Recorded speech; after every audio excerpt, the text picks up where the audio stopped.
season, to be fair. It's just been one of those seasons where it's all the surfaces have turned out to be batting paradises. The sun baking everything. Very little in it for the bowlers. Even in April, we saw a ton of centuries in the first few rounds of the county championship. It's been a bit more competitive this year because last year it was just everything was a road, wasn't it? We'd had that very dry spring and just daft scores, double hundreds all over the place. Sam North East got 400 here for Glamorgan.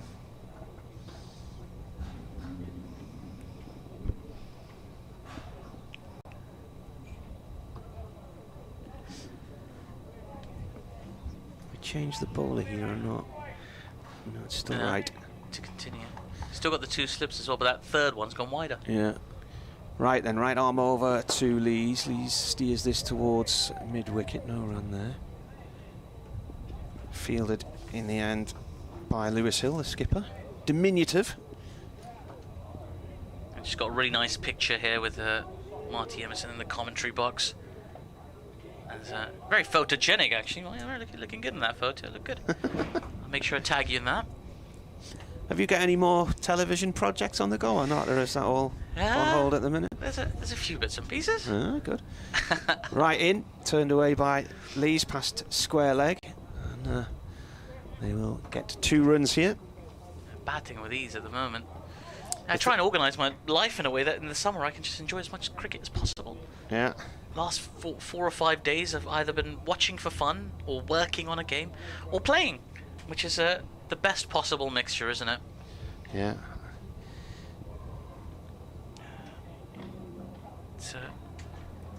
That breeze has just died down. Who do you play for then, down in I play the London area? The lofty heights of the 7th division of the Middlesex County League. It's a well-known division, that one, isn't it? The 7th division. Yeah. Wow.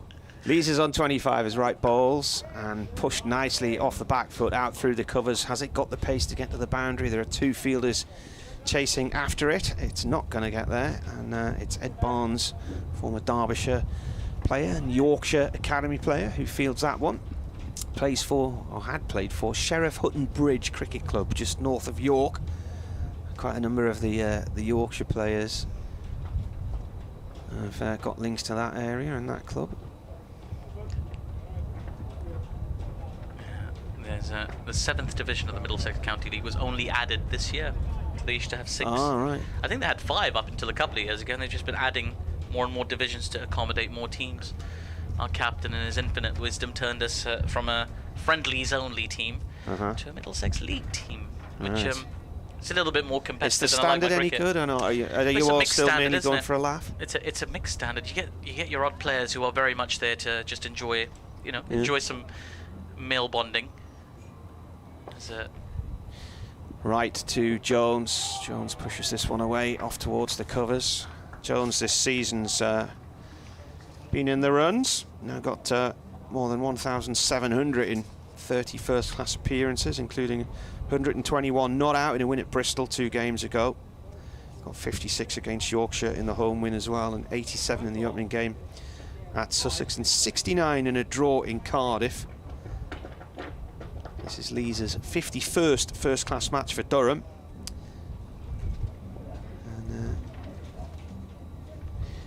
as right comes in, it's a ball to Jones. It's turned towards mid-wicket. I'm just looking to see what Lees has got on the board this year. 62 against Glamorgan in the draw in the last match, 70 in a win against Worcestershire at home, 79 at Sussex in the opening game.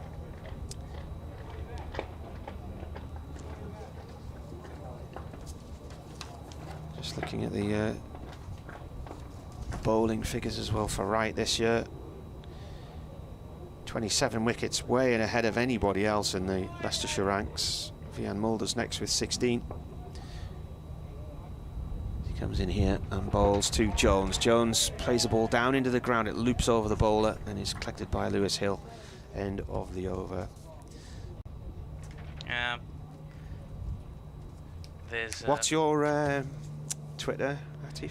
It's just my name, @Atif Nawaz with 2 A's. I was just going to ask you what yours was, actually. Did you not have any numbers in your name? No, I got my name all those years ago. Did you? So I held on to it. Marty Cricket for me. They took away the blue tick, but I still got my I never name. had a blue tick. I couldn't see the point in it, and I don't understand the furore about it now. Well, you could, yeah, you can buy one now, apparently now, but it just, I don't know, I don't want to do it. It just looks a bit, I don't know. I know there's other benefits and such, but it was nice when they just gave it to you, wasn't it? We'll stick Richard Ray on our little tweet as well. Yeah. Alan Parkinson says, is Parko playing for Leicestershire? Yes, so Callum's playing for Leicestershire. Matt, his brother's playing for Durham, on loan from Lancashire, and it's the first time these two have played in a county championship match against each other since a draw in September 2019. And as I described that statistic, he is about to bowl. So he's replaced Matt Salisbury, and he's coming on from the pavilion end. So Callum Parkinson bowling to Alex Lees. Durham 59 for none here on BBC Radio Leicester, BBC Radio Newcastle. Richard Ray will be with us a little bit later on, and no doubt with stories of daring do on Rutland Water. And good luck to all of the people taking part in the Junior Triathlon Championship at Mallory Park today. Parkinson in, and starts with a full ball. It's been worked out towards backward square leg. It's just a single. Have you ever done a triathlon? No. I don't like running, and I'm not a very good swimmer, but I do a lot of cycling, or I did a lot of cycling. Well, if you take away the cycling, you'd be a man after my own heart. Don't like doing anything. Bit of cricket, and that'll do. Thank you very much. I did a little 20-miler on my bike the other day. It was quite a hot day, and I nearly got blown off the bike riding through the centre of Sunderland. This gust of wind came out of nowhere. Goodness. Here's Parkinson. Hops and skips in. Worked nicely by Jones to mid-wicket for no run. I have a big love of cycling. I used to write for Cycling Weekly years and years ago when I was at journalism college, 18, 19 years old. Covered the north of England for them. And Parkinson in again, and that ball's defended again to mid-wicket for no run. Leicester was quite famous. Saffron Lane, the cycling track here, was, I think, the World Championships were held there once. Big sporting city this, isn't it, with the football team, the rugby. They've got a lot going on. There's Parkinson again. Still got the slip in place. That ball's pushed to short mid-off for no run. When we were doing the T20 commentary on Radio Leicester, when was it? A week ago on Friday. We had basketball reports as well, so the basketball's taken off here as well. There's Parkinson in again, hitting a good length, defended on the front foot, no run. Basketball here in Leicester, is it? Is it Leicester Riders? Leicester. I mean, I don't know. I'm not big basketball. I must confess. I used to cover quite a few basketball matches for Newcastle Eagles. There's Parkinson in again.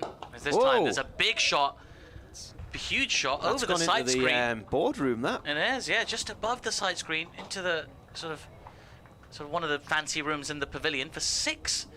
Big shot that to finish the over. Parkinson thought he might get through a relatively cheap over. It would have been the first one of the day, but it's ended up going for 7. A big shot from Jones to finish it off. 66 for no loss. Durham. Look at your Twitter profile. It's like a show reel. Is it really? Yeah. Where's that, Headingley? Oh, right. Oh, Yeah. I think I've got a few pictures. Yeah. So we've got one with Joss and Ben Stokes and Johnny Bairstow, a few England players. And, Who you've was got it, a smaller version of it there. If you click it, it goes wider. There's more. Yeah. But, was it at the end of a test match last year? Was it one of the kids bowling to one of the England players at Headingley? Yeah, that's right. Yeah, it was after the test match. I'm trying to remember who it was. Somebody's son bowled Stokes or something, was it? Or Root? Somebody's son bowled. It was the coach's. Was it Collingwood's son? Collingwood's daughter? Daughter, that's it. Yeah. Right, bowling here. He's got 3 daughters like me, and they all play cricket. And this is defended by Lees. My 2 oldest daughters were called up into the Durham pathway a couple of years ago, and I'm thinking they'll not be ready for this. And I was surprised they got the email, and anyway, went and bought them a cheap bat each from a certain sports shop and a pair of batting gloves. So they turned up with their batting gloves in a carrier bag, and there's all these other kids, full kit, massive cricket bags.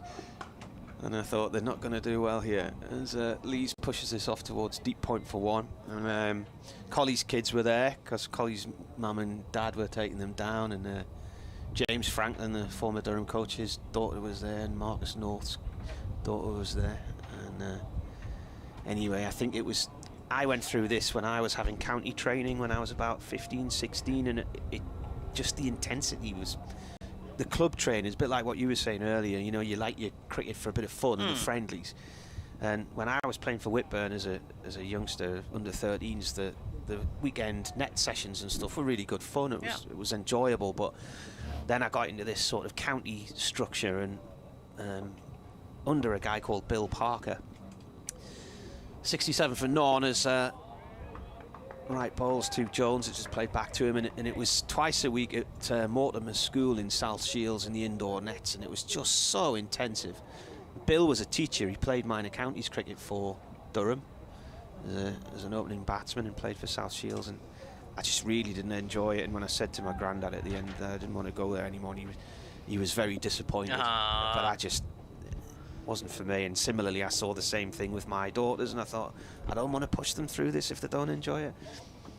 Right balls. This is defended, so they still go to cricket practice at Whitburn, but at the end of this period of weeks of training at Durham and the indoor nets, we then got an email to say, on this occasion we'll not be taking our interest in your daughters any further. And I thought, no, they're probably going to be quite happy at this. When I read the email out to them, they both said, get in. And then there was an email came this year, or the winter just gone, we'd like your daughters to come to the pathway. And I just thought, there's not a chance they'll want to go. So it didn't happen. This is defended by Jones off right. This is so peculiar. I vividly remember getting a letter back in those days that when I hadn't been selected for the next round of Middlesex, county's Colts team or whatever it was, and I remember being gutted for weeks and weeks, and like I was, I mean, a moody teenager anyway, but like it just sent me into one of those teenage angsty Strops. You could picture me by a lake just listening to some tween music, you know what I mean, like one of those kind of things. Yes. Right into Jones. Oh, Jones has nearly played on. He's clobbered the ball off his own foot. He's got an inside edge down onto the floor, and it's bounced off his foot and ricocheted away from the stumps. Don't think he knew much about that. 67 for none there. And Richard is here. He's alive. Hey. He survived Rutland. He's looking good. Yeah. He's looking in good shape. He's not anywhere near as sweaty as I thought he'd be as well. That's very impressive. He's had a shower since, but he was in a cold lake for most of the morning. Well, Paul Wilson's emailed, hi Marty and his merry men, greetings from a sultry Costerdale Hartlepool, cracking start by Durham. Should be with you until around 4 before going out to watch an excellent band called the West Coast Band, featuring former singer from Prelude and drummer with the Fortunes. Have fun. What was the band called, sorry? West Coast? So, do you know them? No, the West Coast Band. No. The West Coast Band. Be in a pub somewhere in Hartlepool. I'm sure it's sort of jazzy swing music, probably. Apparently, the live stream is working. We've just appeared on YouTube. There's a Parkinson in it. That ball's been driven back to the bowler for no run.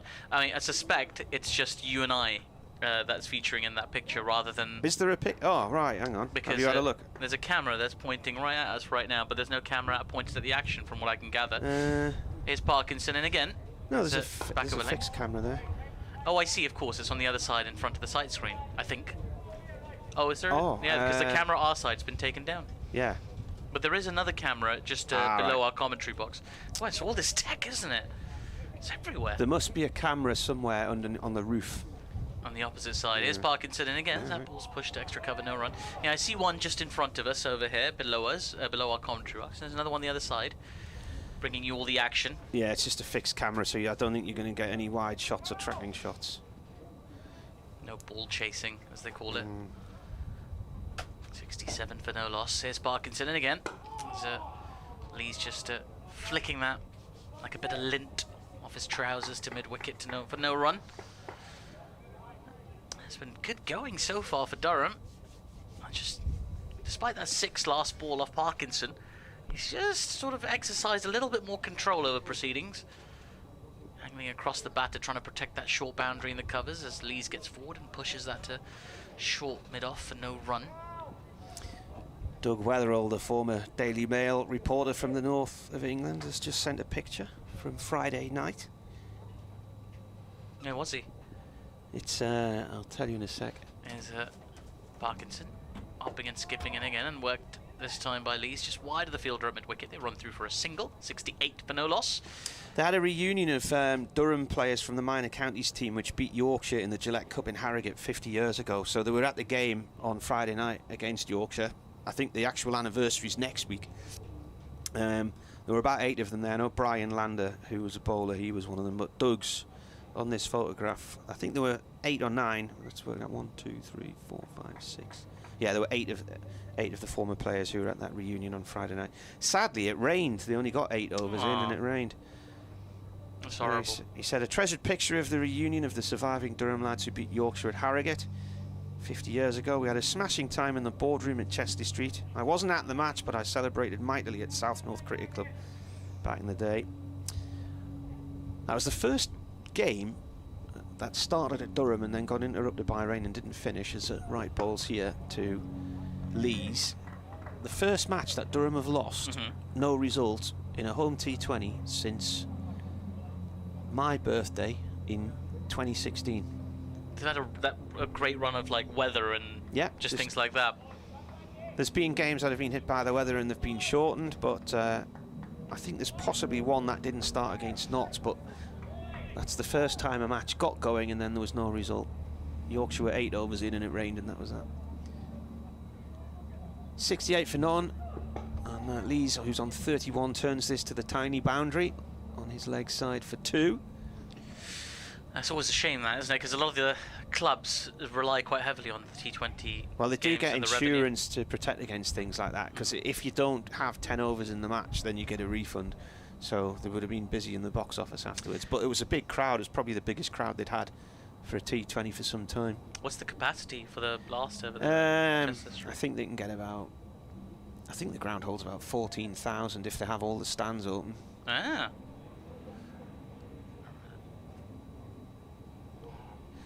Right to Lees. It's an inside edge. It's gone behind him, down towards short fine leg for 1.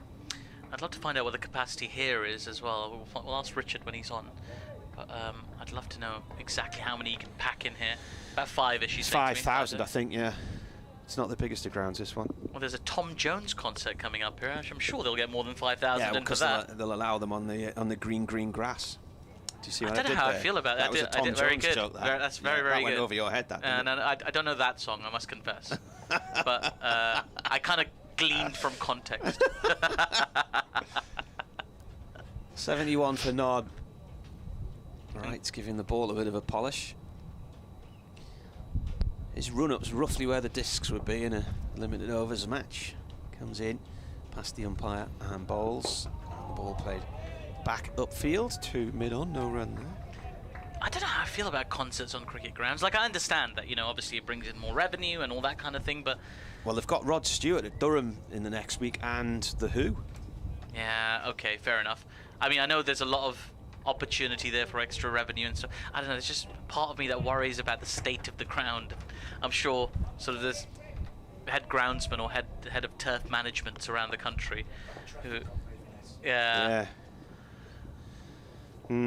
but brings in money. Right in bowls, defended by Lees. I think it was last year Diana Ross came and it was apparently a very disappointing night. Really? She arrived at the ground, said she wasn't feeling it. No! She had a lorry with about 100 different costumes in it, and she just wore a pair of jeans and a lumberjack shirt. Was that at Durham? I beg your pardon. Wow. So my father was there one night. That night he was very disappointed, and he said, "I've been looking forward to this for a long time." And I said, "When did you know you were going?" He said, "Oh, I got a phone call this morning." So you were looking forward to it for a few hours. He's got a busy lifestyle. Yeah. She just said she didn't feel it. So that's artists say. Last ball of the 11th over. It's gone down the leg side. They're appealing for a catch, and they're half-heartedly appealing for a catch. Jones was walking around looking at them as if to say, "What are you going on about?" It's come off the thigh pad, I think. End of the over. So 11 overs gone, 71 without loss. Lees 34, Jones 35. Durham won the toss, decided to bat. The Durham don't book the guests now. They don't take the risk. It's done by some agency, I think. So these companies book the venues and bring the talent in. The talent in, yeah. And they just want to make the most of their tours. Right, I'm a guest in this parish, Martin, and I know you are as well, but you've been here many more times than me. So tell me, at what point should I make way for Richard? Or would you like to make the natural point would be in a few minutes when I go off to do my update, and I can make way for Richard. Oh, okay, fair enough. Okay, great. Ryan Campbell, the Durham coach, is going to pop up to join us at some point today. So how exciting! Right, here we go. Slip still in place. Parkinson to continue. And he comes. Nice and flat delivery. He's just been pushed out by Lees out towards the deep cover region. It feels really weird to call it deep cover because that is such a short boundary. I think there's fielders at backward point who've stood further away than the boundary rope is today for the left-handed Lees in the covers. They do take a single though. 72 for no loss. We're only in the 12th over of the day, so runs coming thick and fast here for Durham. Only a real, I'd say, sort of 2 opportunities thus far for Leicester. As Parkinson, and again, that ball's been driven down to long on. It's fielded by Chris Wright, just a single to the score. And they've not really had any serious opportunity. There were 2 balls that beat the outside edge early on, but either side of that, there was some such convincing boundaries. It's really hard to see Leicester in this really at the moment, as Parkinson rolls another full ball. Lees again pushes to silly mid-off for no run. Not quite silly mid-off really, I should say, sort of a short mid-off. Gives the ball a good shine. Sol Buttigieg over there. Here's Parkinson. That ball's quick and full, driven back to him, no run. Well, at the very least, he gets through his overs very, very quickly. I suppose both the Parkinson twins do. Both in action today, so that's something, I'd say today, in this game. That's something to look forward to. You must excuse me, I've been doing a lot of T20 cricket recently, so a lot of that terminology is in my mind. Parkinson, and again, Lees just leans forward, gracefully pushing that out to deep extra cover for a single, which they just walk. Enjoying the breeze as they do so. I can see Lees' shirt just fluttering away in the breeze that's going across the ground. I don't know if you mentioned the umpires in this one actually. Jack Shantry, the former Worcestershire bowler, is one of the umpires. Chris Watts the other, and the ref's Wayne Noon. Doesn't feel like a million years ago that Jack Shantry was playing. Yeah, I've commentated on him in the not too distant past. The not too distant future, I nearly said there, which was totally the wrong way around. There you go, Parkinson just being made to wait a moment as the batter scouts the field. In comes Parkinson, hops, skips, drifts the ball in, doesn't really move away as Jones pushes forward defensively for no run. 74 is the score here. Both batters still going strong. Lees on 36, Jones on 36. They've almost faced an equal number of deliveries as well. Jones has faced 36 deliveries for his 36, and Lees has faced 37 for his 36. And those are the little symmetrical things that really please me in cricket. I really like it. It's a bit like when the score's 1, 2, 3 for 4. Yeah. For 5, I beg your pardon. 1, 2, 3, 4, 5, yeah. The West Coast Band are a Americana group from Tyneside. Ooh. Specialising in classic West Coast American music of the 70s, featuring covers of the Eagles, Fleetwood Mac, Steely Dan, Neil Young, etc. And they're playing at South Durham Social Club, Hartlepool Steelies this afternoon, says Paul. Up for a few Eagles covers. I think I might enjoy that. Change of bowler here. And is this Ed Bowler? Who's that coming on there? It's Scriven, I believe. Tom Scriven. Yeah. Tom Scriven should have a go from the Bennett end now. It's number 88. The coveted number 88. Yeah, it's become a popular number this last few years. The breeze is getting stronger. You know, that's maybe where the rain will eventually come from. The breeze will just keep pushing the clouds over. You can see the weather front drifting towards us, actually. Yeah, it looked like blue sky for miles and miles and miles. It's a different story now. Now, Tom Scriven, originally from Hampshire's Academy, and played minor counties with Berkshire as well, but something I spotted yesterday, I thought, what was the link? He's played for Saltburn in the North Yorkshire South Durham League last year. which Saltburn is actually the location today of the British Road Race Championships. So if I hadn't been here, I would have been there. The North Yorkshire South Durham Championship League. Yeah. You're going to have to educate me a little bit about that. Well, that's something you're going to be surprised to hear that some of the teams are in North Yorkshire and some are in South Durham. Well, it's just unusual, isn't it? Here comes Scriven then, and bowling to Alex Lees. So he's played 10 first-class matches, and he's got 16 wickets. Best figures 3 for 61 against Glamorgan this year. Got 3 for 75 against Sussex as well. So he started with Hampshire in the under-14 setup, then got into the first team between 2018-2020. Played for England under-19s as well. So there's another one. So from Saltburn to Henley, that's one of his other clubs. As he comes in here, right arm over, Lee's defence. So he plays for Henley in the Home Counties Premier League, that you could aspire to once you get out of Division 7 of the Middlesex League. I quite like Division 7. He's been around a bit. He's played for Berkshire in the minor counties, Devon in the minor counties. Ah. Still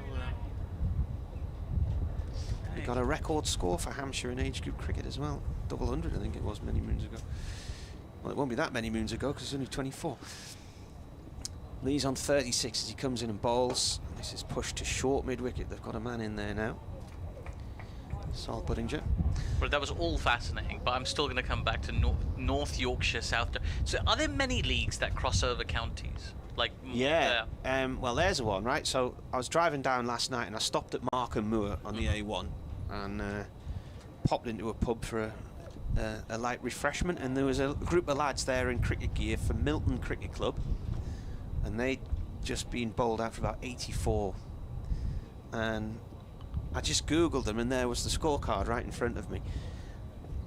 This is played off towards the cover area by Leeds. So I said, oh, which league are you in? They're in the Bassett Law League, which is effectively Bassett Law, the parliamentary constituencies, sort of around the workshop area. And so they had players who basically their teams are in Nottinghamshire or South Yorkshire. So, gotcha. So one of their sides had been playing in South Yorkshire that day. I just find it very fascinating, the idea of like having a league that crosses over counties. Yeah, well, the North East Premier League, you know, at one time it was the Durham Senior League, Durham County, the Northumberland League North of the Tyne, but they've merged and formed the North East Premier League. So you've got Ashington way up in Northumberland who play in that. Stockton used to play in that league as well, but they decided the travelling was too much as Scriven comes in here, turned away by Jones out towards deep square leg for one. So Stockton, I think, have gone back into the North Yorkshire South Durham League. So you have teams around the southern fringes of, well, around Middlesbrough, Teesside area, Stokesley, places like that. Hartlepool, I think, are in that league as well. Oh, it's just fascinating. I mean, I imagine it's very difficult with scouts and such to just cover that region. You're kind of just going off score. I know you have more information and more data nowadays because you can just find all the stats and details online. Bowler comes in here and that's played off through deep extra cover for one by Lees. Well, basically there's not really scouting going on like that, is there? Because if the kids are any good, they've already gravitated towards Yorkshire or Durham's academies anyway. One of the young kids who plays for Durham plays for Woolsingham in that league. There's some nice little villages to the south of the Tees Estuary in the foothills of the Cleveland Hills and the North York Moors, and actually there was a little league there with about 8 teams in it from little farming communities around Billsdale. One of the places was a ground called the Spout House, which is the ground was at the back of a farm. Yeah. And the Spout House is a pub, which is really just a room in a farm. And the cricket ground, they had one strip on the cricket ground, and it was chiselled into the hill halfway down the hill. There's Parkinson. This is short and just beats that cut shot, nearly taking a little edge through to the keeper. That's the first sort of miscue from Alex Lees. We saw a couple from Jones earlier. This plays and misses outside off stump, but that's Lees' first false shot in this innings. It's Parkinson. very quickly in again. Back of a length area. It's been driven, beats the fielder, sort of beside the wicket there, down to long on for a single.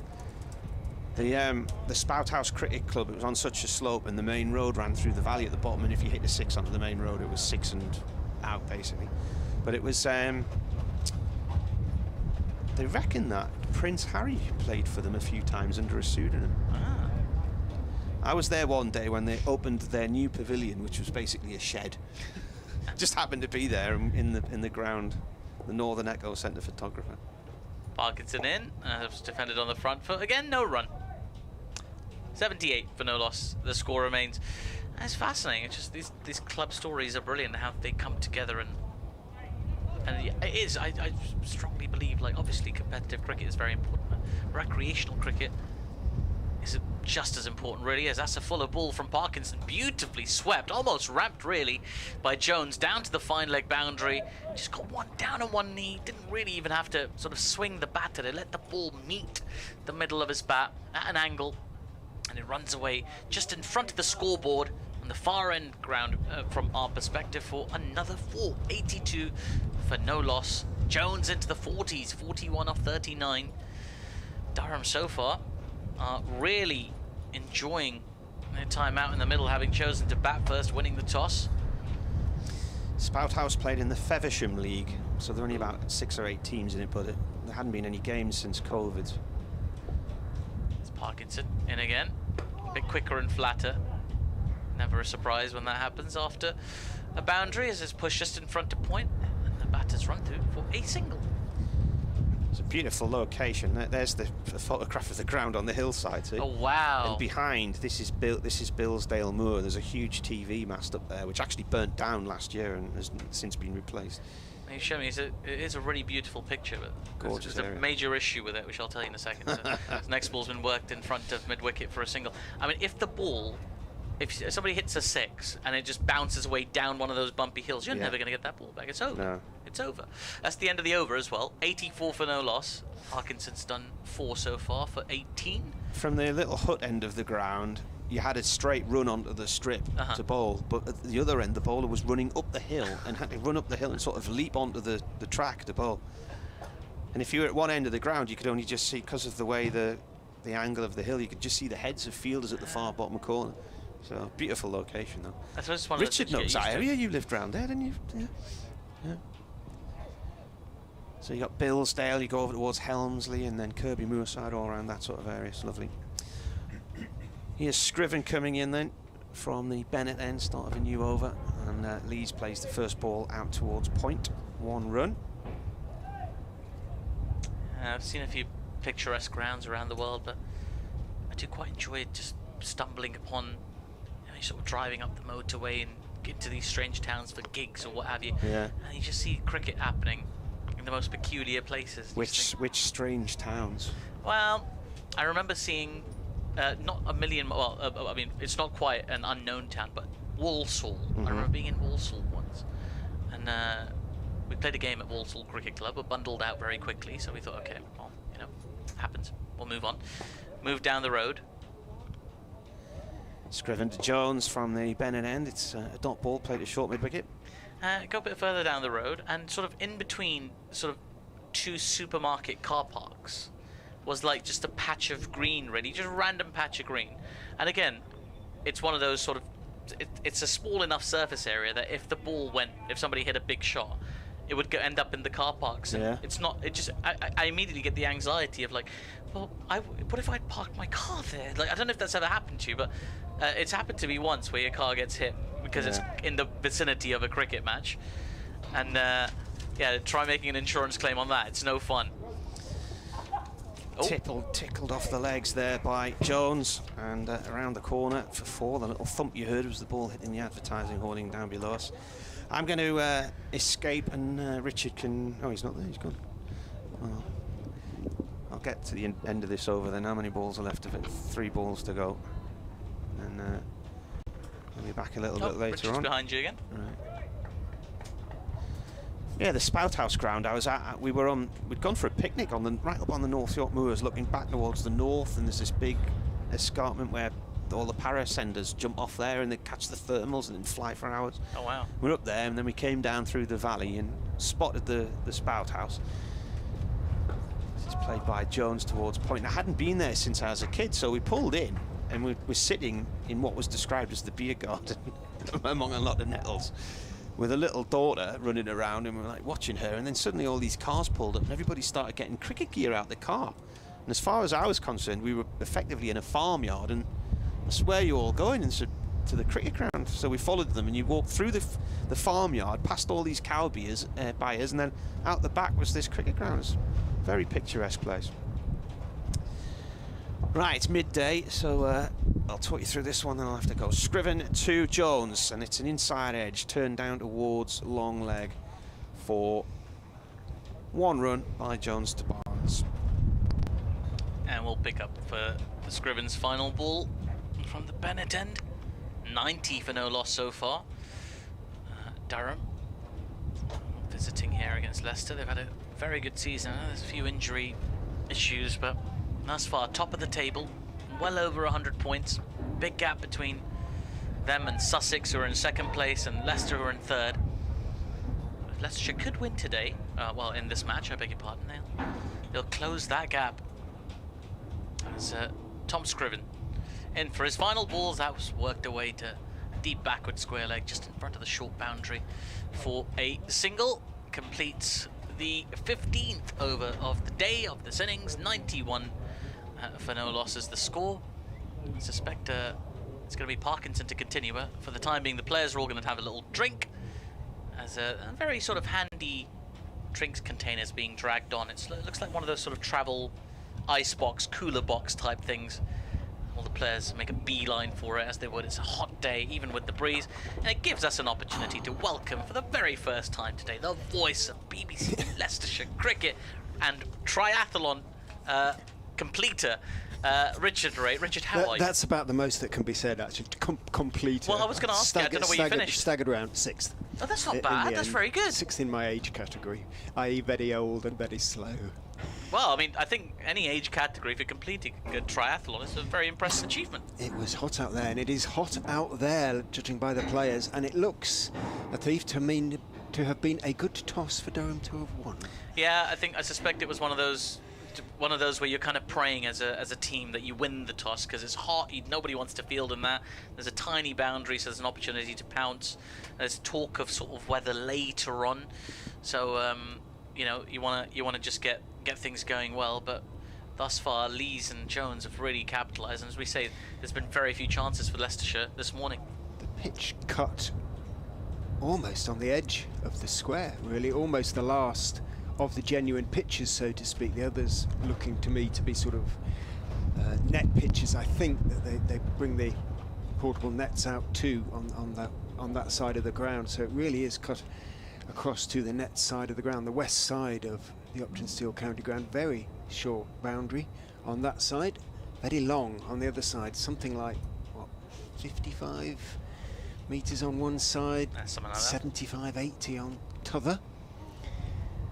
Messrs Lees and Jones seem to be enjoying it, scoring all around the wicket. The pitch looks a bit sort of green at each end and dark in the middle, but it's clearly playing very benignly. Nah, it's just there's nothing really there. We saw one ball from Callum Parkinson beat the outside edge, and another a bit earlier from Matt Salisbury, but other than those two, nothing's really threatened these two batters who've just been able to pick the balls off really and have a time of it. But I mean, well, we'll come back to this game. Players are having their drinks. But tell me, Richard, how's it been going so far this season? I mean, overall, not too bad. In third place at the moment. As you know, it's been an interesting week at Leicestershire County yes. Cricket Club, one way or the other. 3 players announcing their departure, senior players announcing their departure at the end of the season, and the head coach put on leave for reasons unspecified, for legal reasons. So no doubt in the end, ultimately we'll find out a little bit more about that, but been going pretty well in the county championship up to now. Obviously coming into the game in third, should have been clear in second, should have won at Worcester, drove the game and couldn't quite get over the line in the end there. Had they done so, They would have been well clear in second, but it's been a poor T20 competition. Parkinson is in, bowls to Alex Lees, who leans forward, strokes it defensively. I haven't pinched your end. No, it's fine. You do this one. Towards Leicestershire skipper Lewis Hill, who's at short-ish mid-wicket. I understand they've gone with 5 seamers Leicestershire as well. Parkinson, soon to be of Durham, bowls again to Alex Lees, who again is forward, playing it back past him. Out towards mid-off. Parkinson slowed it en route to right. We're really very much at long leg, not behind the bowler's arm at all. Parkinson is in. Might just have done Lees just a fraction in the flight there. He leant forward and played it in the air for a couple of feet back down the pitch towards the Lancastrian. Parkinson. Over the wicket he goes and bowls. Back goes Lees this time. Defends it out into the offside. And my stay is going to be a short one because Martin has a guest. No, well, I think it would be appropriate. I'll finish this over if that's all right, Ryan, and then I'll get Martin back alongside you. Parkinson is in and bowls. Lees is just turning his wrists on that one as he leans forward, pushes it towards mid-on. Hill sprawls across from short mid-wicket to field, and there is no run. Parkinson, soon to be of Durham, Ryan. Yes, he is. We're obviously very excited to sign Callum, who jogs in and bowls. Alex Lees goes back, plays it back down the pitch to Callum Parkinson, and that is a maiden over. You've given him a 3-year deal, starting at the end of the season, presumably. He's had so much promise for so long, Callum Parkinson, as far as we're concerned. He's been superb in the T20, has been a little bit injured at the start of this season. He's got back into fitness now and is obviously starting to get back into his red ball bowling as well. But I must admit, over the last sort of couple of years, we thought there's an international player there in the making. It just hasn't quite come through. I don't know what your thoughts are. I'll be honest, when I took over Durham, I made it no secret that the way we wanted to play was going to be aggressive with the bat. Scriven is in, bowls, Jones is forward, bounces down. But what I was also pretty clear about was the importance of a spinner in our team. Now, I come from Perth, and I played on the Wacker forever, but I can't remember the amount of games that we played at the Wacker without a spinner. So that was always a vital cog for us, and and hence we went on the search. We brought in overseas spinners. We've had Matty Kuhneman, who did a great job, and then Ajaz Patel. So the chance for us to get Callum. Scriven is in, Jones just waits for it, dabs it down.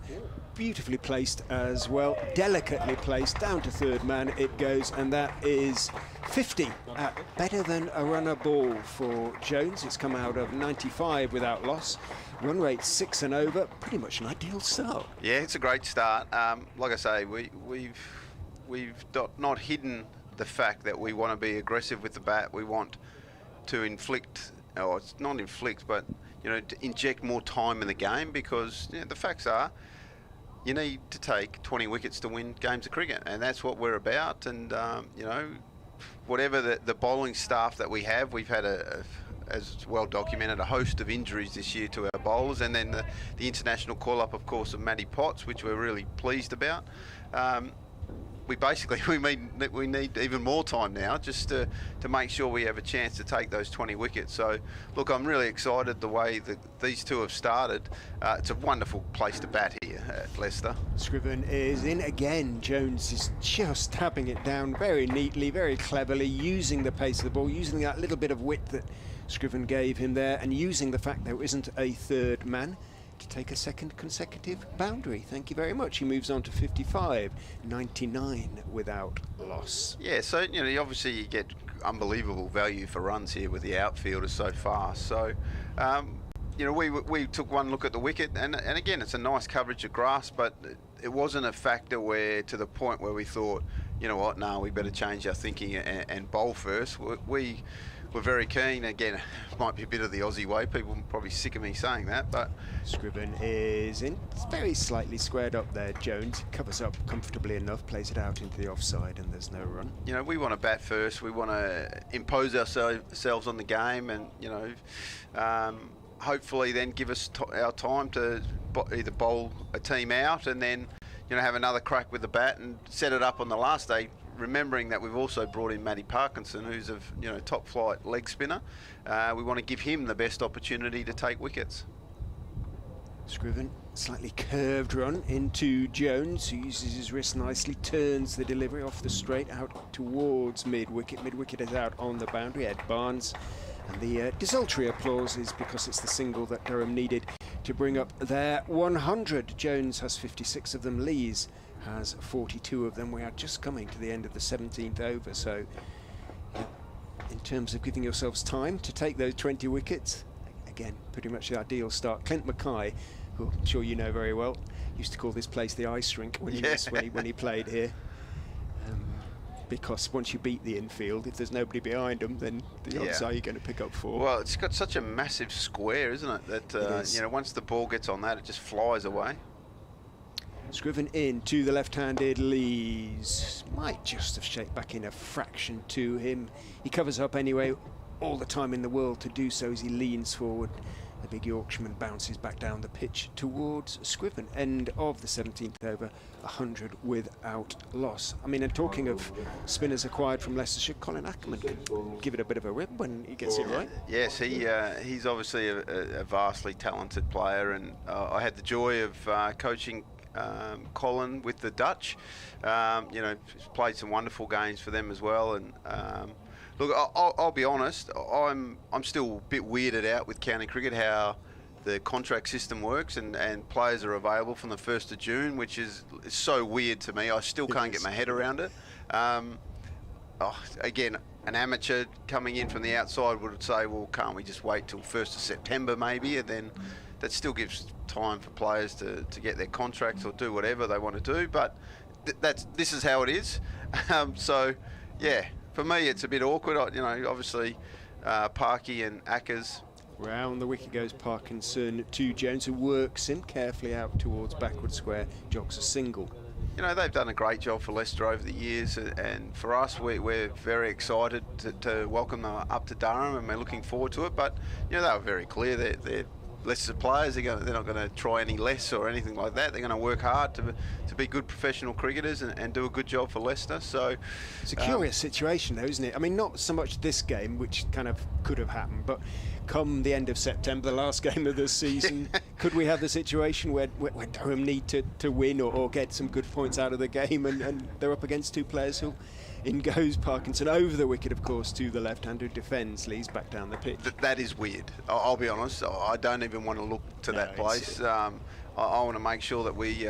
You'll be promoted by then. I'm hoping. You know, that's the joy. That's the dream, I guess. But before then, we're going to have to play a lot of good cricket because, as we've seen, everyone can beat everyone in this competition, which is exciting. Parkinson is in. Lees is solidly, massively forward, defending out into the offside. No way through for Parkinson there. He'd be surprised if there was any turn on the first morning of a game. Leicester have been trying with Parkinson in the side and Ackerman and of course Ahmed to get wickets that turn a little bit. Parkinson is in outside off stump. Lees cuts quite delicately out towards backward point, comes in and fields, gets his throw away. I think it's Rishi Patel out there, and it isn't quite as accurate as he would have liked.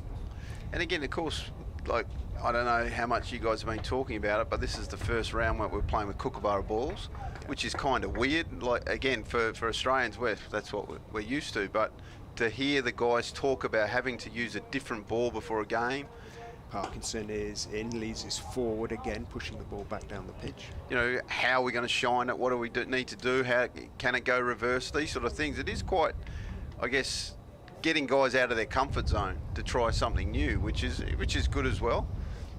Parkinson bowls, tosses it up a little bit. He's on driven, but a controlled shot by Lees. He made sure he was well on top of the ball and punched it back past Parkinson's reaching left hand down towards Eddie Barnes at long on and takes 1. I mean, you'll know an awful lot more about the characteristics of the Kookaburra than we do in that respect. Does the seam stay more sort of prominent for longer? No, not really. Okay. That was the thing. It was always, when we used the Kookaburra turf, you'd expect it probably to swing for 20 to 25 overs, and that's if you could keep a good buff on it.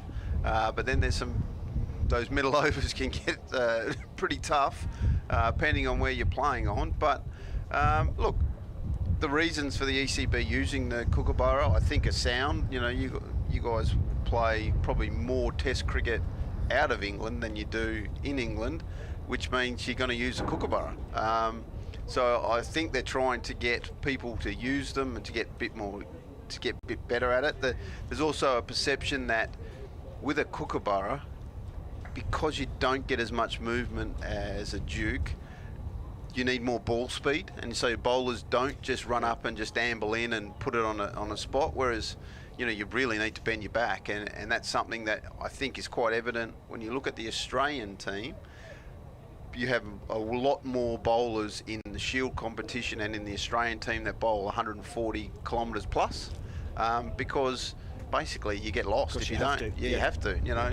The traditional, I guess, WA is a great place where there was a traditional into the wind bowler who probably bowl 130 and swing it, whereas the guy at the other end would be coming in trying to bowl fast. And again, is that something we're trying to fix in the county game, or trying to bring those young kids knowing that this is going to hurt a bit because you're going to put your body through a bit more rigour, but how can we get more ball speed?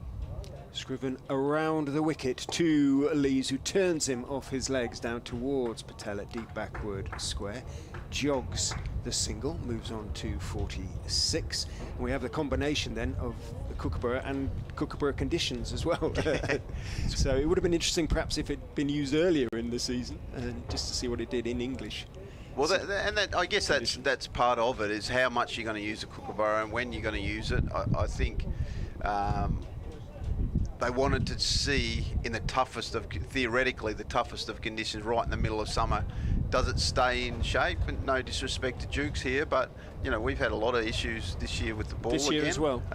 Last year we did, but this year they've been a bit better. They've been a bit better from what everyone says to me, but the last game we changed, I reckon, 6 balls throughout up there at Durham, which is not good. Scriven back over the wicket, drifts on to middle and leg stump, turned by Jones down towards deep backward square, sees it's going between the two fielders, and as a consequence picks up a couple, moves on to 59. And look, man, the last thing I want people to think is, oh, this Australians here coming here trying to change the world here in county cricket, because I love the county game. I think when you look at the English cricket team, everyone can talk about Bazball or Stokes and whatever they're doing, but I've said all along that cannot happen without the county game, because we are the foundation stones. We're the ones providing the players who can then go to that level and play it. So there's so much good about this game, and like I say, it's a privilege for me to be here, being involved in it. But then, can we keep tinkering a little bit? Not to the point where you're destroying the game, but is 2 games with the Kookaburra enough for bowlers to change their ways and trying to bowl faster? Probably not. But how can we find different ways? Scriven is in. Again, he's been turned into the leg side, and again, Jones is going to pick up 1. Man moving across from square leg. I love the change of point systems. I think 8 points for a draw is way too much. You have to win a game, and that's again how we were brought up in Australia. You got to win games, not try and draw them. And 5 points to 8 points, it's a big difference. When you think about 3 points, you have to take 9 wickets to get those 3 points. It's there's in a bonus first innings sort of situation. So I think there's a lot of good going on. Scriven is in, bowls on off stump, leans forward, blocks it out into the offside. Ackerman fields. I look at the T20 competition, and I think that's an outstanding level of cricket. What teams are doing there, and everyone's beating everyone, and Some of the scores are quite remarkable. We beat Durham home and away, but that's it. Yeah. no other. It was funny because at the time we were on top of the ladder for a brief second. We got beaten by you guys twice. It was ridiculous. Go figure. Yes, Scriven is in and forward again goes Lees, blocking it out to Ackerman at a shortish extra cover. So yeah, I think there's so much good. There can be a bit of bad. I'll admit there's a bit of blasé-ness about it, a bit sort of well, there's another game next week. Yeah, there's another game. The schedule I don't think quite gives bowlers enough opportunity to recover, and so they're bowling maybe not at 100% all the time, which is a tough thing to do. So look, there's a couple of things we can look at, but again, the game. Bowls and pushed out into the offside, called through for the quick single. Jones had to get the afterburners on there. Big puff of dust as he ran his bat in. We won't know whether he was in because Ackerman's throw missed, but it probably would have required a decision of umpire Chantry, I think, standing at square leg. Umpire Watts at the Bennett end. Yeah, so the game is going nicely. It's I think, like I say, you hark back to the England national team who have been so good for so long, but your national team is nothing without a good foundation, and this is where all the hard yards are done. And I think all the counties should be commended on how they run their games and their pathway systems and academies and all that sort of stuff. So yeah, long may it continue. Parkinson is continuing from the pavilion end. Bowls outside off stump, draws Lees into a slightly airy drive and drifts the ball past his outside edge. A rare event this morning. A slightly false shot from Alex Lees. Ed Barnes starting to warm up down below us at long on as Parkinson jogs in and bowls fuller this time, and it drifts towards middle and leg. Forward goes Lees and clips it out towards mid-wicket. There is no run. Parkinson, I'm sure, doing his absolute utmost for Leicestershire, but back of his mind, he won't be displeased if he impresses perhaps his future captain, Alex Lees, assuming he'll be captain again next season, as he leans forward, Lees there, and clips it past the diving Ackerman, who's at a straightish mid-wicket now, and it runs down to Barnes for a single. I think when we signed Matty Parkinson on loan, I think Callum was very quickly on the phone saying, "Mate, what's it like up there?" And I tell you, it is a curious thing. They are twins, and they do think very much alike. They are completely on the same wavelength. Yeah. And as soon as I heard that Matty, first he'd gone up to Durham, and now he's obviously signed his deal with Kent, I was pretty sure that Callum would be thinking the same way. In he goes, bowls round the wicket, back goes Jones, plays it back past him, out towards long off, just purely because of the twin thing. They do think incredibly alike, as you will find as you get to know Callum, having sort of gotten to know Matt. I'm so pleased for Matt. He was fantastic for us on a game before. Parkinson is in again. Lee's looking to drive, but this time out to right, who's deepish at mid-off. And again, I think he only had to bowl 6 overs in the game, but just the way he came into the rooms and it was almost like he had been there for 100 games. Parkinson is in, tosses it up, waits for it though, Lees. Isn't tempted, just waits for it so it's almost under his eye line and dabs it out towards the vacant point area and takes a single. Parkinson trying to tempt Lees, trying a few different tricks out there. 7 overs, none for 25. He settled into a decent rhythm, but very few real encouraging moments in terms of response from the pitch. It's all about flight and batting concentration, really, as far as Parkinson is concerned, and trying to break it. 112 without loss after 20. Yeah, so look, it's obviously Matty being at Lancashire, they've such a big, strong squad. I've no doubt Kent and other teams were always circling to look at a squad like that. I know that when we were, I think, talking about maybe trying to extend our squad and who do you look for? Well, of course, your first eyes go to the big squads who seem to be able to sign everyone. And, you know, gee, Surrey have the world's biggest squad and keep signing great players. So, yeah, you got to look to see maybe we can give opportunities to some of those players and what do we need compared to what do they need. Ed Barnes has replaced Tom Scriven at the Bennett end, and he's going to go around the wicket to Lees, who blocks firmly out to mid on a foolish delivery. Durham, the pitches up there don't have a great reputation for helping spin. Is there anything you can sort of do again, about that as such? Mate, but that's the thing. It's what we want up at Durham, and like I've said to our groundsman Vic, who's done a great job. All I ask is that on day 4, it gets really tough to bat on, because a game of cricket shouldn't just be a run fest, and you want to challenge all aspects of the game. Barnes bowls, Lees goes back, defends, might just have been a touch of movement back in. And if that means a little bit of up and down movement, or starts to spin, or as the wickets start to crack because we've taken more grass off and it bakes in the sun, well, so be it. That's what that's the challenge of 4-day cricket. I think that's one thing that I'll say, is that too many pitches are so batter friendly on day 4. It's not really working on your skills. You're not learning anything there. You just literally go out there and charge on. Barnes is in, Lees is forward on off stump. They do tend to die quite a lot of pitches around the circuit, days 3 and 4, and nothing much can happen as a consequence. And of course, the other way that I've already encouraged our players, like we've played, I think, 3 games at home, we've won 2, we've drawn 1. But on the last day, yes, Glamorgan batted beautifully, but we had a chance to still win. We're still in the game, but didn't produce. Our spinner didn't actually bowl as well as what he probably would have liked. Barnes is in, Lees tucks him away down towards backward square, and that is his 50. It's come off. Well, he's just taken his time to get there, having been batting at a runner ball the last few overs. He's been kept honest by the Leicestershire bowlers. As a consequence, it's come off 72 deliveries out of 113 without loss.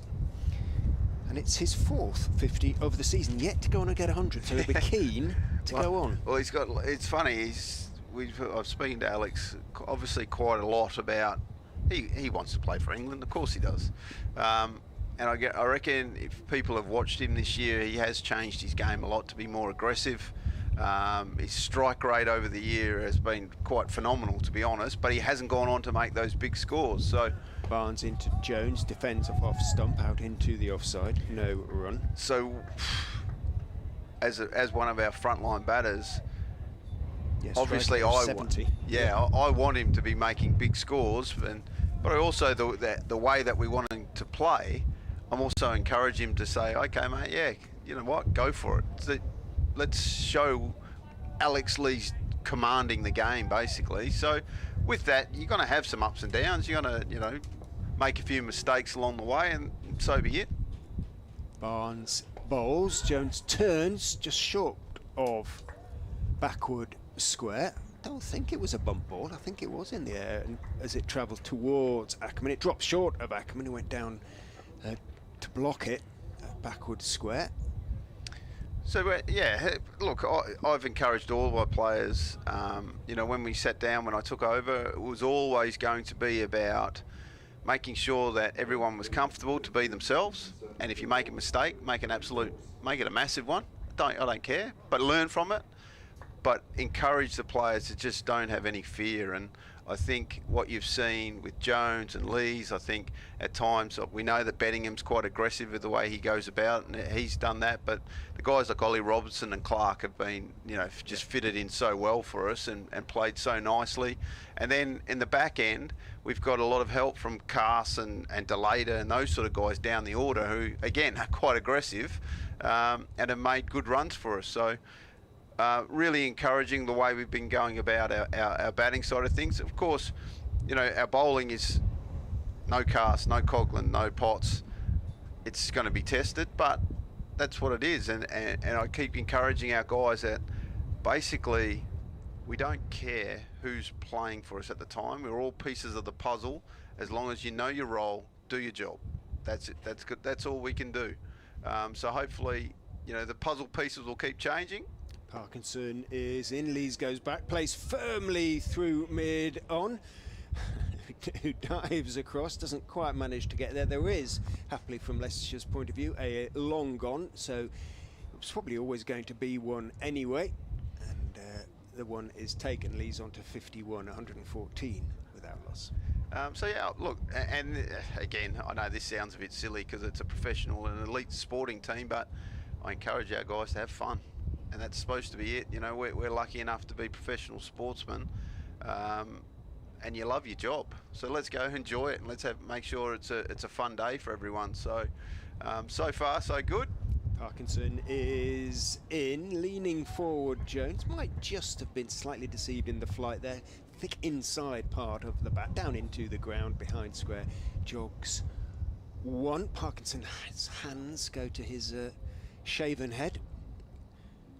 Just a bit of theatre, trying to create a little bit of an atmosphere out there. Slip goes in as he goes over the wicket to Lees, who again is turning his wrists on that one. This time Mulder does manage to get across from straight-ish mid-wicket stroke mid-on to field, and there is no run. You must be happy though to have, you know, the shape of your squad as it is sort of in June for next year, so to speak, already. You know, that's a nice position to be in. It is. You know, well, that's that then. Well, you know, in all honesty, a lot of most of the credit, probably 100%, 99.9% of the credit really should go to Marcus North. Sure.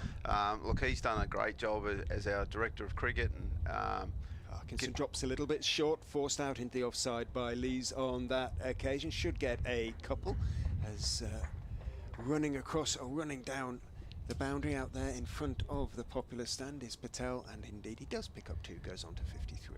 You know, he's been phenomenal. It doesn't surprise me. I think it was him and Rob Keys that were, you know, so sought after for the England job. But look, Marcus has Durham at heart. As Parkinson bowls, Lees drives firmly. Good stop though by Budinger at a short, straight-ish extra cover. And has pieced together a really good squad. And the thing that people might not see is all our academy players that John Windows keeps producing. Parkinson bowls, lifted mightily, and perfect timing out to the deep mid-wicket bound.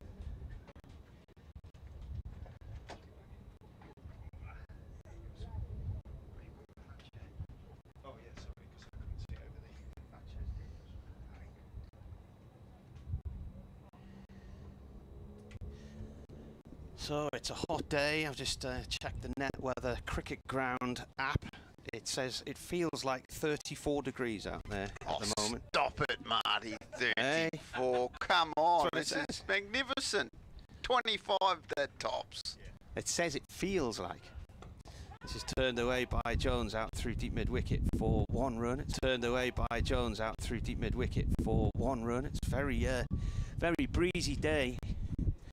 I remember when I was in Perth in 1992, and they were having, it was March time, we were there for the World Cup, and they were selling off jumpers and stuff in the shops and winter sale, and it was the hottest place in the world for 3 days, I think. So, March is quite hot too. It's generally one of the hottest months. yeah, it was lovely. So great start from Durham's point of view here. So, Exciting the way the lads have gone about it. Again, I was speaking to Richard. We really wanted to stamp our brand on this game early doors and really put Leicester under the pump. And these two have batted beautifully. And you know, they've just commanded. here comes the bowler. Barnes round the corner, that one goes. Where's it gone? It's down to fine leg.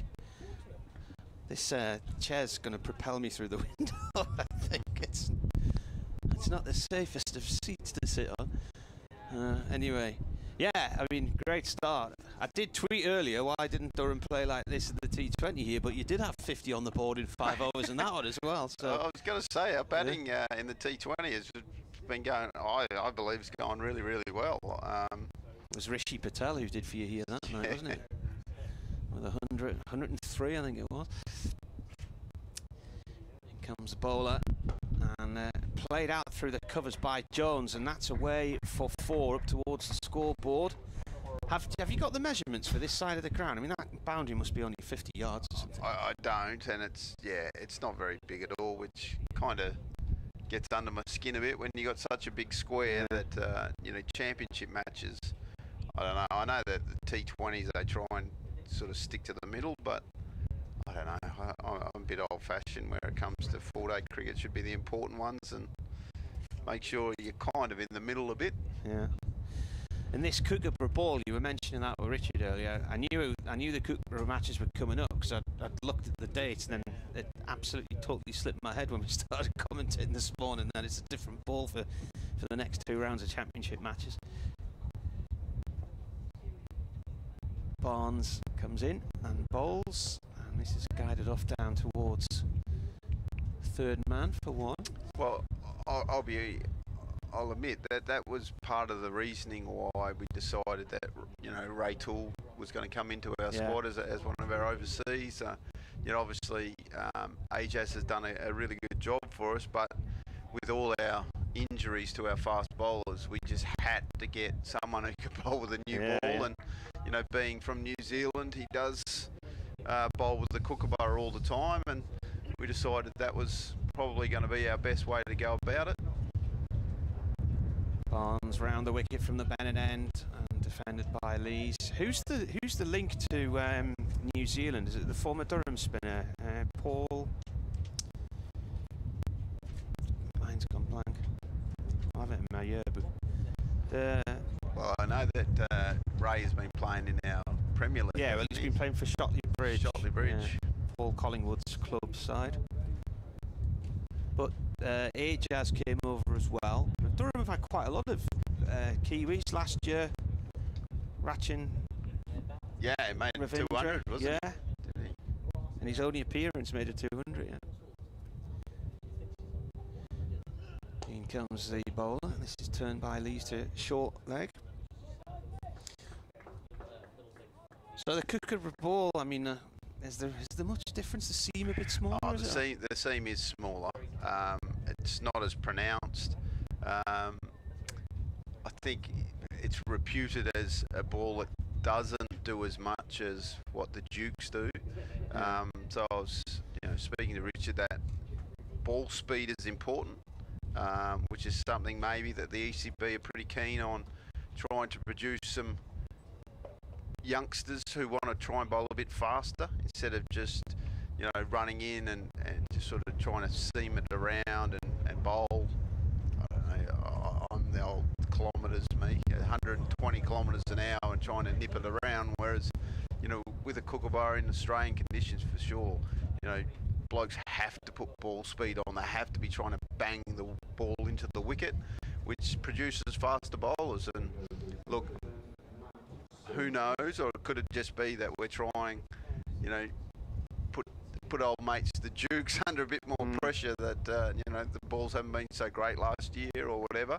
But again, it's English conditions. The Duke has always been English conditions, which we don't want to change the world, but it changes it up a bit. I think you guys played it. Am I right in saying in the past you played with a pink ball? Yeah, they were dreadful. Yeah, they just went like mush after a few of us. Here's Matt Salisbury in to return from the pavilion end, and the first ball is hammered away wide of mid-off for 4 by Jones. Salisbury, the former Durham player, looking a little bit dejected there as that ball is fired back. Durham they'd been experimenting with a number of different coloured balls, and certainly they've been doing it in Australia. And when Durham went out to Abu Dhabi to play the MCC side in 2010, I went out there and commentated on that game, and that was the ball they decided to go with. So that was the first class match under floodlights with a pink ball. Right. And it started off as an experiment, and they had 2 years of it in the county championship here. As this is played by Jones out through mid-wicket. So the first year, in the height of June, absolutely miserable weather, and there was only about 2 days of play possible against Worcestershire in Chesley Street. And Worcestershire batted first and they sent John Hastings in at number 3 to basically smash the living daylights out of the ball, take the sheen off it and soften it. And Paul Collingwood said after that, and it was pretty savage the way he went about it, but after that it was just like a lump of plastic in the bowler's hands. Yeah, right. Then the following year they played Warwickshire, and it was such a beautiful week, very sunny skies, and they're playing in the summer solstice. There wasn't even any need to have the floodlights on. It was beautiful, but Yeah. both very dull games really, and as an experiment it was then abandoned. Well, it's funny because in Australian conditions, the pink ball always produces results. Salisbury in here, this is turned off down towards long leg for 1 by Leeds. Is that their test match in Adelaide? Well, the test match, but they also in the Sheffield Shield competition, the pink balls. There's actually a period where they say that you could almost defend a little bit as a bowling unit until it became a bit twilight. Yeah. And if you just got your best bowlers, brought them back on, and you'd get a wicket, you'd literally go bang, bang, bang. There was teams declaring at night, for instance, that's what before Durham did, stumps, and it changed the whole outlook of the game, so to speak, which is nice to see. Salisbury to Jones is on 73. That's over pitched and thumped away back down the field for 4. Straight drive from Jones, who's on 77 from 62 deliveries, and he's they're absolutely flying along, these two here. Cracking start for Durham. My worry, and we were talking about this with the league table, I mean, Durham top in Division 2, only side to have won more than 2. You've got 4 victories, but from the outset it was trying to keep your bowlers on the field, and Paul Coughlin, Bryden Carse have got injuries in the past, trying to wrap them in cotton wool, and Salisbury bowls here, this has gone to point, so you're scouting around all over the place looking for bowlers now. We are. We've had to borrow. We've even broken a couple that we borrowed. Miles came to us and did a grade 3 hamstring. Yeah. Parnell in our T20 overseas has hurt his pectoral muscle during the warm-ups after the team were announced. That was the other day where we made. So is that him done for the T20 then? Is it? There's 2 games left, isn't there? Yeah. Again, we're waiting for the scans and that to come through, but it's defended by Jones, just played short on the offside. It has been tough, Marty, that's for sure, and the fixtures come thick and fast, so I know that when Bryden, for instance, did his side, the initial report was it was going to be at least 8 weeks. Susan was very quickly onto me saying, look, this is minimum 8 weeks, and if you do the math and go to 8 weeks, well, that's a whole T20. That's basically a competition out, and so many 4-day games as well. It's like, oh goodness. And then you throw in the selection of Matthew Potts, but that's the game. That's we can either moan and groan about it, or we can keep finding the puzzle pieces that we'll just keep putting them out there, and hopefully everyone can do a job. Hence why we went and got Matty Parkinson back on loan, so we could change the theory of our overseas bowler to a fast bowler, not a spinner. Yeah. New over, 138 for none, as Barnes comes around the wicket now to Lees. He turns us off towards that short leg side boundary for 1 run. I was asking the question last night about twins playing against each other, or brothers playing against each other. There's a few respondents. Your handy backyard at Christmas cricket game at the Parkinson family, surely. Yeah. Of course, at Christmas at home, you'd be indoors because it comes at dark at about 3:30 and it's miserable normally. Just looking there. So I can't find any of the tweets. There were a few. Derek and Mike Taylor played against each other a few times in the 1970s. Oh, this nips back in on Jones and catches him in, looks like the stomach area there. I think bye's going to be signalled. He's rubbing his bottom of his ribs around his hip area. I can get back in on him. That was from Steve Lynch.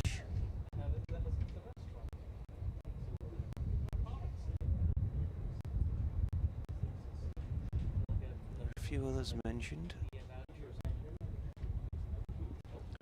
He's retweeted a picture of us. That's got lots of. What about the Root brothers? Have they played against each other? Oh, probably, yeah. This one goes off towards the point 4-2 from Lees as Jones is running up to the bowler's end. The ball flies past it, wind assisted, and is backed up eventually. Sywalt says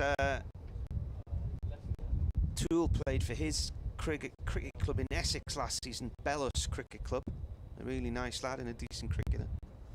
I know he played a couple of one-dayers for Essex last year.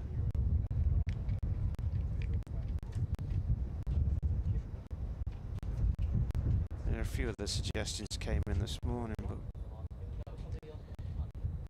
in comes Barnes. This is defended by Lees just up to mid-off. You'll have to get make sure some of the young ones are ready for the one-day cup when that comes around in a few weeks' time. Hogg, Robinson. Yeah. They're all getting ready, don't worry about that, mate. They will be getting opportunities. I think Ollie Gibson is scheduled to maybe bowl in the second 11 next week. He's had a side strain as well, hasn't he? Side strain, yep. You'll see it in the warm-ups and maybe at lunchtimes and stuff. Bryden Castle probably has started bowling on his rehab. Barnes in, driven by Lee's nice shot, and nearly stopped at mid-off, but it's gone through, and it's up towards the boundary now, and chasing after that one, and sliding in for a second time. It's possibly Rishi Patel way up there. The Overtons. So somebody asked, are there any other examples of twins playing against each other in county cricket? And that was from Kieran. Andrew Rad, who's the Northants commentator, said a slightly different twin-related stat. The Denton twins played for Northants against the Ripon twins, who were playing for Somerset pre-World War One. And he says he's got a photograph of them all somewhere. Right. I know for the Netherlands, we had triplets playing for us once. Wow. The Zulfikar brothers. This is dropped short on the leg side by Lees, end of the over. No run there. 144 without loss. Lees 64. Jones 77. Durham won the toss and elected to bat. Martin Emerson with you here. Ryan Campbell, the Durham coach, alongside us. What was the surname of that family? The Zulfikars. The Zulfikars triplets. I think there's one at the moment is at the qualifiers. Sakib, right, who's playing, but Sikandar and Assad were all played in one match, which was a good family occasion.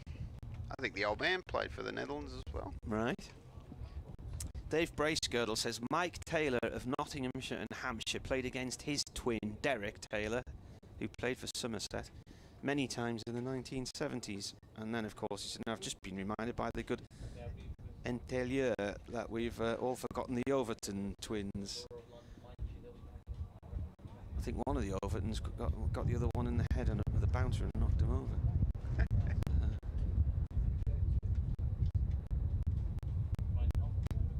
Scott says, never mind Bazball, this is Campbell. There you are. I've named it after you.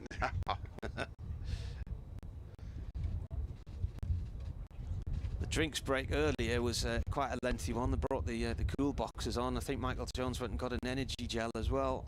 So you'd rather be batting than bowling on a day like this, though. Salisbury bowling to Jones. That's defended. 100%.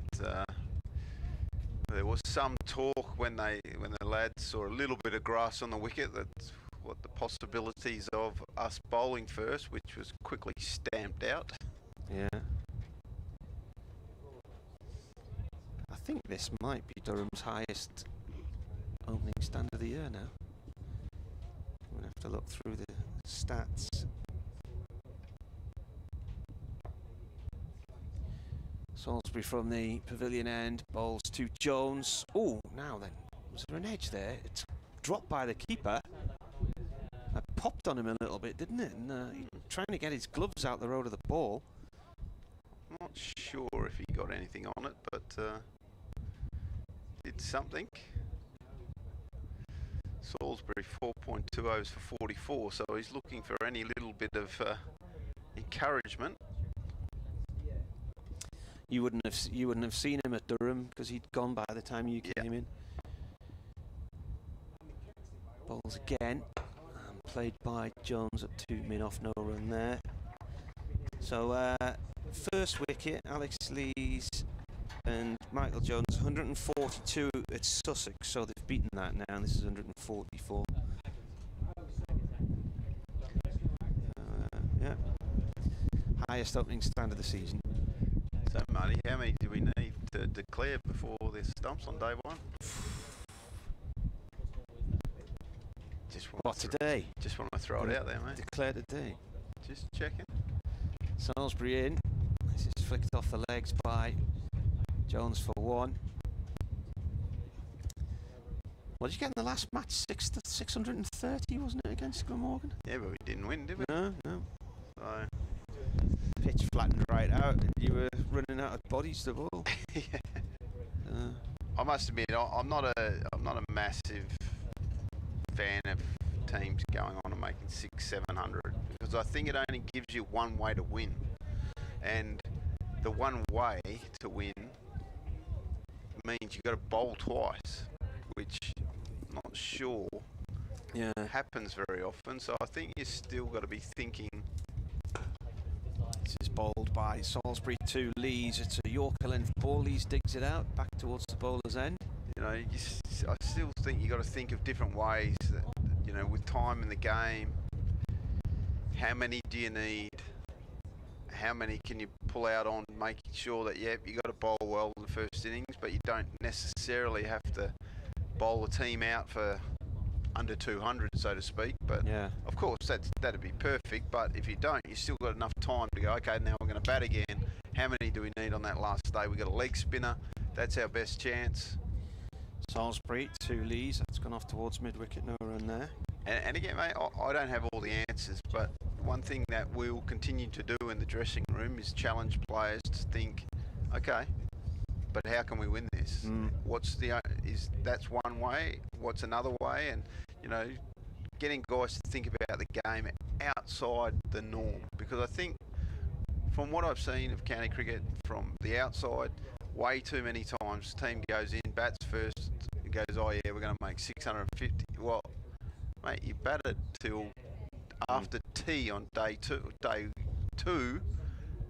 There's only one way you can win here, and it doesn't. Well, I don't think it happens that often. Well, if you look, I mean, when I'm doing my stats for these games, I do piles of notes, but it's amazing how many times a side's record score comes in a draw. Yeah. Rather than a win. And again, you know, sometimes that happens, and I'm not saying that you can win every game, but I would rather die wondering than just sort of sit around and go, oh well, another game done, let's go move on to the next venue. I'm not a big fan of that. Barnes, none for 13 from 3 overs so far. From the Bennett end, right arm over to Jones, and Jones is out. He's just flicked it to short mid-wicket, and Colin Ackerman has taken a diving catch. Jones departs on 78, and Durham are a wicket down now, 145 for 1, and the highest opening stand of the season comes to an end. Bit of a disappointing end there for Jones. Perhaps a little bit through the shot, really. Yeah, it's a shame. He batted so well, 78 off just 69, but deliveries. Got a half volley on leg stump and just tried to stray it through the onside. And Colin Ackerman, low down, good catch to the right. First wicket for Durham, unfortunately, just before the lunch on the first day, which will bring out Scotty Borthwick, the skipper. Colin Ackerman showing his fielding credentials there. So Jones heading off the field and Borthwick heading on, doing a few stretches. Davey Fenix emailed. He said, could you ask Ryan, was Toby Petman from Notts a bowler Durham considered, given the lack of fast bowlers? He said, he's a bowler who I rate. I think we went through every team looking for loan options. In fact, I'm sure we rang Notts and they were not willing to help us out. Which again, everyone can understand. They're fast bowlers with T20 on and 4-day cricket on. Everyone's a bit nervous about what's going on with their own stocks. But yeah, it's a tough time of year, that's for sure. Well, every time there's a bowler injured, Don Topley comes straight onto Twitter and says to me, too many matches. I say, well, if that's the case, Don, why are players getting injured in April and May when the season's only just began? A lot of it is down to physiology, and players like Bryden Carse and Paul Coghlan, it's the way they're built half the time. I mean, they've had just about every injury you can imagine between the two of them. They're explosive athletes that, and again, I was speaking to Susan on the balcony just before I came up here. You know, Bryden, his history has been some weird injuries. It's not like, this is actually his first probably muscle tear that he's done for years. Feet injuries he had? Yeah, he's had foot injuries and ankles and knees and all sorts of things. At one point he went to see a Harley Street specialist because they just couldn't get on top of why he kept getting injured, and the guy took a look at him and said, you need to prepare for games and train in a totally different way to what other people know. Look, there's a lot said about loads and bowling loads and stuff. Barnes to Borthwick. And again, I'm not going to go against the scientists and stuff, but I think a lot of the time we aren't giving bowlers opportunity to bowl enough to become more hardy, so to speak. You know, it's one of those things. If you bowl a lot, you're going to get injured, but if you don't bowl a lot, you're not going to get used to bowling a lot, so you can't bowl a lot. And it goes round and round in circles. It's it's a tough one. Round the wicket comes Barnes. Borthwick forward to this one, pushes it towards backward point. And when you mentioned Susan's the Durham physio. Yeah. Is it what's her surname? Calman, is it? Susan Dale, isn't it? Dale. Who's Susan Calman? Is Susan Calman? Sure. You tell me, Marty. I've got that note down in from. Susan Dale. She's sensibly sitting in the dugouts they use for the T20, which are underneath this stand in the shade, so good spot out of the sun.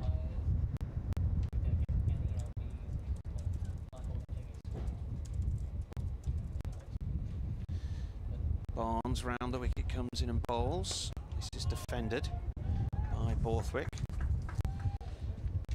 Ed Barnes then started with Yorkshire's academy. He's played for a few second teams, Yorkshire's, Sussex. And he started his professional career in the first team at Derbyshire. Plays for Sheriff Hutton Bridge Cricket Club, just north of York, which has produced a few players in recent years for the Yorkshire side. My thanks to Ryan. He's going to have to head off now because we are approaching lunch, and Barnes comes in and bowls. This is defended by Borthwick.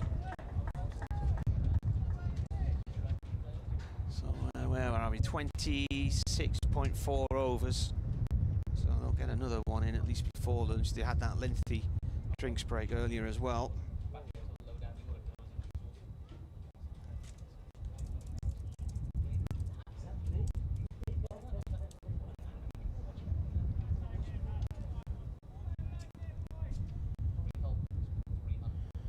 One ball left of this 27th over. 145 for one. Barnes in and defended by Borthwick, so he's yet to get off the mark, and I think that's a wicket maiden actually.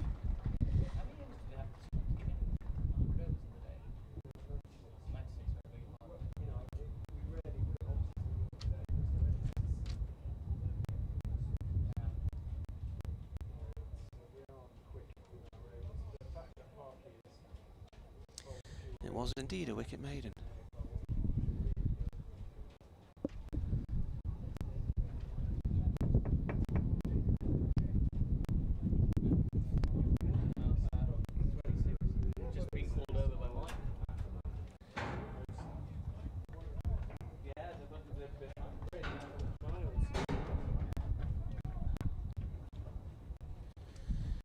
Richard and Atif are going to come back in and take you up to lunch, and then we'll be back on air. Lunch is 40 minutes, so we'll be back on air about 22 to. Sorry, Marty. It's all right. Just enjoying the conditions out there. And Ackerman is into the attack. First ball goes down the leg side, and I'm naturally looking at the umpire to signal a wide. But of course, that's not the situation. You white ball cricket guy, you. Now, first wicket hasn't really slowed down things too much. Is Ackerman in again? Just on the back foot, on the push. As Lee's out to deep square leg just for a single. 146 for one. So, just a couple of minutes to go till lunch. I do expect to get all 96 overs in today. Although they're slightly behind the over rate at the moment. Leicestershire, considering they've had some overs of spin, that's possibly why Ackerman's into the attack now. 146 for one.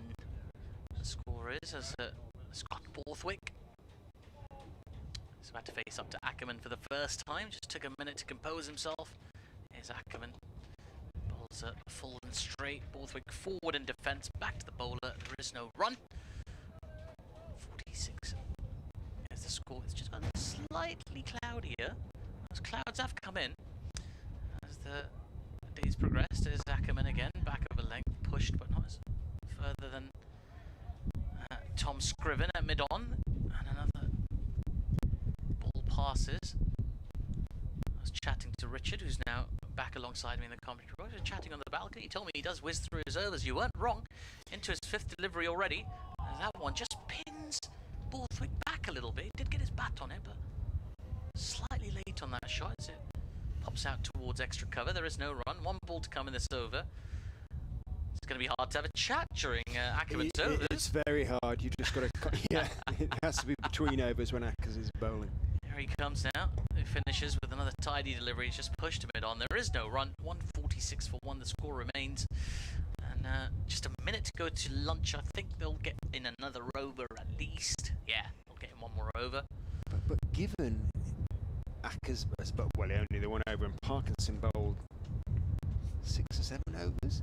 Yeah. The fact that we've only had 28 overs is a little bit hard to understand, but Leicestershire are terribly bad at getting through their overs quickly. We did have a drinks break, I suppose, didn't we? A bit hot at 12, but even so.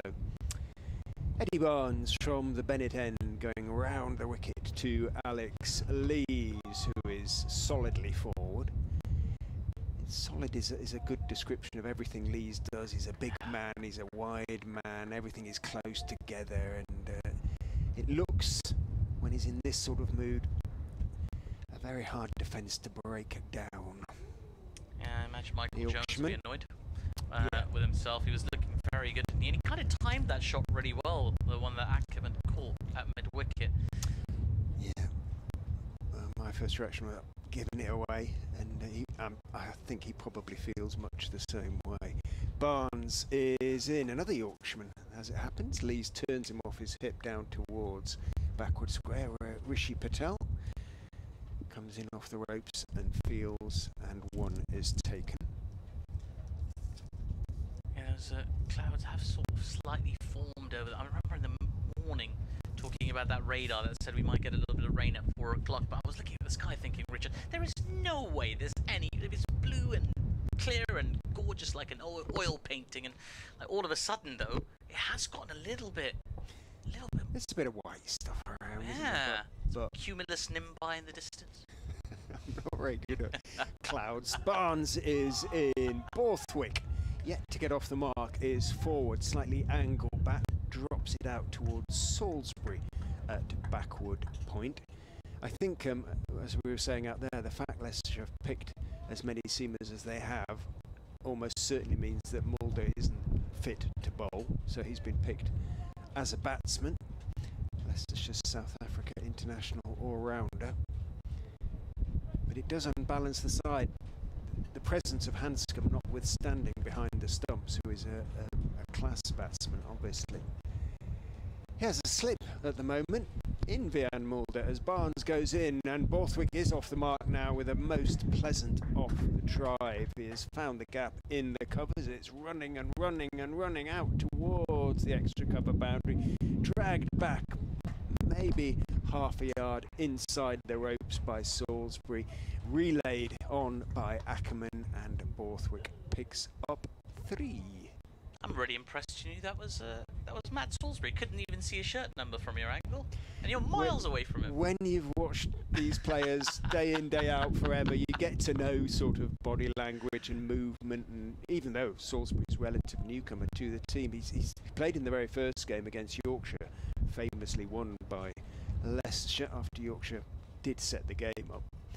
Barnes is into Lee's grunt of effort from Barnes as he delivered that one. Lee's blocked it back down the pitch, but then he got injured, unfortunately, in that game. He picked up a side strain, I think it was, so he was out for best part of 7 weeks, really, in the end. Side strains for a seamer. Yeah. Take a bit of fixing. And he came back in, excuse me, to the T20 side, and now he's getting a chance back in the red ball side, in the Kookaburra side, I suppose we should say. Now in goes Barnes, bowls. Lees waits for it, turns it on the back foot out towards mid wicket, and there is no run. And that is a lunge. That 3 from Scott Borthwick brought up the Durham 150, and the loss of Michael Jones notwithstanding a thief, I think you'd have to say it's Durham's morning. Yeah, without a doubt. Anytime you can go to lunch with 150 on the board on day 1, you're going to be very, very happy. Those 2 opening batters found their rhythm very quickly. Slightly loose bowling, you could say, from Leicestershire up top. The batters exploited that short boundary, exploited the conditions very, very well. I suspect the scoring rate will slow down a little bit. Borthwick took 10 balls to get off the mark, whereas after 10 balls, both batters were well over 100 strike rate, the 2 opening batters. But wicket just keeps Leicestershire interested, especially with the sun sort of poking its head in and out of those clouds. Things might change a little bit.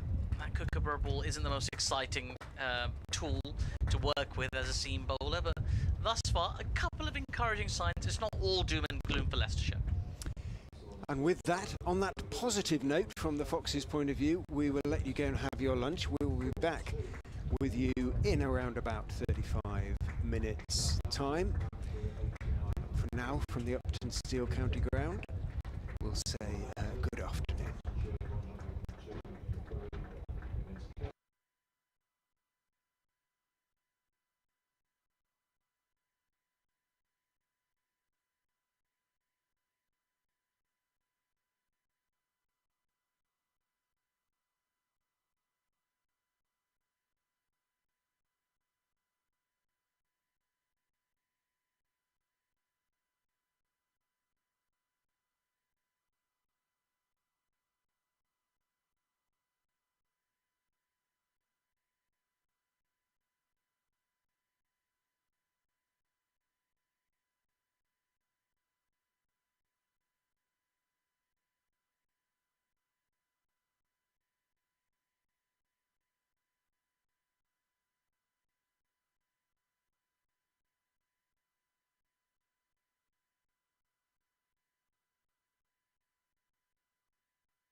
Oh, good afternoon, everybody. Welcome back to the Uptonsteel County Ground, Grace Road in Leicester. Afternoon session on this first day of the LV Insurance County Championship fixture, Division 2 between Leicestershire and Durham. Being brought to you by BBC Sport, BBC Radio Leicester and BBC Radio North East, all the various stations up there. Martin Emerson for the North, as they say up there.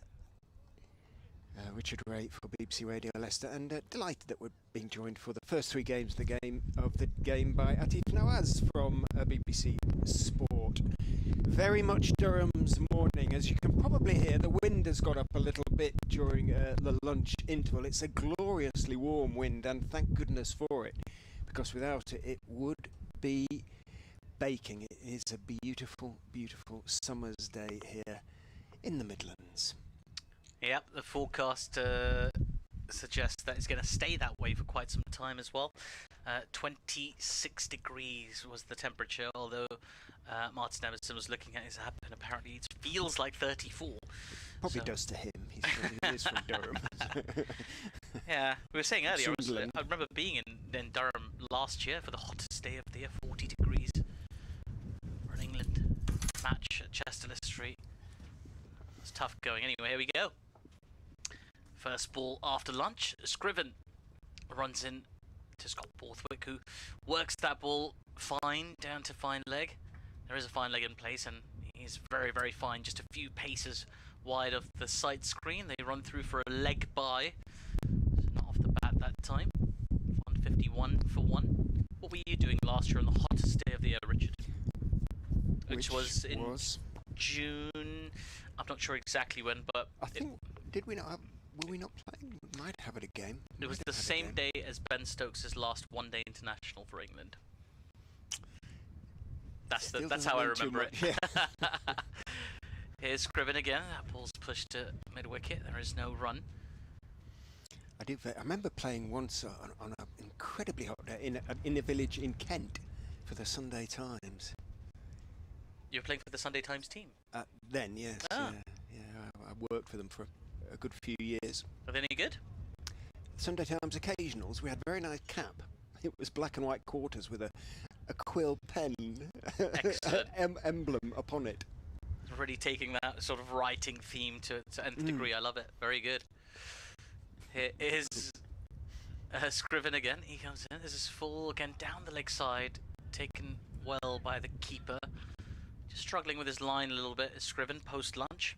It was I have to say, by the way, Richard, that was one of the nicest lunches I've had at any county game over the years. Just absolutely outstanding stuff. Lovely sort of tomato soup with some croutons and a vegetable quiche. Was tart. It? Tart. Sorry, I beg your pardon. Mediterranean vegetable tart. It was lovely.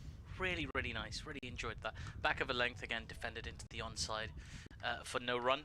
Score remains 1-5, 1 for 1. And there are two, I beg your pardon, I think one delivery. No, there are two deliveries remaining in this over. Yeah, it was very nice. You sort of get used to travelling to county grounds, and if you're lucky, there'll be a sandwich or maybe some soup to pour yourself. But this was a lovely setup here at Leicestershire, so that's very. I might even send a tweet about it. Just very pleased, very, very pleased. They would be delighted, I'm sure. Here we go. Scriven in again. That's a slightly straighter delivery. He's starting to get back to a decent line now. Been straying a little bit, but that was full and quick as well from Scriven, who's bowled with good pace and energy thus far today. No grunting from him. There's been some grunting from Ed Barnes. Yeah, he gives it everything when he lets go, doesn't he, in every respect. Yeah. Big grunt of effort. Well, you must have played for some fascinating teams over the years, Richard. I want to know about all. So the Sunday Times is one you've brought up. I'd like to know about a few others. The next ball is back of a length, again sort of angling into the hips of the batter, who works it to mid-wicket. There is no run. That is the end of the over. Just the one from the first over after lunch. 151 for 1. My first was a club in East Yorkshire, which I still think was the most picturesque ground I've ever played on, because it's literally on the cliff top. Oh wow! Okay. So I mean, yes, it could get quite chilly, but boy, it did drain well.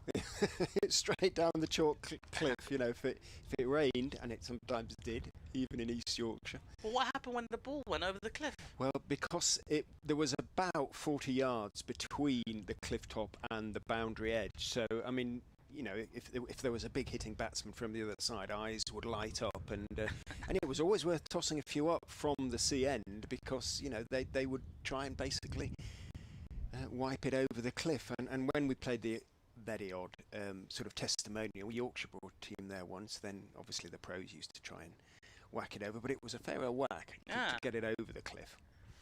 But yes, it did happen, and it was recorded in the club annual, you know, the yearbook, little yearbook, brought it over the cliff when it happened. What was the club called? Sewerby Park, Sewerby Park, and it had a stately home at one end and the North Sea at the other. Round the wicket comes Barnes, bowls to Borthwick, who blocks the delivery out to point, and it's picked up by Matt Salisbury, and there is no run. Tom Scriven, you can hear, clapping away down in front of us at third man. They do have a third man now, Leicestershire. They didn't for much of the morning, and as ever, a lot of runs seem to go down there. Right, I've just pulled up a picture of it, and that is about as picturesque as it gets. There's the pavilion. It is. That's the pavilion. You can see in the distance, and the ground is between. Obviously. Oh, I see it. There we go. There's the ground. There you go. Oh, I see what you mean. It's sort of beyond the boundary. Barnes is in and defended on the walk almost by Borthwick out towards mid-on. This is in North Yorkshire. It's in East Yorkshire. East Yorkshire, actually, I beg your pardon. The East Riding. It isn't that far from Scarborough and places like that, but you know, it was about 10, 12 miles down the coast.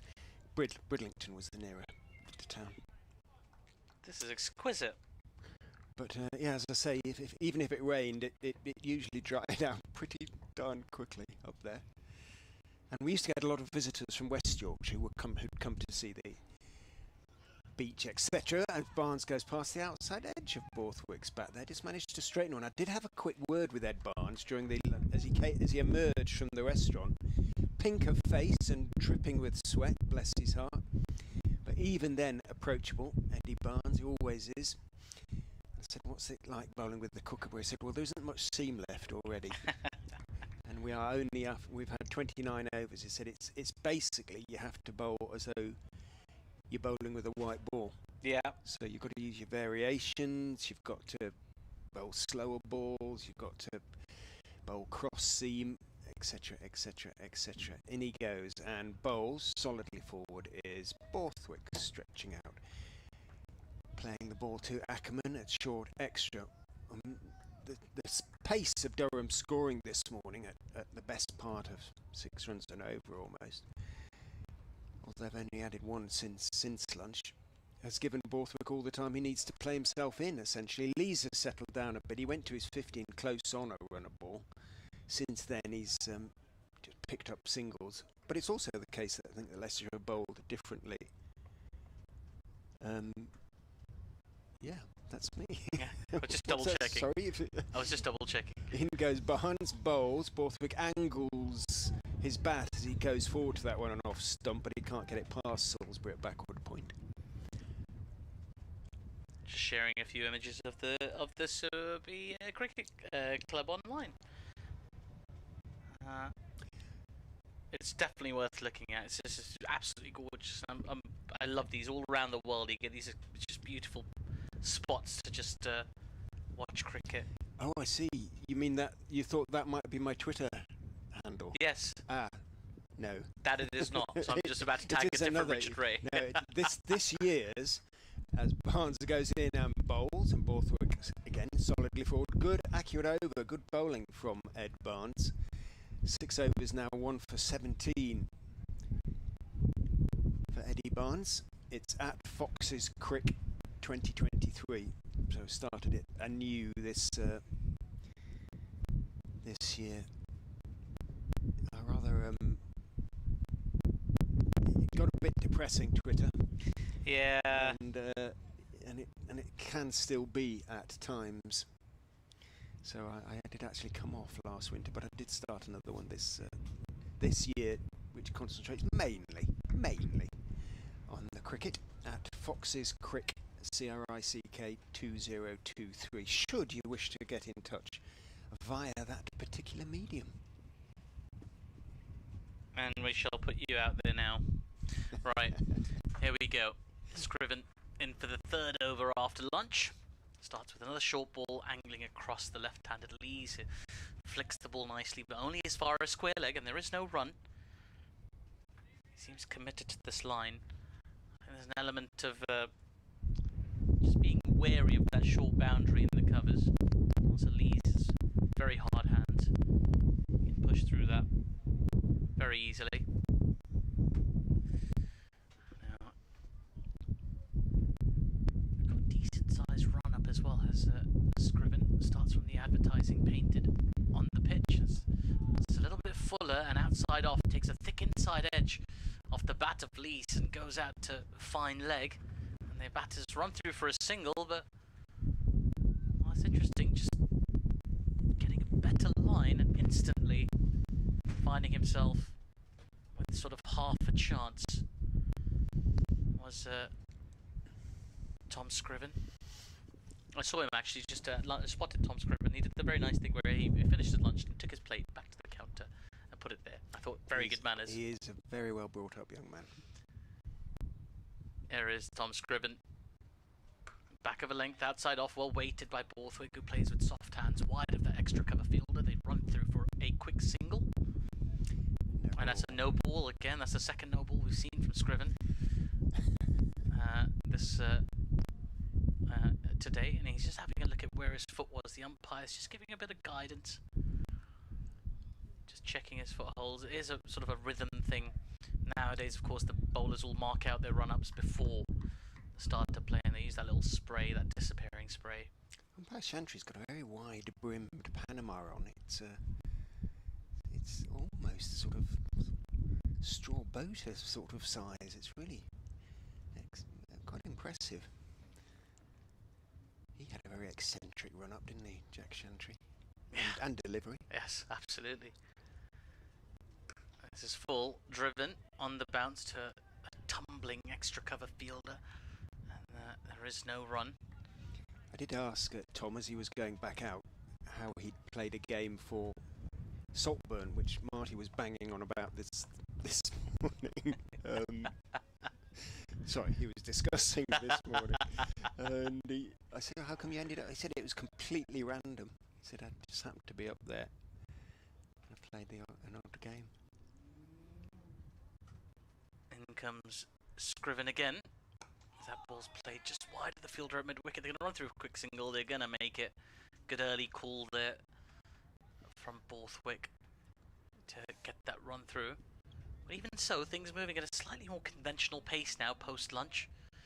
We're into the sort of the back end of the third over. At this stage, they were going at 10 and over in the first session. The Durham batters, Michael Jones and Alex Lees, were finding the boundary with ease. A little bit more discipline here now from the Leicestershire bowlers.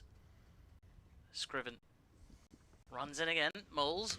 This has been driven exquisitely. Well, that's running out towards the extra cover boundary. He's being chased down.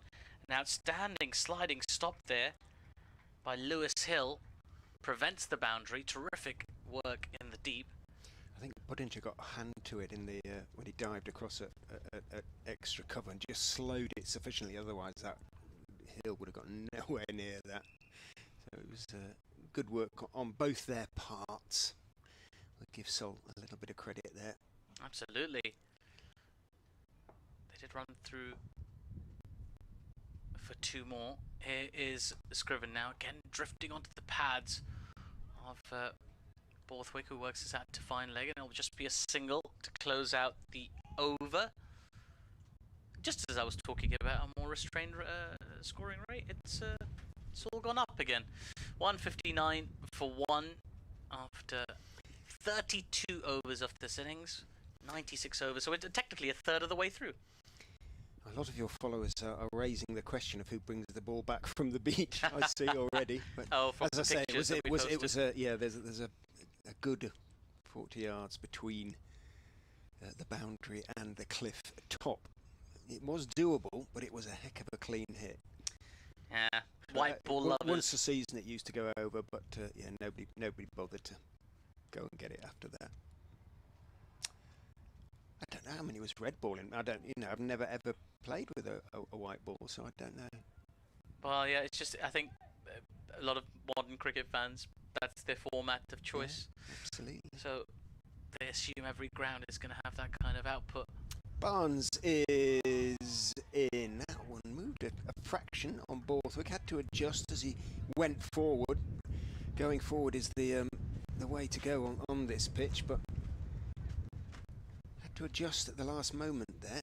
Barnes, who hasn't been by any means a fixture in the first team, getting a chance here, and arguably he's been the pick of the seamers, to be quite honest. Absolutely. He's been there or thereabouts.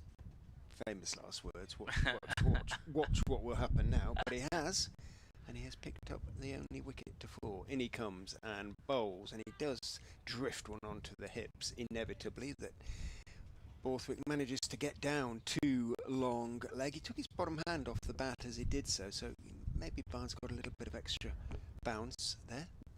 Borthwick on to 8, 160 for one, 10 runs added post-lunch. Some of the players tucked in mightily, didn't they? Certainly the Durham players did, and rightly, but so most of the Leicestershire bowlers just took some fruit, basically. Yeah, if you're number 8 in the side for Durham, you reckon you've got a long wait, you might as well enjoy yourself. Well, I would think that they're not anticipating being required today, basically, but and who knows? Loads of carbs and then put your feet up, have a nap. Barnes past umpire Watts, bowls, and again Borthwick pushing slightly across the line. Turns the bat face as he works that one out towards right at mid-on. You can do that in the dressing rooms here now. They've been completely revamped this season. The away team now changes in what used to be the committee room. Oh, wow. Down in the pavilion. The ECB paid for all this. They decided that the changing rooms weren't sufficient size and luxury. As Barnes is in and bowls short and helped around the corner all the time in the world by Lees, and you might just have heard the sound of ball striking advertising hoardings, which came a very short time indeed after you heard the sound of ball striking bat. Beautiful piece of time. He used the pace of it. It was a poor delivery from Barnes, who, well, it's my fault basically, isn't it? Because I said he was bowling well, but he was. That wasn't a good delivery. Even with that boundary, he's been by far the most economical and threatening of the bowlers for Leicestershire today. Only wicket taker thus far. Comes down the slope and bowls. Lees tries to whip him away over mid-wicket off the front foot. The ball, he misses it. The ball thumps into his front pad. Barnes howls an appeal. It is turned down. I shall have a look at that on the replay. The stream is a ball or two behind where we're at the moment. I wonder if I can get it to jump ahead a little bit. Yeah, you're going to have to watch some adverts. Yeah, that's the problem these days. Pay some bills for the clubs. YouTube stick some adverts on it, don't they? So you always are well, a little bit behind. Every ad helps pay a few bills. Indeed. In goes Barnes, and again, Lees can't get full bat on ball, and it bounces out into the offside. The wind gets up. We may have to close the door behind, because that is what is making the wind sort of come through as loudly as it is. If it's putting you off, let us know on Twitter, and we'll do something about it. We can't actually stop the wind, but we can stop it coming into the commentary box, essentially. Yeah, there's a little fan at the back there. We could probably stick that on if we got warm. But yeah, no, I mean, I understand, like, the streaming has become such a huge part of following county cricket in this country, even club cricket. In fact, I've seen a lot of clubs do live streams. They got to do it. They got to bring in the money. You can't just leave it all to Tom Jones concerts. How many would they get in for the Tom Jones concert here? I genuinely don't know. That we've had Elton John play here as well, and obviously they sold all the seats for that. The stage is set up sort of in the south-east corner of the ground, and it sort of they use all this area. So, but basically they cover the whole pitch. Tom Scriven continuing. Did he take the outside edge? It goes through to the keeper. It did. It did. A terrific delivery from Scriven. Borthwick just pushing at it outside off. Takes the outside edge. Keeper takes an excellent catch. And the second wicket falls for Durham with the score at 164. It's Borthwick who goes for 8. He's walking back slowly. And Tom Scriven is rewarded for, well, in effect, getting his line right. He was going across the batter a lot, across the right, the left-handed batters into their pads. And this time, just putting one outside the off stump, and excellently caught behind as well. Has to be said. It was just sort of quite low for the wicket keeper. Managed to get the gloves down. Did Pete Hanscom and complete the catch. 164 for 2. All of a sudden, the game looks a little bit different. Yeah, Richard. I mean, Durham still have a pretty solid foundation, but Leicestershire spirits will be lifted. It held its own a little bit, the ball. He did rather plunge at it, didn't he, Borthwick there? Thickish edge, and you could almost see the angle we were at was perfect, wasn't it? And you could see the deflection. Let's have another look to see if Scriven got the ball to do anything. He might just have straightened a fraction. He was playing a little bit away from his body and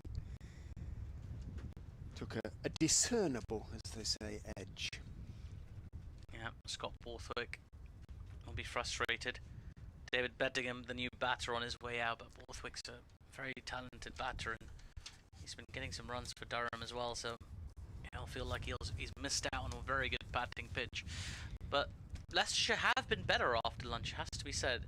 More control, haven't let the batters get away. As we say, they were going at 10 and over for the first 6 overs of the game with Durham. This session just exerted a bit of control. Have the Leicestershire bowlers. Barnes as well from his end has been bowling very well. There was that one short ball, of course, but other than that, it's been very tight and helped create the pressure that's allowed Scriven to take a wicket. Beddingham 506 runs at 46.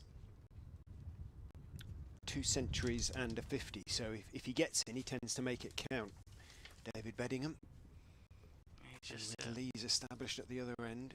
This is maybe the key partnership. It could be right-hand, left-hand combination now with Beddingham on strike. Here comes Scriven. This time he goes down the leg side.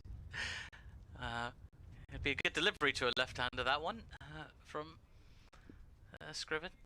He's slightly struggled with his line, I have to say. Despite getting the wicket, it's kind of gone the wrong side of the batter that he wants to.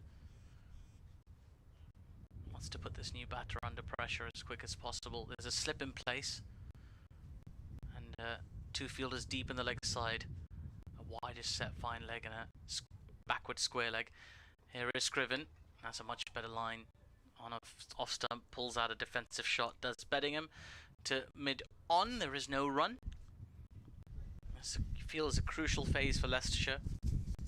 At one stage, it looked like Durham were destined for a big day, perhaps in excess of 450 type day, but Leicestershire have an opportunity here of just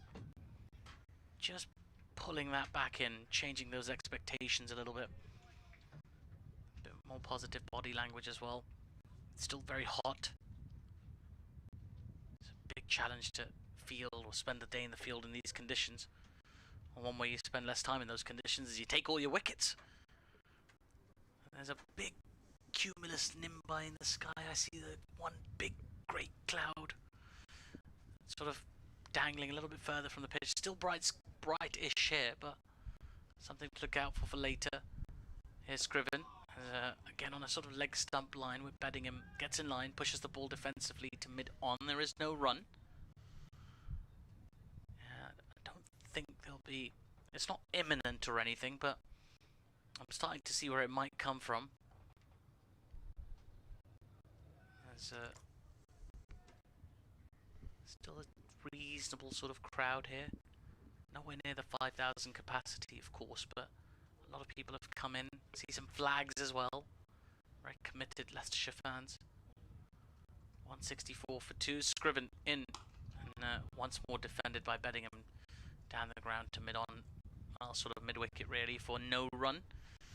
Yeah, they are committed, but at the moment there are a lot of questions being asked. They're hoping for better news from the club sort of going forward, and that sort of has been semi-promised by the club in terms of new contracts and things like that, so or potentially being signed. So yeah, they do need the fans though a little bit of good news. Most certainly. And Scriven finishes over. Beddingham firmly behind that in defence, textbook defensive shot. That you find that on page 37 of Wisden 1986. 100. I don't know if they did it then. Of course they did. 164 for 2. You young fellows, 1986 wasn't so long ago. 1986. It's just it's around the time I was born. It's all right. Don't worry. How old? I was very old by then. Even older now. Hanscom is having a chat to Scriven. Hanscom will probably be here for the game. In fact, he will certainly be here for the game against Worcester at Oakham in a couple of weeks' time, because Ajinkya Rahane, of course, is now vice captain of the India Test side, and who was scheduled to come here for the second half of the season, and now won't be here until the start of the Royal, whatever it is now, the One Day Cup. Yeah, different sponsor now. At the earliest. In goes Barnes and bowls. Lees gets forward, more or less to the pitch of it. Doesn't really put his full weight into the drive. Lewis Hill, having fielded the ball, sort of pirouettes as he throws, and don't quite know why. It's fun. Yeah, it's fun to pirouette. Yeah. Something. Yeah, just you feel quite graceful doing sheer it. high spirits. Yeah. I think on the part of Lewis Hill. When there's an opportunity to sort of pirouette in the field and do a ballet-esque movement, you feel quite graceful when you do it. You feel. I don't think I've ever been described as graceful in the field. In goes Barnes and bowls straighter, and Lee's half forward, turning the ball to Budinger, who is at the moment at short mid-wicket. Hill's trying a few things in terms of field placing. He's got Ackerman at sort of a leg gully. It's the Angels on their Harleys. I see. There's a chapter based behind one of those trees. There's the house there. I keep forgetting their name. The biking club. Yeah. Sorry, the biker club. There's a big difference between a biker and a biking club, I've been told. Club, okay. Even. They certainly have large engines. In goes Barnes and bowls again straight. Nice high right elbow from Lees as he blocks that one out towards right at mid-on. Yes, gleams of chrome, it being a Sunday. We're going up and down the Milligan Road before heading out into the roads of Leicestershire and beyond. It must cost a fortune in fuel to be in one of those clubs. I don't know, actually. I've never ridden. No, nor have I. Motorbike's thirsty. I don't know. I've only once ridden a motorbike in my life, and that was in Tanzania, of all places. I was trying to impress someone. So that's the only time you do silly things in life, when you're trying to impress someone. Made it out alive, though. And were they impressed? Yeah, I think so. I'd like to think so. Reader, I married her. Changes to the field, which is not going to speed up the over rate, which is -1. They put it up at lunchtime, which surprises me, because I thought it would be minus a couple, but -1. Leicestershire just about okay then for the time being, but we are unlikely assuming that they bowl the full 96 to finish on time. Barnes is in, just held that back a bit, and Lees had to wait for it, as again he turned his wrists on the delivery and played it firmly out towards right at mid-on. I've been getting some tweets from useless an account. I don't want to call it by its name. Useless Durham stats, which is, I mean, it's actually quite useful. Most of the stats that come through. So. I was going to say it's very subjective, isn't it? Yeah. We think they're useful, but go on, crack on, because it's an interesting one. Yeah, I'll tell you what. I'll give it to you after the next delivery, just because the bowler's about to run in. Barnes turns again round the wicket to Lees. You heard that characteristic grunt of effort from Barnes. He dropped a fraction short of a good length. Lees, all the time in the world. The bounce is regular. It's not spectacular, but it's regular, and it blocked it back out into the onside. So here's the stat from Useless Durham Stats, which is at Durham Stats on Twitter. That's the fourth Tom to dismiss Borthwick in the county championship against Durham. Curran, Smith, Haynes, and now Scriven. Only Chris, Luke, James, Tim, and Tim are ahead of Tom. And that's useless.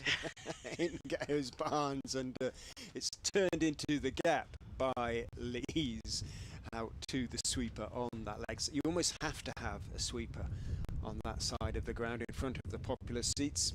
Oh, absolutely. Because it is not very far away. End of the over. Single, 165 for 2, Lees 73. Bettingham yet to get off the mark. Basically extra cover. It's not far off, is it? It's not far off, depending on which end the bowling is coming from, of course. Yeah, it's just one of those scenarios, really, where they just have to. The game has got a little bit interesting for me, I would say. It's just with the fall of that second wicket, and this little opening that's come through for Leicestershire. There's been a few more chats. They're not really thinking about the over rate too much at the moment. They're thinking about their best chance of getting another wicket and doing so as quickly as possible. Yeah. Having lots of long conferences at the moment. Now finally, Tom Scriven is running in, and he comes to Lees. Very quick full delivery. It's been pushed back to mid-on. There is no run. He's been very tidy, actually, as Scriven, with his length at the very least. Like, the line has been sort of a little bit both sides of the wicket, if I'm being sort of maybe a little bit critical, but the length has been excellent, and the pace of his delivery has been outstanding. It's been very difficult to take him for runs in the same manner it was with Salisbury and Wright a little bit earlier. Here comes Scriven again. And again, firmly in defence is Lees. You can tell, really, because his strike rate has dropped off a long way as Lees. He was going at bang on a run of ball for most of the morning session. He's now on 73 off 115 balls, showing respect to a better quality of bowling, a more consistent length of bowling. It's what they have to do, isn't it? Just top off. Hope for a little bit of variation, a little bit of movement. Just that bit of discipline. Areas again full this time, driven nicely by Lees, only as far as mid-off. There is no run. This passage of pressure continues for Leicestershire. They could get another one here. It would just completely turn the dynamic of the game. 150 or 146 for no loss is very different to 165 for 3. Umpire Watts wants to talk to umpire Chantry. I wonder what about.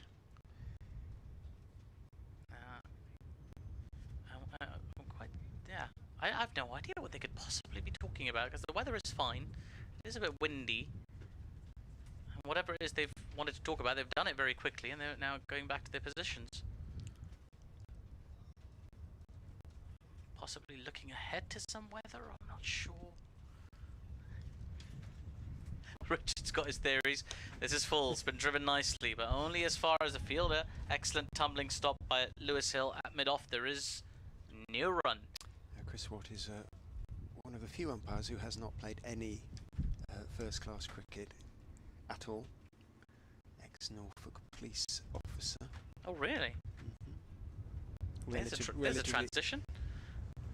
Relatively new to the first class umpires list.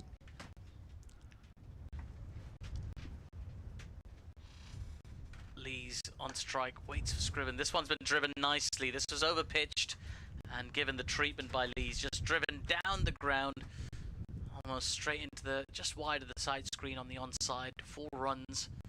A little release shot there from Lee's. 169 for 2.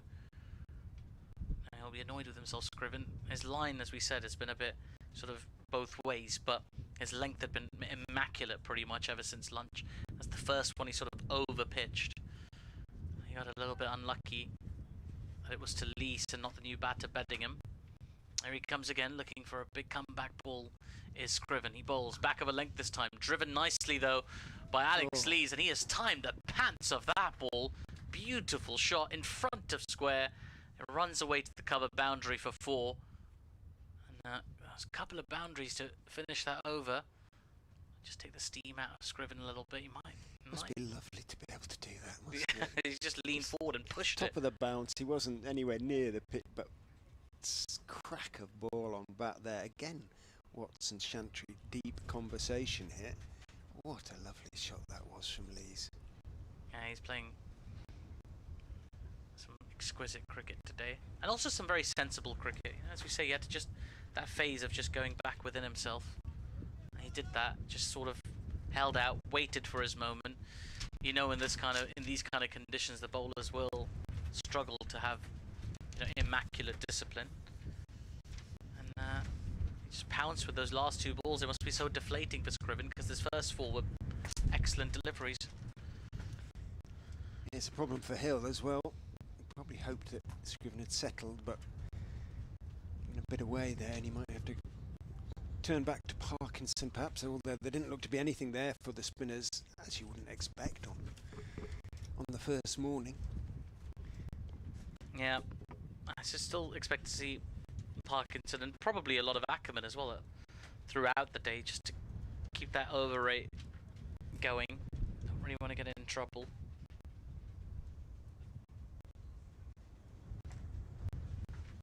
Right now.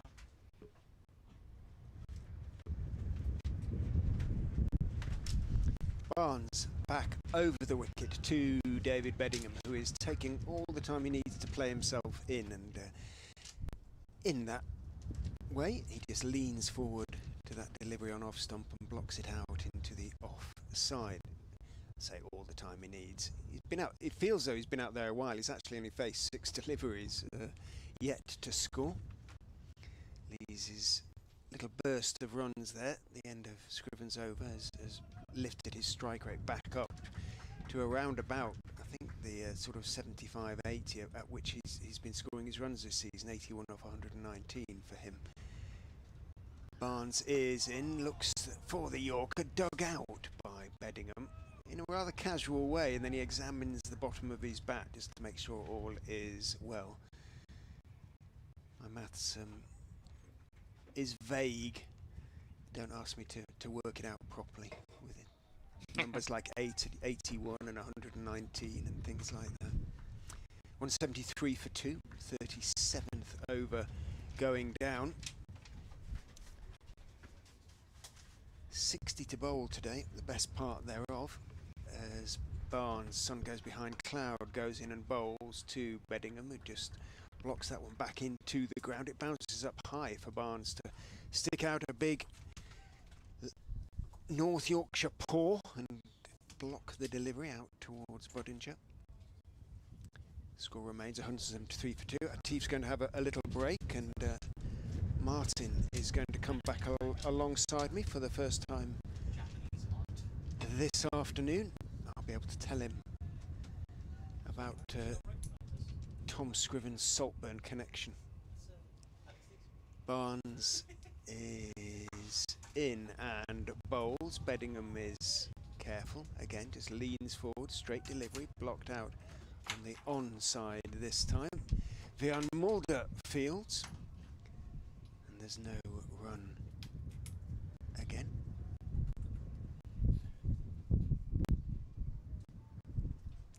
No threat of rain at the moment.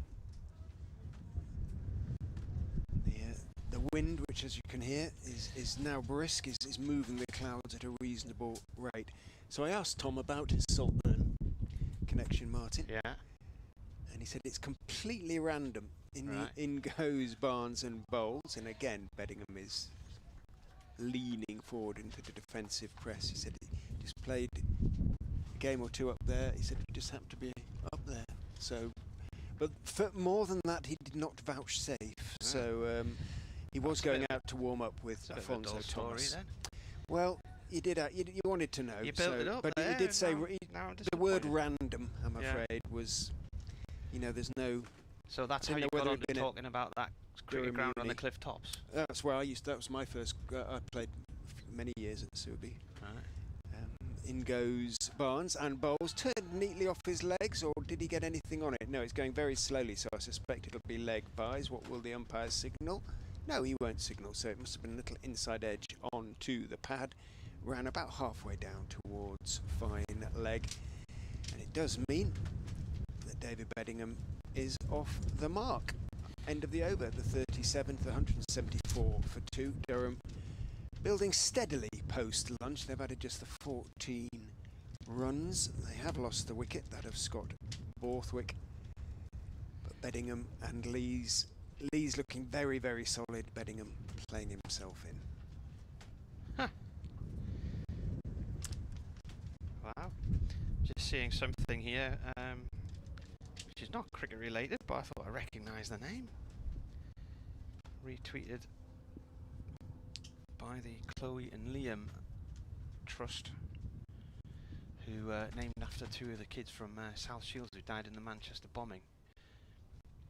As Scriven comes in, this is defended, and they've been giving out some bursaries and some grants. So one of the Whitburn people's been given some money to help them with coaching or umpiring or something I saw yesterday, and here's one today.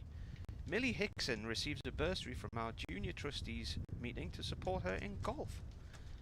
So she's one of my daughter's best mates. She's already had a promising career as a young golfer, so good luck to her. Scriven in again, and played away by Beddingham up to mid on no run there. So is that near Flamborough Head, that ground? Yes, then? Right. yes, yeah. I've never seen a picture of it until just now. Didn't know it was there. I bowled many thousands of overs up there. Into the sea fret. We didn't tend to get mists too much, really. Withensea's down that neck of the woods, isn't it? Yeah, about further down, yeah, then. much down towards Hull. Our neighbour That Pat's sort from of area. Withensea. Spurn. Bowler comes in, and that is turned to short mid-wicket by Beddingham, no run. Got 150 odd in the last match, Beddingham against Glamorgan in the draw. 151. Do you know what it is? I sat down the other day, when was it, Friday, so I'm trying to start my match notes for this one, and I started going back through the Glamorgan scorecard, and I couldn't remember anything about that game, and it was a fortnight ago. There's been that many T20 matches since then, and my main brain hasn't got enough space in it anymore. Scriven bowls, Beddingham places out towards short extra cover, no run. Mulder's sporting almost a bucket hat, isn't he? Yeah. It's not quite. It's a slightly wider brim. I got my new bucket hat on Friday night. Did you see the one that Ryan Campbell was wearing today? I did. So on the outside you've got the plain blue with the Durham badge, or you can turn it over and it's the Durham logo in yellow and blue repeated. So I think the yellow side's when you go to a music festival or you go raving or something like that with your glow sticks. Not that I ever have. Beddingham cuts this one out through the covers. It should have enough on it to go for 4. It's slowing. Salisbury's chasing after it. It's a teaser, and it's just got for the ropes just as he was about to reach the ball. So that's the Geary bar over there, which a few Fridays ago was rather busy. There's no one over there today. No, it's deserted. Not in the county championship. It's done good business over the T20, but Leicestershire's home games are all done now. Just have away fixtures at Derby on Friday and Nottingham next Sunday. Scriven in, pavilion end, Beddingham forward, defends that one. There's one or two people asking me questions about Scott Borthwick's scores this year. I'm just trying to... We just like the tweet about the Toms. He got 108 against Worcestershire and Chastity Street in April.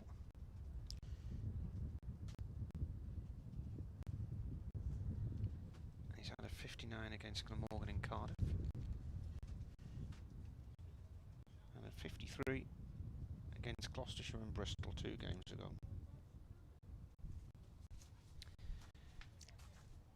Ed Barnes will continue from the Bennett end, which is not unpopulated. There's probably about 50 people or so in the green seats in front of the Turner Indoor Centre over there. I wouldn't mind being in Lerwick today. For why? It's only 17 degrees there. That's a manageable temperature. Oh, it's nice to be warm though, isn't it? Oh, it's too warm. I don't mind a bit of warmth, but when it gets sticky and it tires you out. Round the wicket comes Barnes and bowls to Lees, who turns him neatly off his legs down to Callum Parkinson, lurking at long leg, gets his throw away, and it is just a single to Alex Lees, who moves on to 82, 179 for 2. Looks like it's hovering between 28 and 30 here at the moment, but when I looked earlier today it said feels like, and it currently feels 33 degrees out there at the moment. Felt like that when I was blooming running, didn't it? What was it? Was it nice and cool in the lake? It was quite warm actually, Was the reservoir. Yeah, it was quite warm, although I did have a wetsuit on. Barnes back over the wicket to David Beddingham, who with all the time in the world, so much time, just leans forward, slightly angled back, drops it out into the offside. Rishi Patel is the first to it at a point, and there is no run.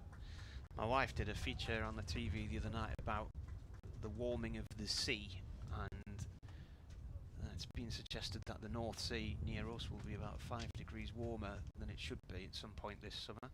So that's a whole 10 degrees. The heady heights of 12 degrees is about as warm as it ever gets. Yeah. That's normally about the beginning of October. Barnes bowls, slightly shorter of a length here with that characteristic grunt, and forced by Beddingham out into the offside. Not really timed, although Budinger dives to his right at extra cover to make the stop.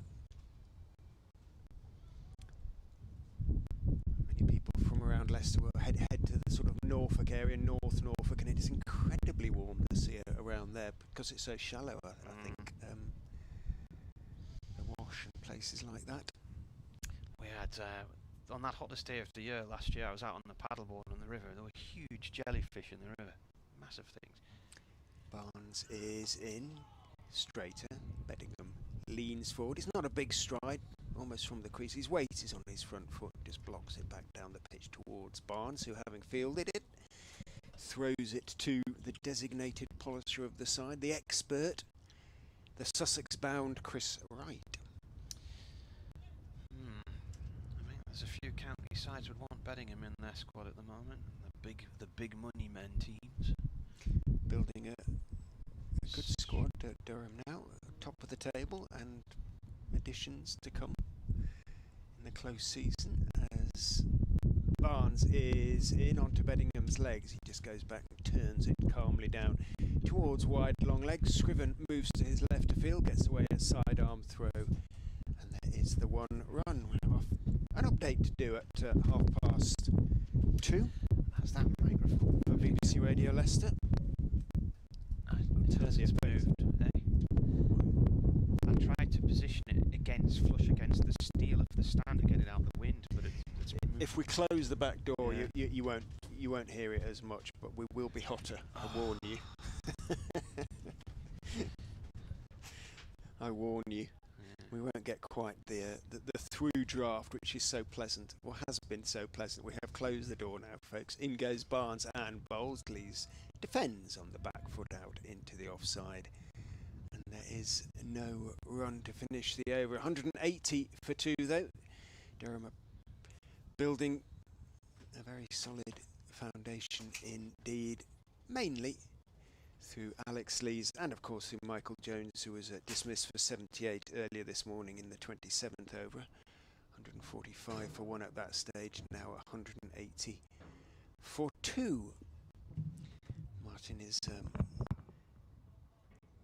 using a stick to fiddle with the effects mic. That's the sound you can possibly hear. I don't switch it off, but it's quite tolerably entertaining to see what he's doing in there, or down there.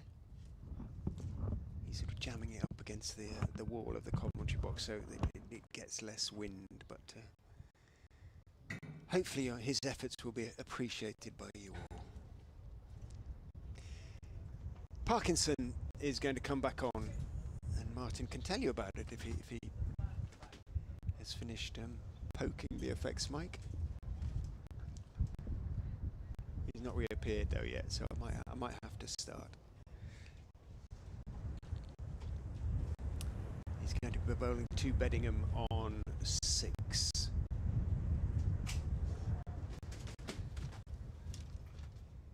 Eight overs this morning, none for 33 for Parkinson, who jogs in and bowls. That's a poor delivery, drifting down the leg side, and Beddingham just turns it down towards wide long leg. It's a long chase around there for Rishi Patel. Thought they might push for 3 there, but it's a hot afternoon. They're anticipating being there a long time, and they are content with 2. That wind's really got up outside. It's like a Sirocco wind, this. It's lovely, isn't it? It's from the south. It's too windy. Where's the flag? Yep, straight from the south. Yeah. We are looking more or less south. Parkinson's ready to go, and into the outstretched arm of Umpire Chantry he goes. Umpire Chantry was just asking him to wait because Leicestershire put a man round at a backward square. Parkinson is in, Beddingham is forward. Parkinson already has the ball in his hand again. Do you never fear this building's going to take off? No. I mean, the tiles go up and down, as you can see, but in goes Parkinson, bowls, and forward goes Beddingham out into the offside. But I believe it is fairly solidly fastened to the metal sort of grating, which is atop the pavilion here at Grace Road, where we are perched. I presume that Parkinson is in. Beddingham goes back. Ball doesn't turn, of course, and he just strokes it off the back foot again out into the covers where Mulder is the fielder. I presume the previous one went to the great shed in the sky, did it? I believe, yes. I believe it might have joined a great bonfire somewhere. Yeah. I suspect Parkinson tosses that one up. Beddingham waits for it. Puff of dust as ball and bat and ground come together at roughly the same time. Again, Mulder the fielder. Probably around about the same time they got rid of the potting shed at Taunton as well. I suspect if it did go to the great bonfire, the insect population around this place was drastically reduced as a consequence. Parkinson is in, driven, but again didn't put his full weight into the shot there, Beddingham. And again, Mulder could move across to his right at extra cover and field. So decent over from Callum Parkinson. The first ball aside, he only conceded 2 from it. 182 for 2. I was trying to remember a New Zealand spinner who played for Durham a few years ago. I'm wondering if he was the link between Durham and some of the New Zealanders coming over. I couldn't remember his name. And Mervin's email and says, was it Paul Wiseman? Yes, it was.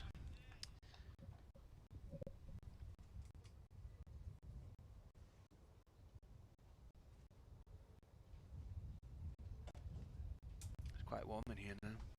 It is. We have a fan. I could rig it up and switch it on if Where would you like. put that? On the front there? Yeah? Well, there. Might work. I slept with the fan on in my room all night last night. This right back into the attack. Is there a more lugubrious tannoy man than that? That's right. What about the guy at Liverpool Football Club? I was the guy at quite. Isn't he a bit of a card, like all so many Scousers, or is he a... Very not? dry. Is he? Yeah. That's what I mean. He just doesn't suit the venue in terms of, you go there for these, the big, the Anfield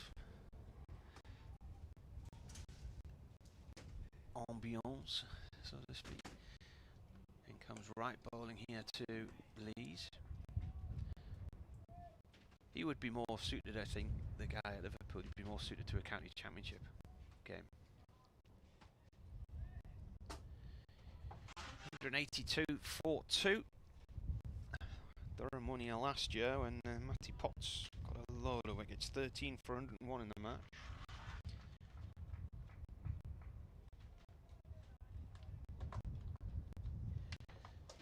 But generally, it's been slim pickings against Leicestershire over the years. Oh, that's nice.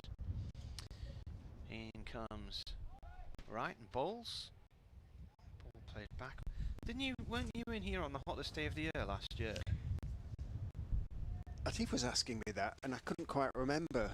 I have visions of you playing Derbyshire or something. I'm pretty sure we did play. Yeah, because Durham had a week off that week, so I was thankful that I wasn't.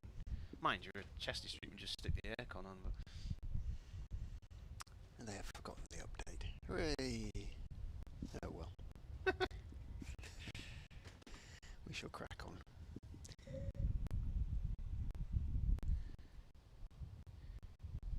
Right, comes in and bowls, driven by Lees down towards deep backward point, and it's 4. And Salisbury was chasing the ball all the way down the rope there, but it was always just teasing him. I've only heard one Harley Davidson today. Yeah, they usually get back for their tea. All right. Scones, I'm sure. Yeah. At about 4 o'clock, 4:30. So you might hear the sandwiches cucumber sandwiches and scones and some Earl Grey. Bone china. They'll be up round. Where would you go on a motorbike from here? Around Rutland? Or oh yeah, there's some up the gorgeous Peak District. ones. Did you bring your bike by any chance? Yeah, I did. Did you? Oh, I might take you out and show you some country roads. It's only me folding bike though. Ah, not me like a Brompton bike. Sort of thing. Yeah. This is driven by Lees, and Salisbury will stop this one at deep cover. 1 run. Yeah, it's just the car I'm in is not that big. I wanted to bring the road bike, but I couldn't work out where I would actually put it. So I bought a little foldy bike for my 50th birthday a couple of years ago. So it's handy for trips when you go to places like Worcester. You can ride along the river and whatnot. I took it to Brighton. One of Leicestershire's keenest fans, Mike Jelfs, is a big Brompton man and always comes in on his. He must be made of money then. They're a 1400 job, those, aren't they? I've no idea. Yeah, I think he's been an official. I'm not sure how long he's had it, to be honest. If he's listening, Mike, let us know.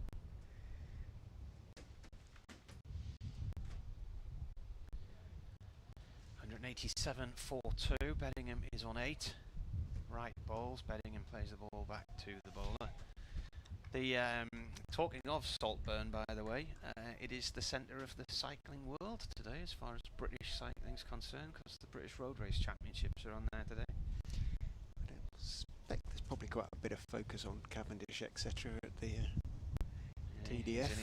He's in his champions. British Road Race Champions top that he won last year. Do you know, I'm a bit ambivalent about him winning any more stages, just because Merckx was I'd like him to win one more. Comes right in bowls. This is played towards short mid-wicket, no run. It would be nice for him to break the record and no... It would, but you could never compare them as the greatness of Merckx to Cavendish is a great sprinter. But Merckx was just a great all-rounder. All-round cycler. He won at everything, didn't he? And so... When I was a kid and I first got into cycling in a big fashion in 1987, which was the year when Stephen Roach won the Tour de France, and I got a racing bike for my 16th birthday, so 2 worlds sort of intertwined. And back then, there was hardly any English riders in the Tour de France. You know, people like Sean Yates, maybe. Robert Miller was Scottish, obviously. Malcolm Elliott that year rode for ANC Halfords, but Well, I was going to say they were a British team, weren't they? But there's a very, very there's a few funny Eastern book written about yeah, that. Wide-Eyed and Legless. Exactly, It's a yeah. cracking book, Yeah. In fact, I started reading it again recently. I was reading it to the kids. Yeah, because that year, the... What we're going to have tonight, Daddy? You're going to learn all about the... Yeah. Well, that year, the tour started in Eastern Germany, didn't it? It was prior to the war coming down. It was in Berlin, wasn't it? Yeah, and one of the lads had defected, hadn't he? Is it me? Parkinson is in, bowls foolish onto the leg stump of Lees, who clips it firmly through wide-ish mid-on down towards Tom Scriven. I mean, in those days, you were hoping that you might get an Englishman win the odd stage, but the idea that you'd have a British team and a Tour de France winner, I mean, he would have been locked away in a darkened room. Round the wicket goes Parkinson to Beddingham, who goes back to a foolish delivery. Skidded on a touch, but again, it didn't turn, so he had time to play it off the pitch so far. So to speak, out to extra cover it ran. He remains on 8. Parkinson jogs in, tosses that one up a little bit, but it's gone down the leg side. He sweeps, don't know if he got anything on it. No, he didn't.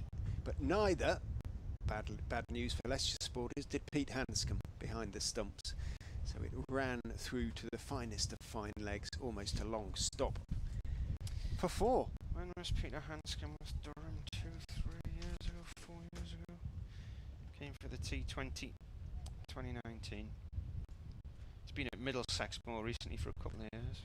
Yeah, captained them briefly, didn't he? Yorkshire, Gloucestershire as well. Yeah, he's been around as Pete. In goes Parkinson, bowls to Beddingham, who just pushes that one back towards mid-on, where right fields.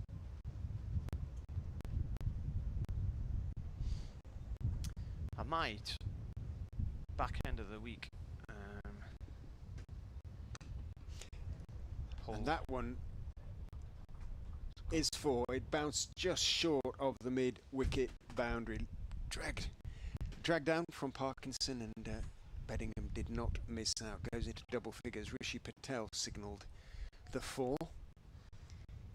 It bounced back off the advertising hoardings. It is that short boundary there. I've got a spare-ish day, sort of Thursday-ish, around the Bromsgrove area, so I might take the bike and ride along the canal from Oliver Church down towards... Does that imply you're playing at Worcester on Friday or yeah. something? In goes Parkinson, and it's full toss. This time misses out David Beddingham, though, on that occasion, because it was straightish and he tried to play it through the covers, didn't get it all, and it was stopped by Mulder at extra cover. The players are walking towards the 12th men, which suggests, Martin, that they are going to have some drinks. On comes the big drinks buckety thing. Dragged by Roman Water. Walker? Walker. Water. It's water for dragged by Walker. Durham had a really snazzy one last week. Or it might have been the Glamorgan one, but it was a few £100 worth. Didn't some internationals, they have them on, they're sort of mechanically controlled. I think it's in Australia they come in and, you know, they're... A little remote thing? Yeah, a remote, control. But it's quite a big sort of drinks thing, but... Have you seen those little robots in Northampton? No, I haven't been to Northampton of late, which is... Well, they deliver groceries. Have you not seen them going around the street in Northampton? Okay, no. I was coming in dark one night and I was driving down a lane, a street not too far from the ground, heading back to the hotel, and I just had this feeling I was being watched. And I was driving around the back of a Co-op or a Tesco or something, and when I turned to my right there was just hundreds of robot eyes staring at me, and they were all shining in the dark, and it was the most spookiest thing. Okay, you hadn't, sort of had a bit of medication or something? No, but I thought, what on earth's this? So in Milton Keynes and in Northampton, they've got these robots. So you order your shopping online, and they can stick a few bags in, and the robot is then, it goes to your house following GPS instructions. And once it arrives at your door, I think you have a text from the delivery company, and you have to type in With the a number, code. and the thing opens. Right. Well, I'll let you explain more about that scheme That's all to Atif. That's all I know about it. So, but it was very spooky to see them all just staring at me. It would be asking for trouble in some places, wouldn't it? Oh, yeah. Because you know, even if you do need a code, presumably the thing can be lifted off the street and. Well, it's got an alarm that sounds if it's been tampered with, and there's cameras on it, so people can see in the control centre what's going on. But yeah, I mean, yeah. Okay. I watched Stick a sack over it or something. I watched a video where some guys in Los Angeles or San Francisco tried to steal one. It was quite funny. Anyway, it's a very warm afternoon. The drinks break is still going on. It's a very breezy day.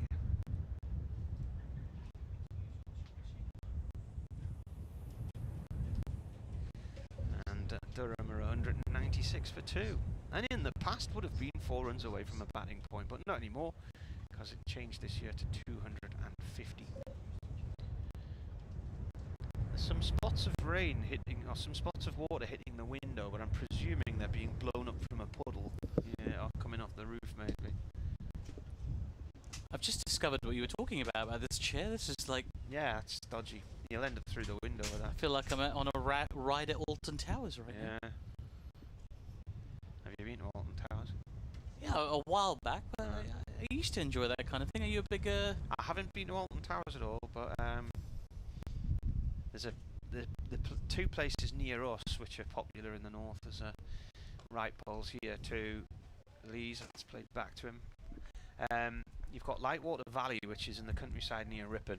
Okay. And there's Flamingo Land, which is over Malton, Pickering in North Yorkshire, sort of eastern side of Yorkshire. They've got some sort of like high-end rides. Yeah, but I went on the roller coaster at Lightwater Valley, and it was only when I got off that I saw the sign: if you have back issues or neck problems, don't go on this ride.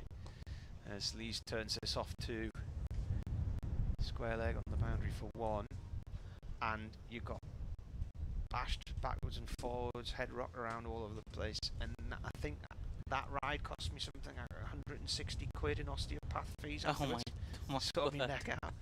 Did one in I'm not a fan of roller coasters, so I've only been on maybe 2 or 3, but we were on holiday in Las Vegas. It was our first wedding anniversary, so this is way back in 2002, and we stayed in the Sahara Hotel, and they had the speed ride. Oh, I see.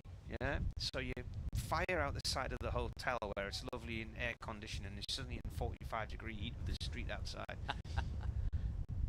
Right comes in and bowls. This is turned away by bedding him down towards long leg for 1, and fielded by Tom Scriven. And anyway, it goes out over the street, and then it loops and does some sort of corkscrew stuff. So at times you're underneath the pavement, and then you're coming out and you're looking down, and there are people walking below you, and then suddenly they're above you. You're doing all these corkscrews, and then it goes away and starts to climb. And there was a water park next door, and it climbs right up over the water park, and then comes to a stop. And you're looking down, and for what feels like a few seconds, you're just hanging there, and then suddenly it starts going backwards. You can't see where you're going. Then, No, of course not. And it was horrendous. Round the wicket comes right balls. This is played away by Lee's, no run there.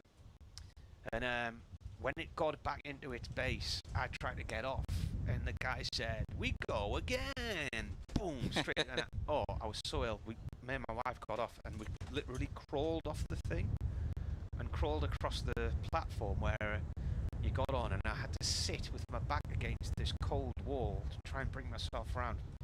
And it was about 4 hours or more before I got over that. It was horrendous. Right balls, and defended by Lees on off stump. So we went to the Hoover Dam. Oh yeah, that's a short drive from there. Yeah, and had a walk around the Hoover Dam, and we still felt ill after we'd visited the Hoover Dam and got back in the car a few hours later.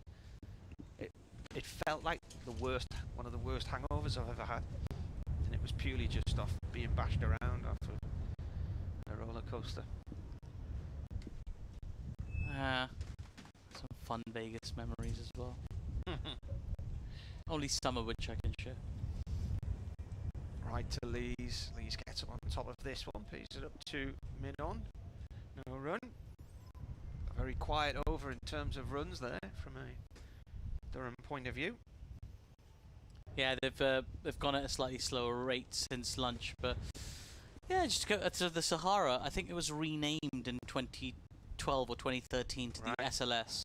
To the what? SLS? SLS, and then a couple of years ago, perhaps post-COVID, they renamed it back to Sahara again. So the Sahara lives on. I was looking for it recently on a map and couldn't find it, and I wondered if it had just been demolished, because this is what often happens. They blow these hotels up and demolish them, and then build a much bigger, more modern one.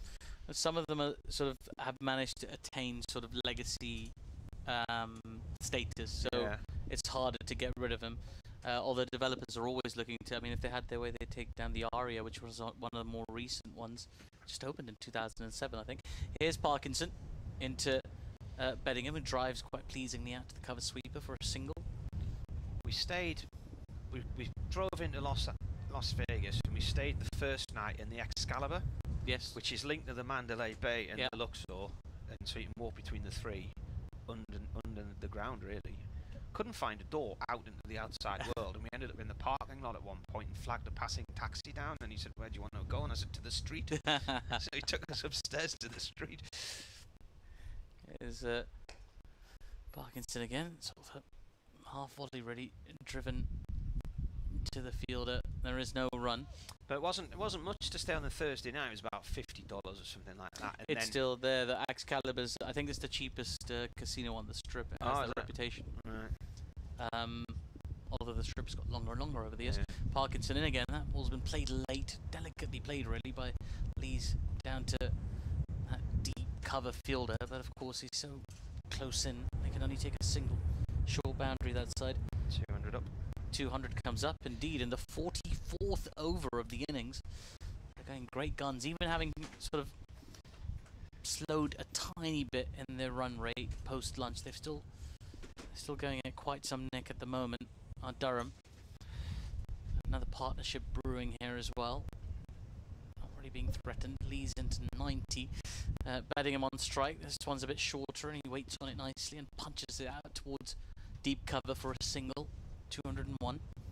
Yeah, just in Vegas. You know, I actually attended a cricket match in Vegas as well. Right. Back in, I want to say 2015, maybe 2016. So I go back and forth to Las Vegas and Los Angeles on sort of stand-up comedy loops in North America, and like. We did go to a comedy club on the strip, and which one was it? Do you remember which one it was? I cannot remember, but I don't think it was value for money. In comes Parkinson. That's played down to long on for a single. Yeah, I mean, if it was mine, then it would be value for money.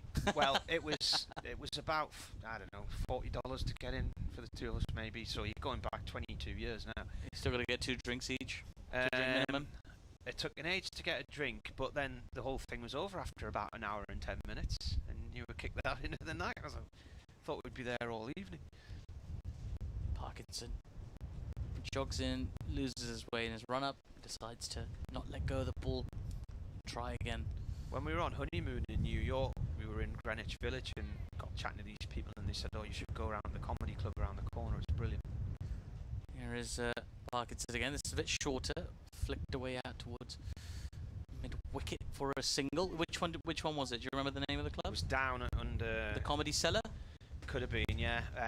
It was really good, but we'd obviously had a very long weekend, having just got married, and then didn't get much sleep that weekend because we had a late night, the wedding night, and then the next morning up dead early, and then we had a 5 o'clock or 6 o'clock flight to London to fly over to New York. So by the time we got there, I think the jet lag and the lack of sleep was kicking in, and my wife fell asleep, and all these comedians came on. They were absolutely brilliant.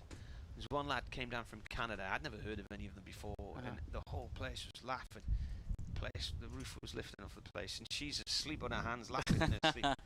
And then the next night after that, and every night of the honeymoon from then on in, every person who'd been on stage in that club was on the Letterman show or the Jay Leno or all these big network shows. So that's how they get all. They all come into New York to come on these television shows. So they all do a turn at the comedy club as well. So the Comedy Cellar is considered like one of the most sort of high profile. It's launched the careers of some of the biggest comedians in the world. People like Jon Stewart and even sort of modern greats, people like Dave Chappelle, Chris Rock. They all sort of spend a lot of time there in their development. And you're quite right. They film some of the daytime, the sort of talk shows are in New York. Although I think the industry believes the best ones are still over in Los Angeles. But when they're in New York, they get good value and they all try and stop by. The best thing about being a punter there is you never know who's going to turn up. Yeah. It's always some kind of high-profile person. I think they might have just changed the ball here, And the umpires just had a chat there, didn't they? Yeah. This wind's getting up really strong now. He is right in, and the ball is pushed away through mid-wicket. So 203 for 244 overs. I think there was a ball change there. And the start of the 45th over, change of ball, potentially, as Kookaburra ball's not really holding up. They tend to sort of waste away very quickly. It's lasted longer than some of the Dukes from the last year too. We've seen balls changed after 6 overs, 5 overs, 9 overs. Right, so what's our contingency about this wind, by the way? I'm slightly worried about things just blowing away a little bit. Well, I did raise this issue with Richard, and he said, "Oh, you'll be fine." Is that a caught ball? It is indeed. Beddingham has driven a ball from right straight back at him. It sort of seemed to hit right on the knee, and then bobbled around a bit, and he's managed to hold on it about the 3rd or 4th attempt. So Beddingham is out for 16. Durham are 203 for 3. That is an excellent catch, and his follow through there from right. It was just kind of coming back at him at quite some pace as well. He hit the ball quite hard, did Beddingham. He managed to just compose himself, as you say, juggled the ball a little bit, but held it eventually. That's a 3rd wicket now, a 2nd to fall after lunch for Leicestershire, who are just trying to claw their way back into this game as Durham threatened to just run away with it after that first session. They just kept the new batters in check a little bit after the openers have done some damage. Lee still out there on 91, but Beddingham headed back on 16. I'll just check with Richard, because if they did change the ball there, they've got a wicket with its 2nd delivery. This is what often happens. Yeah, it's definitely worth investigating. The new batter will be the wicket-keeper Ollie Robinson. He's making his way out. Fresh off a century in the previous game. Yeah, that was very impressive. And taking a ton of... making a ton of runs, I should say.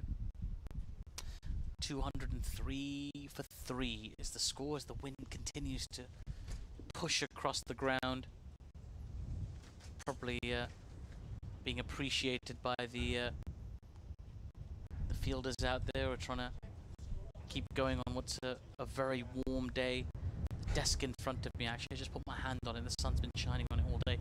It's a bit like touching a steering wheel. If you've got one of those rubber steering wheels, you touch it when it's been out in the sun the whole day. You get yourself a burn off it.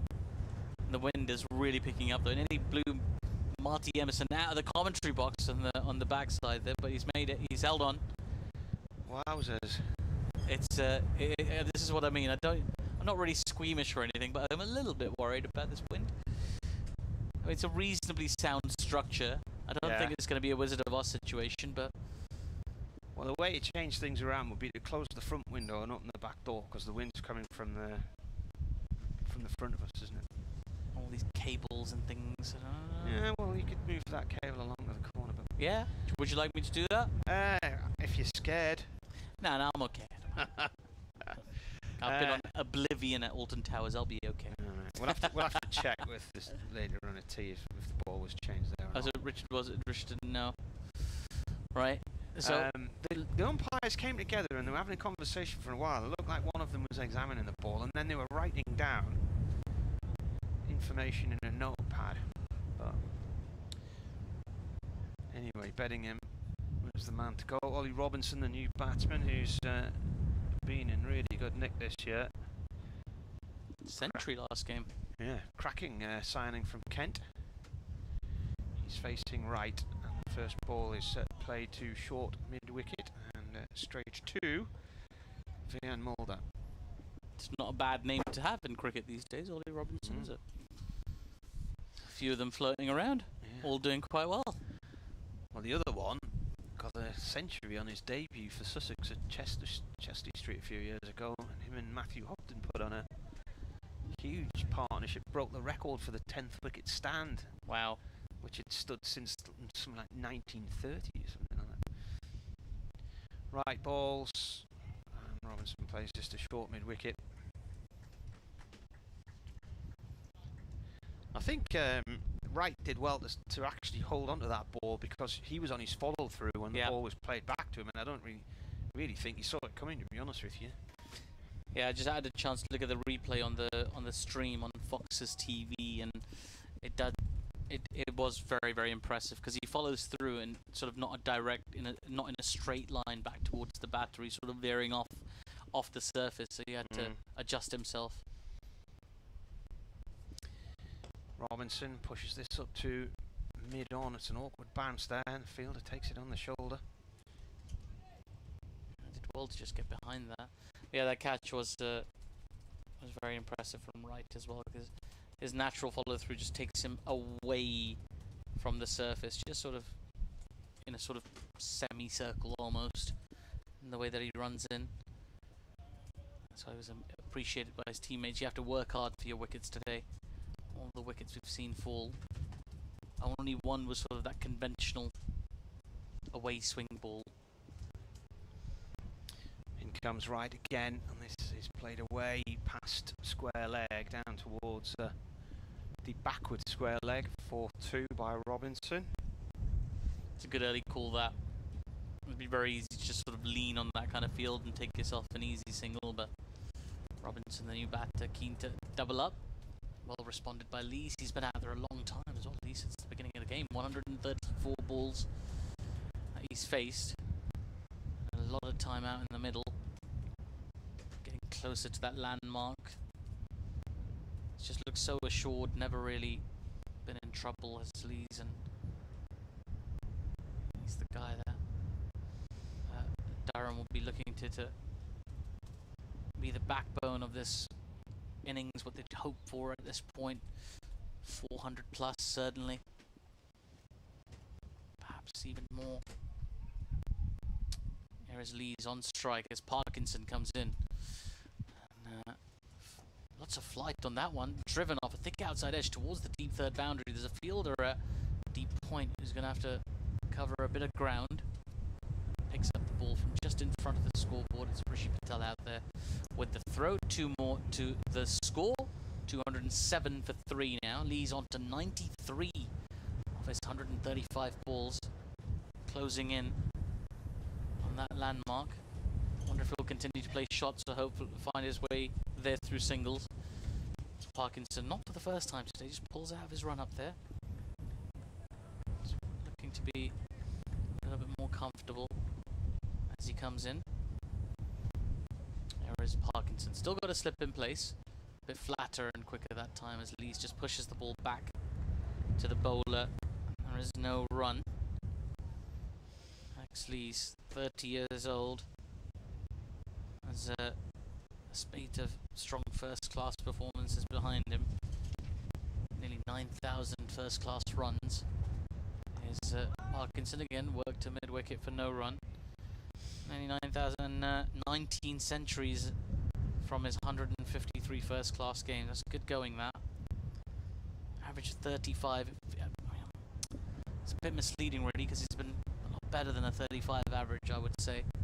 Here's Parkinson, full toss, driven by Lees down all the way along the surface here, down to long on, where it's fielded by Scriven, just beneath us. And Lees on to 94. What's he had this year?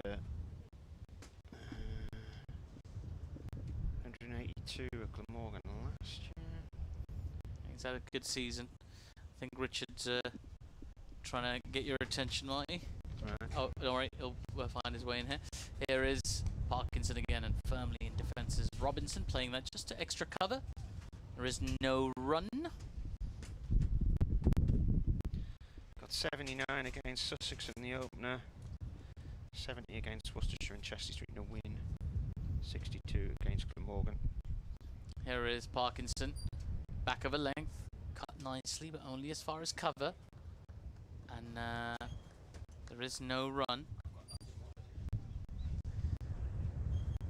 As the end of the over, 46 overs gone. This is the point of the game where it gets very interesting for broadcasters, because there's a landmark on the horizon, and it's always a case of like that in the world of county cricket. Everybody does it differently, but I gather the way you guys do it is one over at a time. So any of us, all three of us, are in play to call the landmark. In many ways, it'd be fitting if Marty did it, but can't just give it to him. It's got to be the gods of cricket who decide. It's on your end. Will he get 6 runs from this? And if you like, Rich, I could let you back in if you want to have a little crack at it. I'd give it to him anyway. Rich gentleman. Right then, around the wicket to Lees. Comes forward to this one. And it's a bit of a leading edge there up towards mid-on. I'm just trying to see when Lees last had a century, actually. He might have to go as far back as last season. 182 not out at Glamorgan last year. Yeah.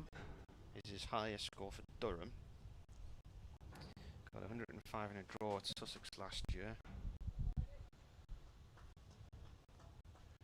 So if he gets there, this will be his 20th 100. That's good going, that. 135 matches. Right, round the wicket, and that's a sharp delivery. And Lees gets on top of it, fends it down into the ground. Swords, he's tweeted.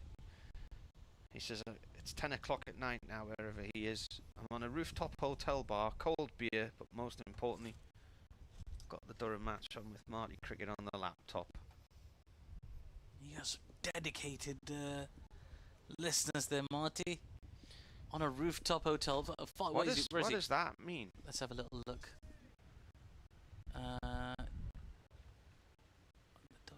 WTLs. Right in, balls. That's played away by Lees out towards deep extra cover for 1. It's an abbreviation of something, I don't know what it is, do you? No, work travel, what are we thinking? WTL. Ah, it sounds like a... Alright. With the lads, with the lads, great start of the day. There we go.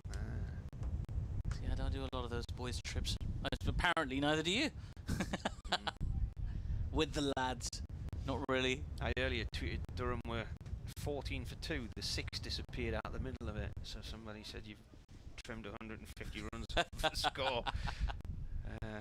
Away man says, is the scoreboard going backwards? And then I said, oh, there's a 6 missing for some reason. He said, your standards are slipping. In comes, right, over the wicket to Robinson. Robinson defends this one. They've been much more disciplined, the Leicestershire bowlers. I mean, they're still sort of leaking boundaries here, there and everywhere. But you do expect them on a short boundary. But at least they're sort of being a little bit more consistent on that length, challenging the batters. We saw that outside edge through to the keeper, creating more chances. Lees has had 3 half-centuries this year and went into this one averaging 41. Robinson has had 2 centuries and 3 half-centuries and averaged 51. He drives this towards the short boundary on the offside, and that should go away for 4, and it does. Sol Buddinger chasing after it. I think Ollie Robinson is the 3rd ranked player in terms of averages. In fact, runs scored. So Kieran Carlson of Glamorgan, who got 160 against Durham in the last match, he's leading the runs making column in Division 2. Started this week with 668 at an average of 55.6. Rishi Patel of Leicestershire 651 and an average of 54.2, and then Ollie Robinson, who's facing here, it's a short one, he lets it go. He started today with 567 at 51.4. Yeah. I like the last ball actually. It was a good, well-directed short ball as well. It's a late decision from Robinson to pull out. We haven't seen too many of them. Obviously, in this surface, with the kind of ball we've seen, you don't really get good value for your short ball. But yeah, you gotta try and do something a little bit different every now and again to shake up the batter. By the way, because Chris Wright's just got that wicket there, caught and bowled, his next in this, if he gets one in this, another one in this game, which you'd imagine he will be his 50th against Durham. Just against Durham, wow. It's good going for Chris Wright. Quite a lot of those with him and Keith Barker doing jobs on Durham year after year after year for Warwickshire. I think Keith Barker got about 50 wickets against Durham in about 4 seasons. There's Parkinson, back over length, pushed by Lees down to long on. Take him to 96, so within a boundary of his 20th first-class century. You're looking good for it now. He's at the non-striker's end. Robinson on 6 at the moment. The sun just hides behind one of these big puffy clouds. It's a low full toss has been driven out towards deep extra cover, towards the long boundary by Robinson. Just a single this time. The field goes back again for Alex Lees. Slightly aggressive field for Robinson. The field is at long on and long off both come into sort of a conventional mid-on, mid-off position for the spinner, just to try and induce that drive down the ground, top edge, something along those lines. Here is Parkinson as Lees drives again down to long on, another single.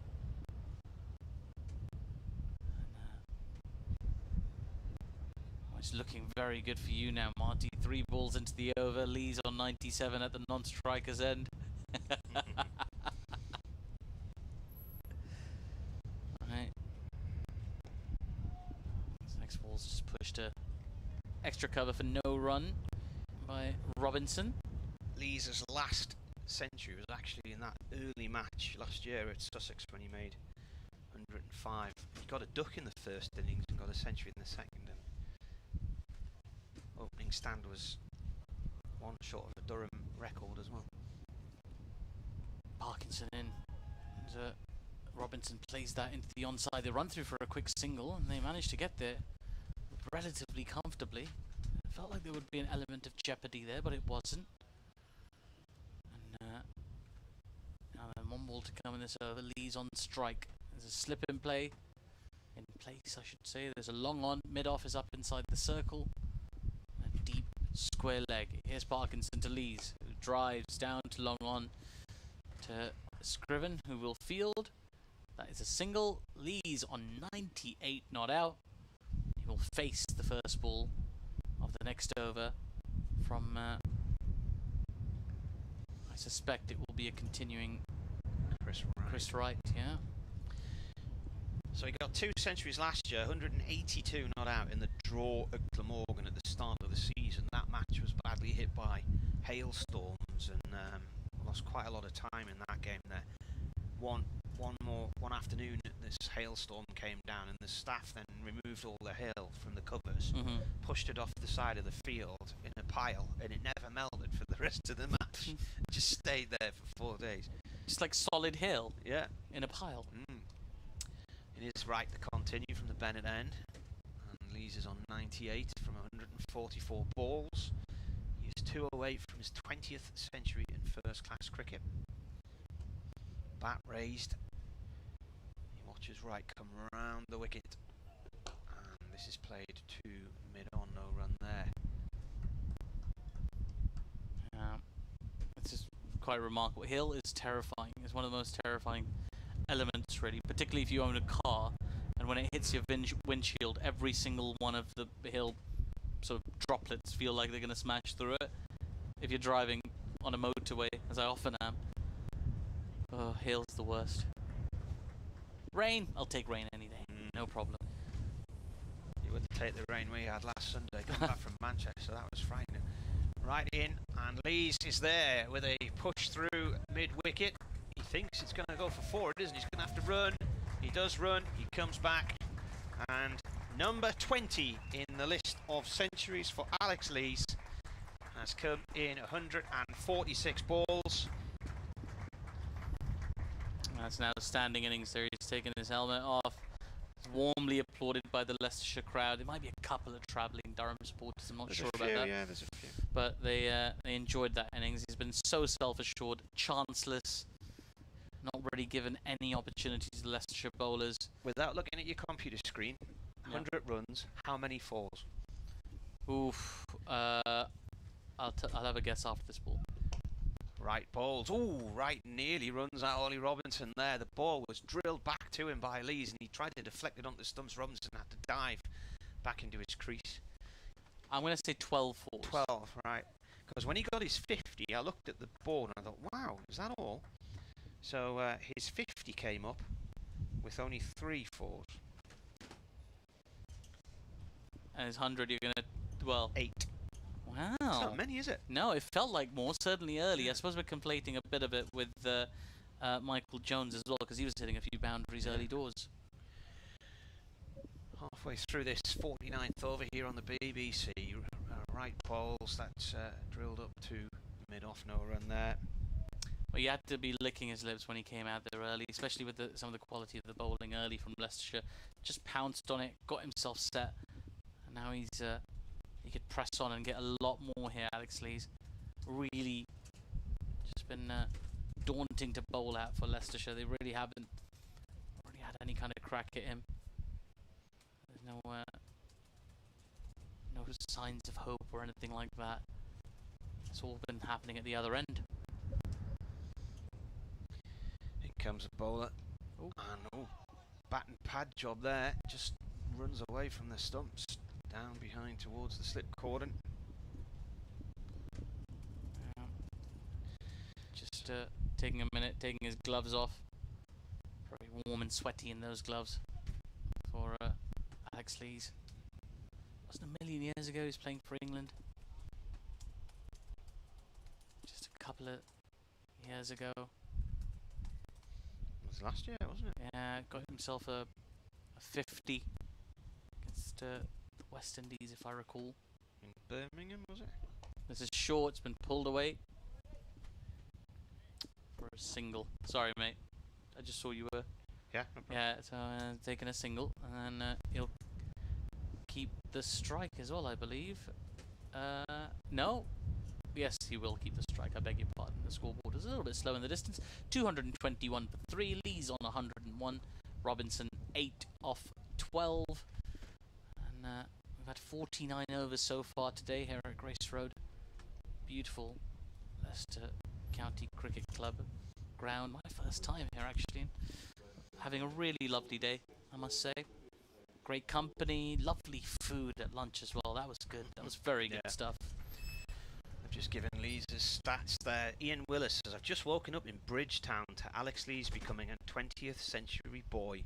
The song will be stuck in my head for the rest of the day now. Excellent. Clever, that. 20th century boy. Very good. Was that T-Rex, was it? I don't know who sang it, but I hear it in sort of commercials a lot. As that ball has been caught. Well, there we go. Outside edge from Alex Lees goes to the fielder at first slip, and the catch is taken. So almost immediately Robinson, after getting oh no, sorry. immediately after getting his 100, Lees is being sent back. It's really the first time his bat's been beaten in this entire innings, and he'll be so frustrated with himself. He had several more runs to get today. You looked good for them anyway, but at 221, Durham have now lost their 4th wicket. And all the set batters back in the dressing room. Lees is walking off very slowly. He's frustrated with himself, but it really was a lovely delivery from Parkinson. Just a bit of flight, just a bit of movement away. Took the outside edge as Lees prodded forward, maybe a tiny bit slow to push forward, and the Ackerman takes the catch at slip. Terrific stuff for Leicestershire. 4th wicket falls, but what an innings from Lees. He's still taking in the applause. There's a little bit of frustration there, but you never feel too bad when you've got a ton against your name. and the two guys who are leaving Leicestershire to join Durham have conspired to get him out. Now, it's interesting because we're watching Graham Clark coming onto the field here. He's been getting some runs this year as well, so he would definitely argue that he's a recognised batsman. He got a century at Bristol a few weeks ago, and it was his first century in first-class cricket since a ton against Glamorgan, I think it was, in June 2017. Down to the fact that basically he's hardly played any county championship cricket for the best part of 4 years. Now, Lees gets to 101 today and is then out. Clark got to 100 at Bristol and was then out. So, I remember at the time, one of the lads who's on commentary with us was talking about, now you've got your 100, you've got to mentally reset, la-di-da-da-da. And as he was going through that, the wicket actually fell. So, didn't reset quick enough. It does happen, though. It's very, I mean, one of the things that's really underrated, really, in these circumstances is just the weather. It's very hard to keep your concentration. You got the helmet on, it's already hot, sweating buckets. And even though it was an exquisite lunch, it already probably feels like a long time ago for these Durham batters and Leicestershire fielders. They've done very well after lunch, though. They'll be pleased with themselves, Leicestershire. 3 wickets so far. Here's Parkinson into Clark. Starts with the full toss, not his best delivery. Has been worked away to deep backward square leg. Kind of got away with it, really, if we're honest. That ball could have been hit anywhere. But Clark does get off the mark. 222 for 4. Some of that body language we talk about immediately after the wickets just improves for Leicestershire. 2 new batters out in the middle. Here's Parkinson, back of a length. And Robinson happy to just work that ball out towards deep square leg again, just for a single.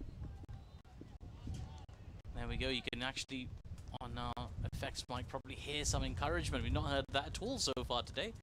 Very rarely have we heard from the outfielders, but we can now. Here's Parkinson again. As Clark gets forward and plays a conventional forward defensive shot for no run. 223 for 4. They sense a moment here, Leicestershire. The top-ranked team in this competition, in this division. Durham. That one's down the leg side. It's been flicked very, very fine by Clark. It's not going to get all the way to the boundary, but they should be able to get back for 2. They do. They do. And it's a leg bye. They do. They get 2 and they get 2 and it's a leg bye as well. That sky's changing. I'm telling you, there's a big dark cloud over there. That's a cumulus nimbus if ever I've seen one. That's naughty. That's what that is. The clouds of Mordor. Here comes Parkinson, pushes forward in defence, does Clark. There is no run. It's another speedy over from Parkinson, who has some reward for what I thought has been some excellent, consistent bowling in the face of some resolute batting from Durham. 225 for 4. Yes, that cloud is looking. Are you a big H.G. Wells fan? Do you like War of the Worlds? What's your thing? Yeah. What's your sci-fi of choice? I don't like sci-fi. What's your big cloud literature simile of choice? You see, I would call that a Death Star cloud, and I would take a photograph of it and say Death Star cloud over Leicester, which I'm going to do. And that always upsets Star Wars bore Kevin Hand, who says there's no such thing. So I'm going to do it to annoy him now. Make sure you tag him. I'll be. Where are Middlesex playing today? They are at Hampshire. Hampshire, of course. So it'll because be at the Bowl. the 2 Kevins have turned up in red to celebrate the return of red ball cricket. Although Kookaburra varieties, this has gone down the leg side from Chris Wright, bowling to Robinson. Have they posted a picture on Twitter, have they? Yeah. The pair of them? Well, they sent me a picture this morning. So we got Kevin Hand and Kevin... okay, Kevin James. Kevin James. 2 used car salesmen together.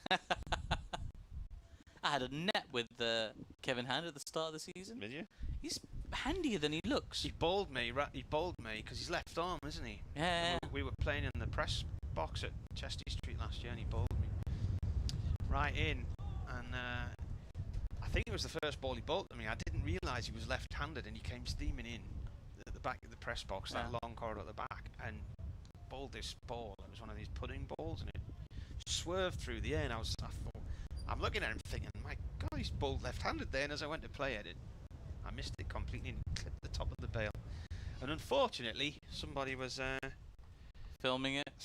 Oh no! It did the rounds on one of these apps, TikTok or something, which I'm not on. Ooh, Robinson there inadvertently plays a rising ball out towards short mid-wicket. It must be doing a little bit from this end with Wright. He seems to be drawing out a few false shots from the players. We saw the Corton bowled from Bedingham, then Lees. Well, Lees went the other way, didn't he? But there was one or two that got on Lees as well. He was trying to fend them off. It has gone more overcast as well. Yeah. So it's possible the ball is doing them all. It's very hard to tell from here, I must say. Right in again, and this is pushed away up to mid-off. That cloud's bringing in a bit of wind over it. Yeah. I wonder if that radar I saw at the start of the day is going to ring true. It said rain at 4 o'clock. Did it? It did to me. These things always change. But you never know.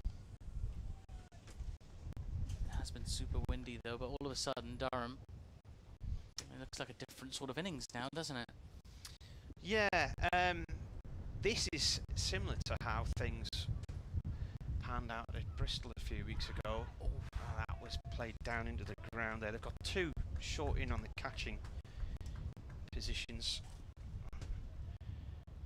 Where are we? How many weeks ago? All these plethora of T20 matches in my scorebook now. All memories I want to get rid of. Right, Durham's first innings, they were 214 for 5 when Robinson was out for 38 at Bristol, and I remember saying on air, that's too many wickets for not enough runs. And then that was when Baz Deleda and Graham Clark put a partnership together. Deleda made 65 as right bowls to Robinson. Robinson plays that out towards the offside no run there, and Clark made his 100. They put on 124 for the 6th wicket. And then actually they put on 71 for the 10th wicket, Ajaz Patel and Paul Coughlin. So Durham ended up with 445 on the board. And that then brought a first innings lead of 153. Both Rehan Ahmed and Matthew Potts can return from England duty and play in this game if they arrive by day 3 and are not needed for the test side. This ball is pushed away on the offside, and that is a dot ball, 227 for Durham. I was just saying before, these two have played each other 23 times ahead of this one. Durham have only won 4. They've lost 12, and there have been 7 draws, 3 in Leicester and 4 in Chastity Street, including last year's bore draw on a lifeless pitch in April. They won by 7 wickets here in September last year. Matty Potts taking a career best 13 for 101 in the game. Prior to that, they met in a rain-affected Bob Willis Trophy game here in 2020, which ended in a draw. Meeting in Chester Street prior to that one in August 19 was a draw as well. Oh. It's one of those evenly spread rivalries. Ish. Here's Parkinson. In again. It's a low full toss, been driven nicely. Picks out the fielder at mid-on. There is no run. Ken Richardson's just tweeted, green grass. Ha! I've just got it. That was from this morning. That was a long time ago. Here is Parkinson again. This is short. It's been worked wide of the fielder at mid-wicket, and it's going to run away to the short boundary for 4 runs. Terrific shot that, and just a little bit short from Parkinson. Not that short, but Clark was onto it quickly. Quick wrists there. And Ken says, big thundery shower on the Roca Riviera. My dad's just texted, it's lashing down, thunder and lightning, black skies over the Roca Riviera. dear. Well, Parkinson. And again, a bit more flight this time, a bit fuller. Still flicked away out towards deep square leg. I've Just a single. I've got one of these cars with one of these panoramic sunroofs. Oh, cool. So it's nice, Yeah. when it doesn't leak. It's a design flaw of some of them, apparently. There's Parkinson. Good length ball, just pushed to cover. There is no run. So this is one that basically has a long windscreen. It's essentially a long windscreen. Isn't it? Yeah, but it's a separate sunroof. So the sunroof's in two parts, though. So it's a glass roof, effectively. Gotcha. So the front half of the glass roof slides backwards. As Parkinson in again. Full, driven, fielded, extra cover. Excellent diving stop there. I was away somewhere last year, around about this time of year, and there'd been a few thunderstorms. I can't remember where I'd gone, but when I got home, my wife said the car might be a little bit wet. We had a really bad rainstorm the other day. I think some water's got through the roof. Well, when I got in, Parkinson in. That ball's pushed to cover again. I've left us in suspense there. 232 for 4 at the end of the over. Right, what happened when you got in the car? How much water was there? Water rose up around my feet, and I was like, I can't believe how much water's in Wow. here. And I turned the engine on, moved the sunroof back, and all of the dam area up on the sunroof was full. So there's these little weep holes. So the water's meant to drain away through the little weep holes, which go down through the bars of your windows. You know, Yeah. and they clog up on some cars, and so had to get a very long pipe cleaner and clean them out. But I'm worried that every time now there's a major storm, that's going to happen again. It took days to dry the car out, even with hot weather. Wow. So I took it to a guy, and he altered the roof, moved some of the screws and the positions. But we had quite a downpour a few weeks ago, and I got in the car, and there was a little bit of water dripping out of my head again. So I went up and cleaned those weep holes But up again. not to your ankles this time, though. No, but I do worry if there's that kind of storm happening now. Last week, when I was coming back from Manchester in biblical conditions, my wife went and put a cover on the roof just to be safe, and it was fine. It was dry. That's what you want to do. Get one of them car covers. Shall I make way for Richard? Give him a little crack. What do you want to do? Yeah, I'll step off because I need to go and charge my laptop as well. I'll try and give him a wave and get his attention.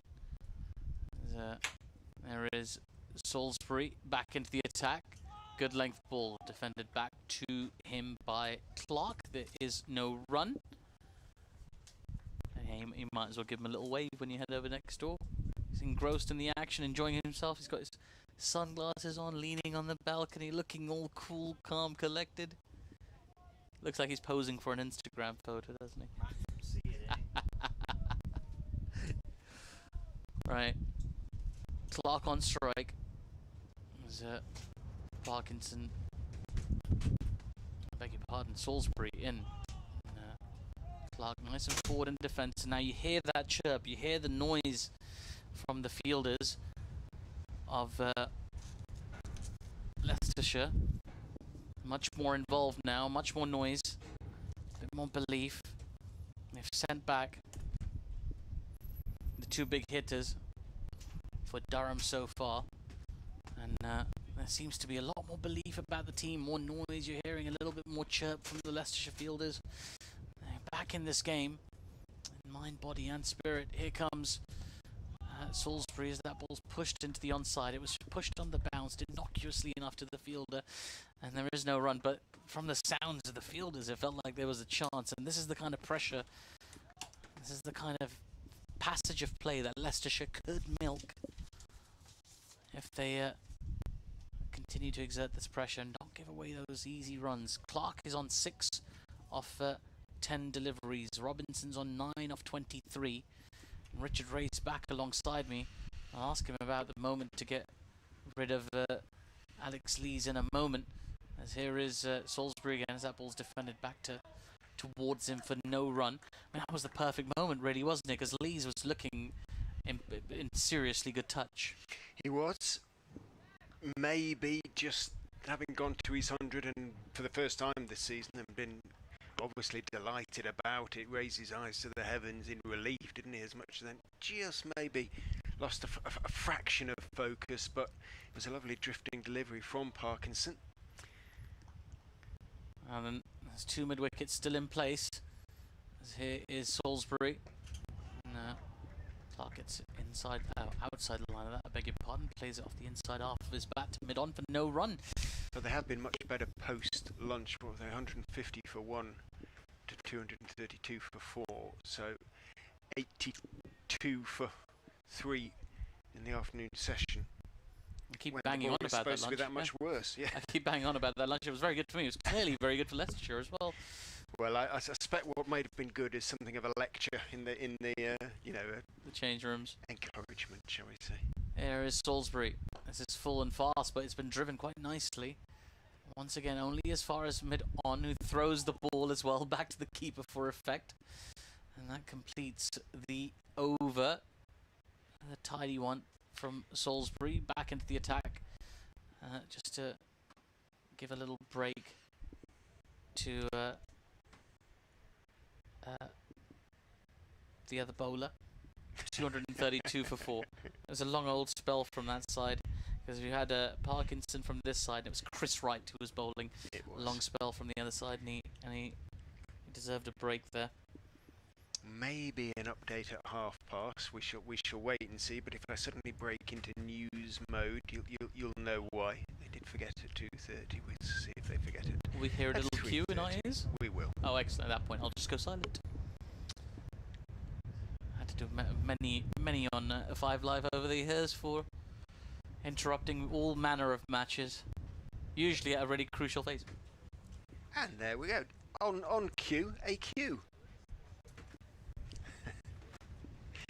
Here comes the update for BBC Radio Leicester. Durham, having won the toss, are 232 for 4, which sounds a pretty decent effort, and it is, but it could have been much worse because they were 150 for 1 at lunch. Leicestershire didn't bowl particularly well this morning, that off just 29 overs, but they picked up 3 wickets post-lunch. Those of Scott Borthwick for 8. He went to Tom Scriven. David Beddingham for 16. He was caught and bowled by Chris Wright. And just a few moments ago, Alex Lees, the Durham skipper who'd gone to 100 for the first time this season, was caught at slip by Colin Ackerman off the bowling of Callum Parkinson for 101. Curiously, both Ackerman and Parkinson have announced that they'll be heading for Durham at the end of the season, but clearly that hasn't affected their commitment to the Leicestershire cause for the time being. Ollie Robinson is 10 not out, Graham Clark is 6 not out. Durham are 233 for 4.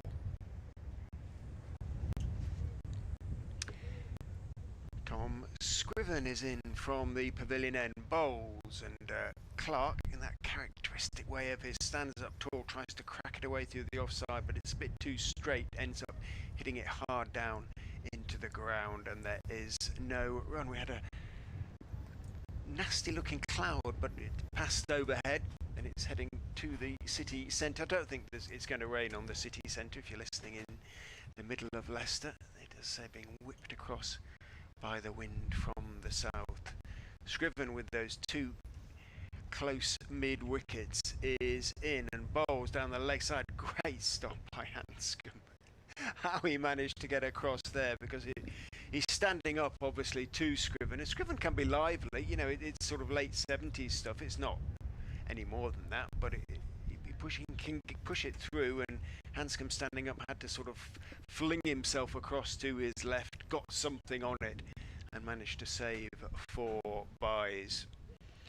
2-3-3 for 4 then remains the score as Scriven bustles in and bowls onto the legs of Clark, clipped away to square leg, who's back on the boundary, although he is not that far off being a conventional square leg. I exaggerate slightly, you know, he's about twice the distance back, but you know what I mean, it is the short boundary over there. Parkinson it is. Clark moves on to 7, brings Robinson down on strike. Had a very good season so far, Ollie Robinson. Scriven is in to him down the leg side again. Great take from Hanscom. He's not a sort of particularly crisp wicket keeper, but he's sort of, he gets the job done. He's effective. Van Gogh Fox, one of the Leicestershire supporters who's down in Melbourne and knows Hanscom sort of well from his work with Victoria, says he's described down there as a sort of fielder with gloves on, but a very good one. And you can sort of see what he means. He's tall for a keeper, and maybe that affects his movement slightly. Scriven is in. Robinson just works it out to point off the back foot. There isn't a point. He's back 3/4 of the way to the long boundary. Eddie Barnes there, and so cover has to run across. Vian Mulder, and does, and one is taken. Robinson on to 11, 567 runs to his name when he came into this game. First class runs this season.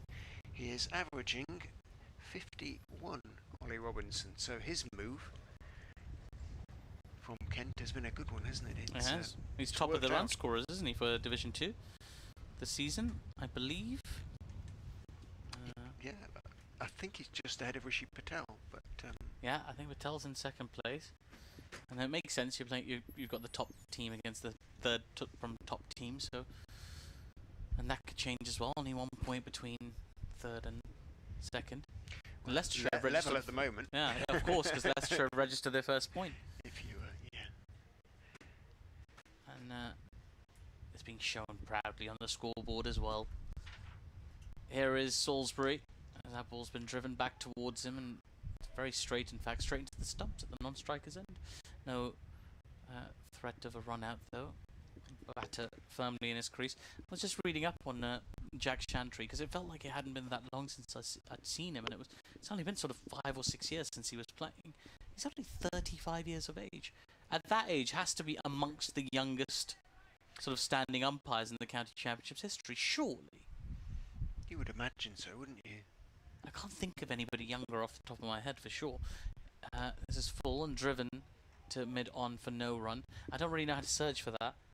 Maybe, well, I guess you just put it into your search engine of choice, right? You put in youngest umpires ever in the county championship.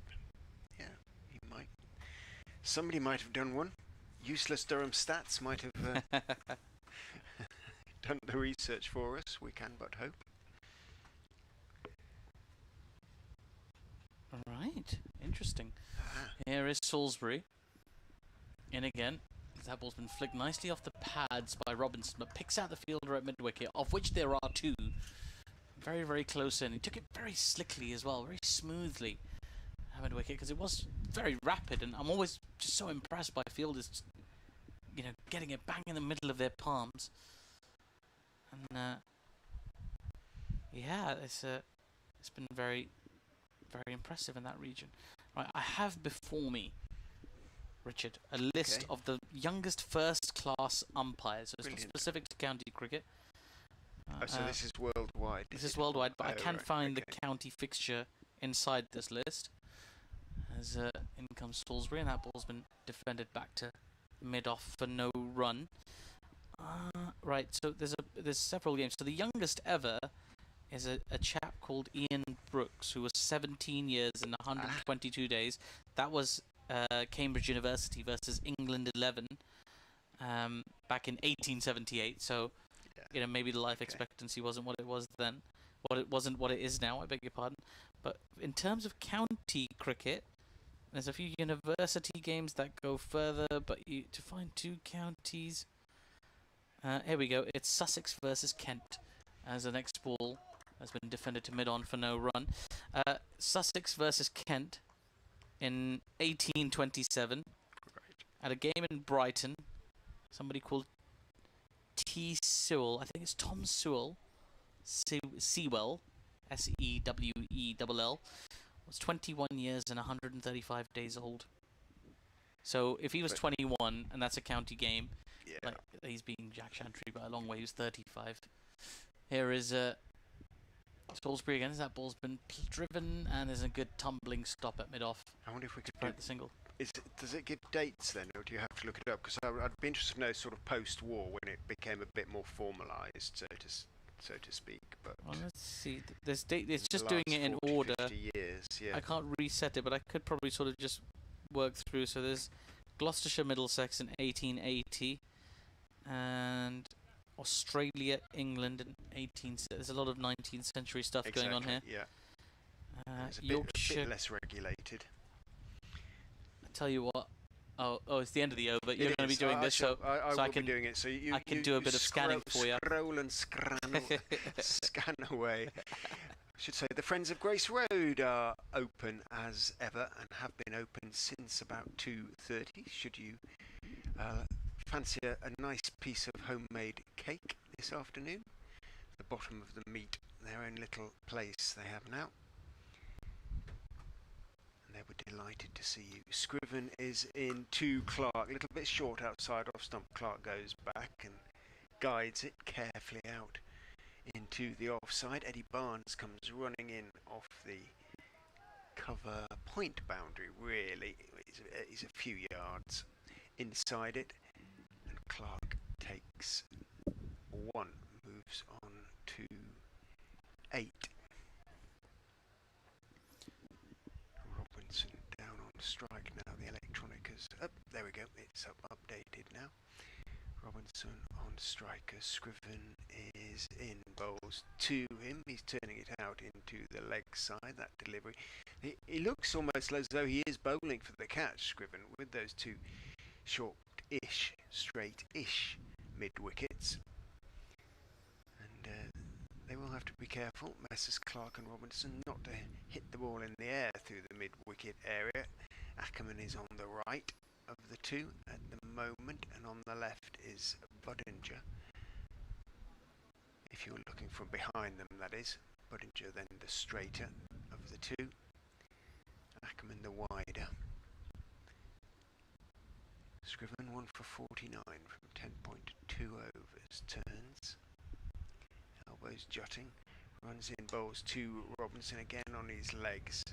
It's a little bit short though, so he can just wait for it. Turn it out towards square leg. Parkinson comes jogging in from the boundary and underarms the ball. Right-handed, interestingly. Callum Parkinson is close to being ambidextrous. Bowls left arm spin, of course.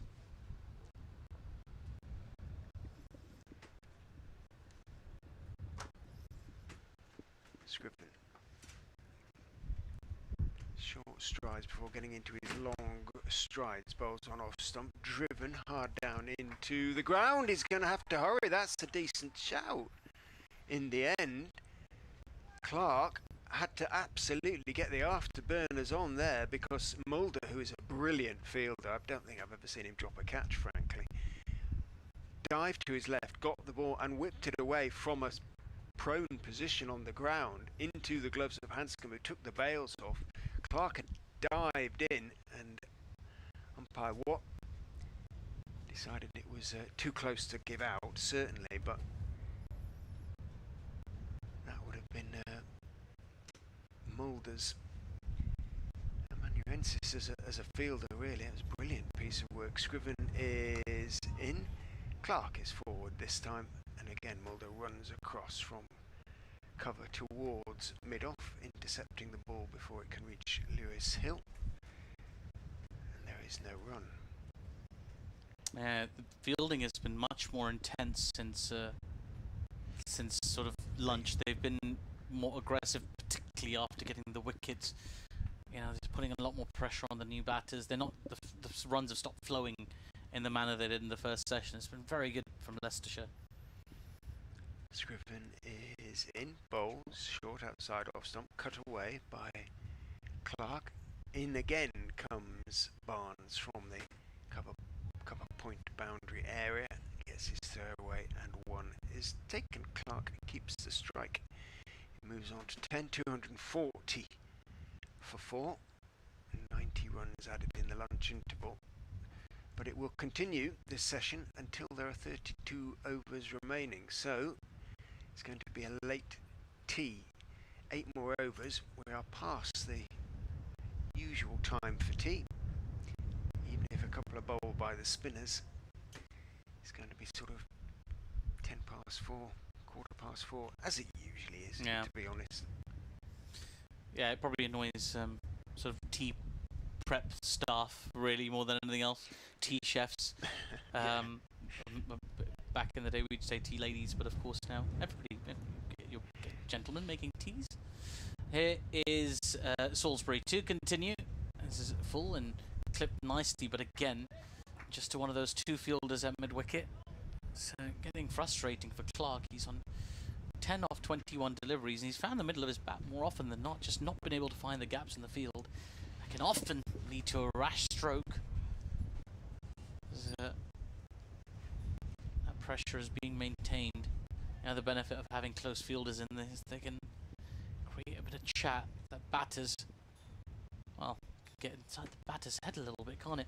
Here is Salisbury, building some rhythm, and he comes back of a length again. Just forward in defence is Clark this time, as the bowler collects in his own follow through, and there is no run.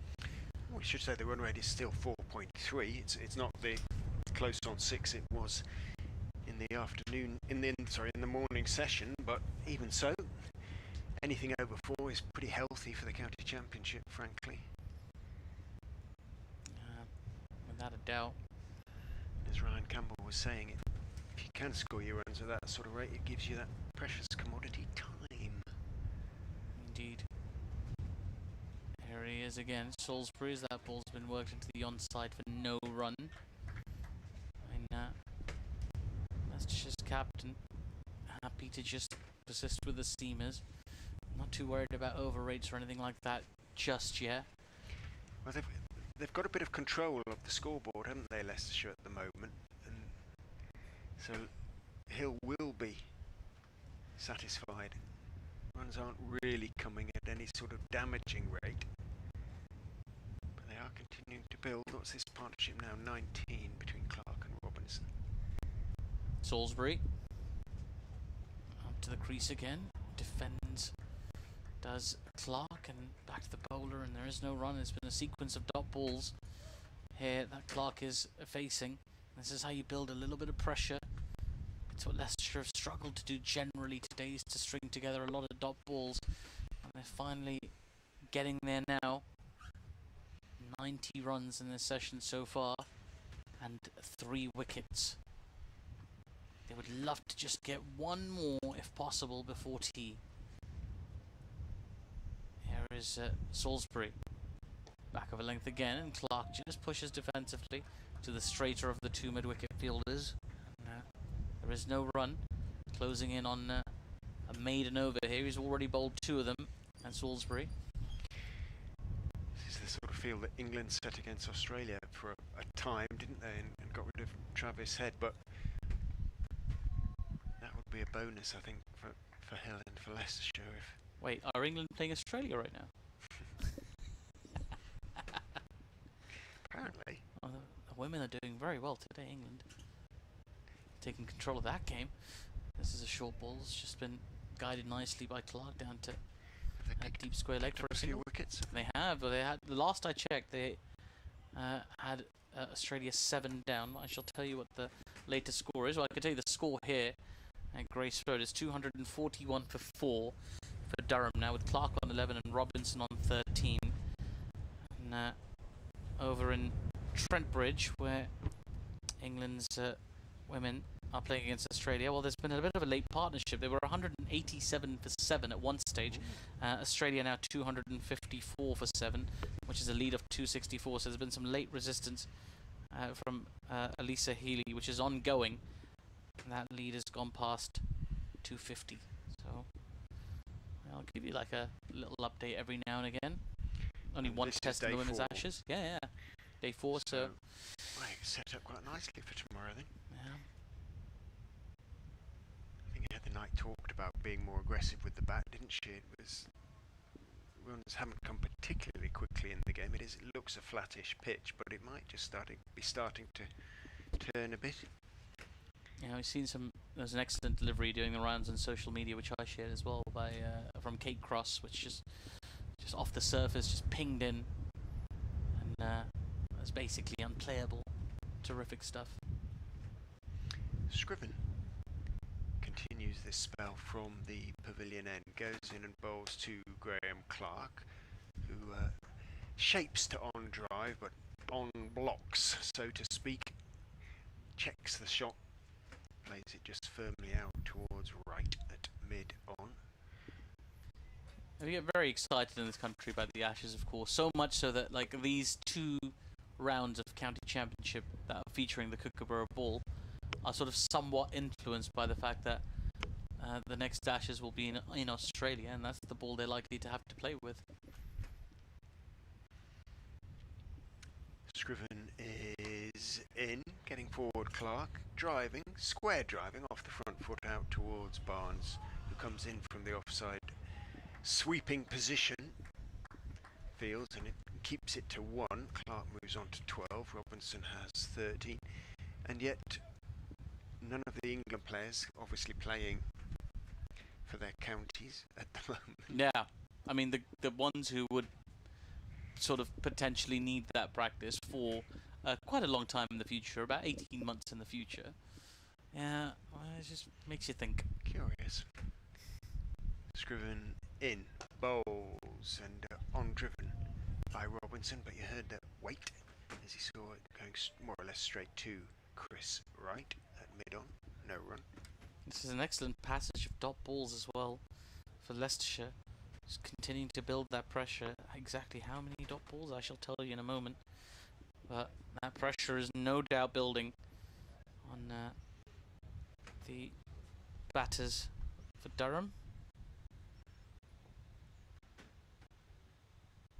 Scriven turns, runs in, bowled. A little bit shorter this time. Robinson can go back and defend on the back foot. Does. Plays it firmly out to right.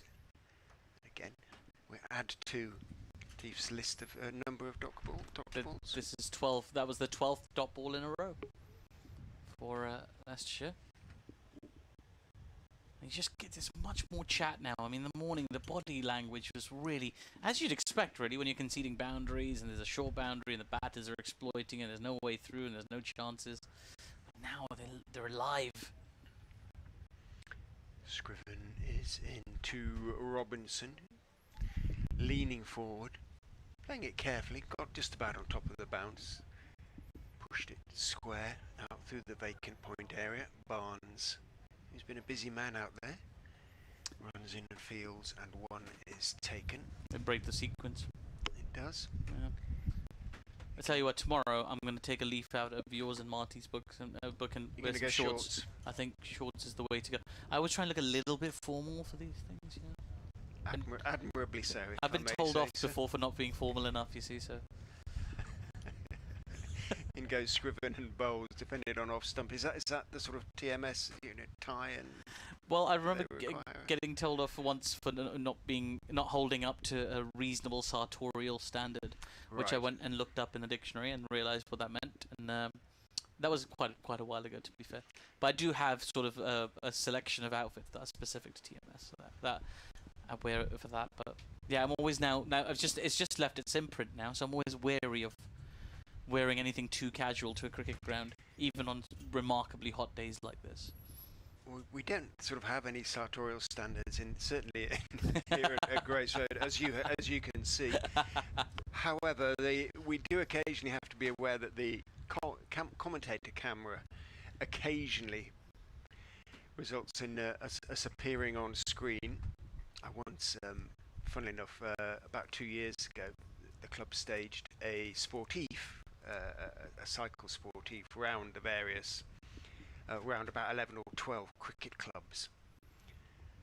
I look forward to hearing more about that. Salisbury in. As that ball's been pushed to mid-on, there is no run. You might not when I finish the story, but having completed the sort of 70 or so miles, there was then a T20 game, and I came and commentated, still in my cycling lycra, and did it most of it standing up before realising that the lycra doesn't hold many secrets, does it? Really?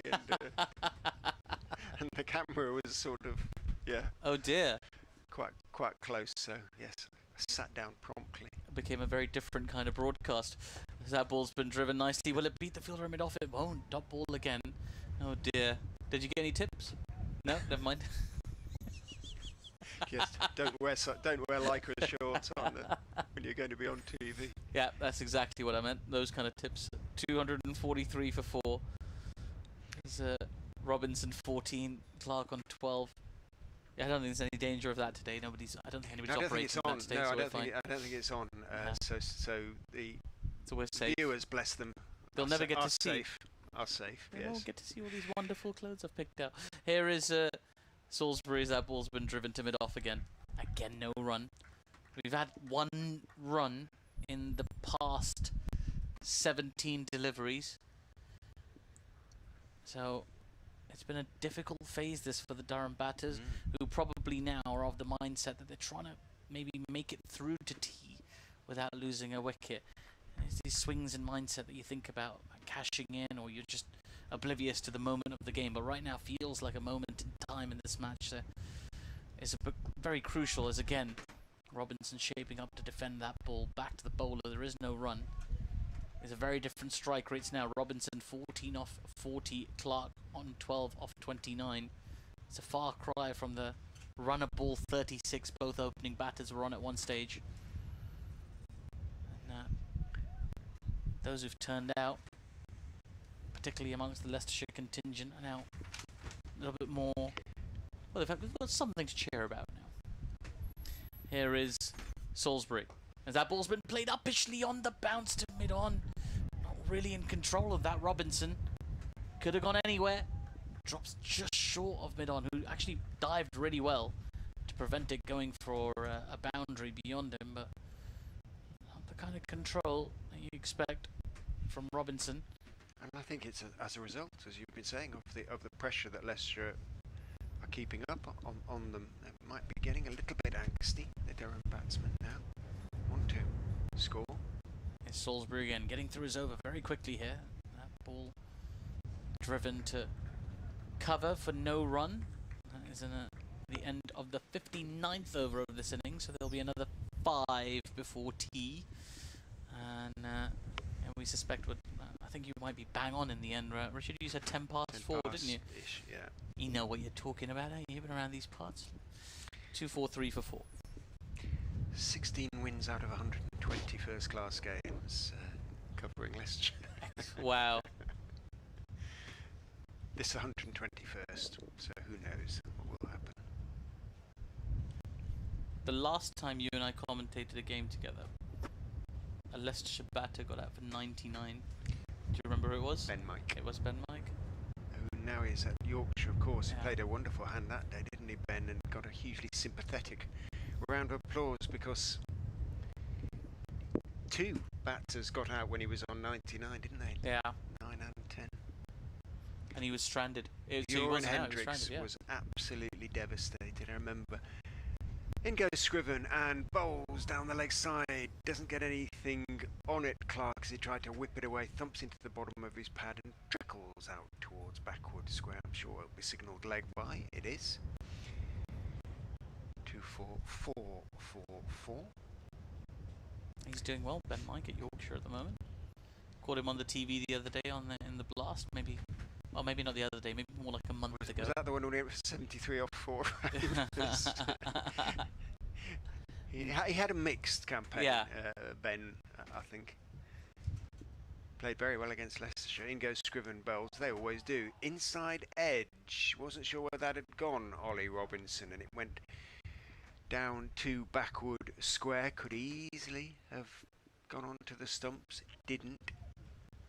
The T20 Blasters, I mean, I've talked about this many times. I just don't like the structure of it at all because it's very difficult to follow.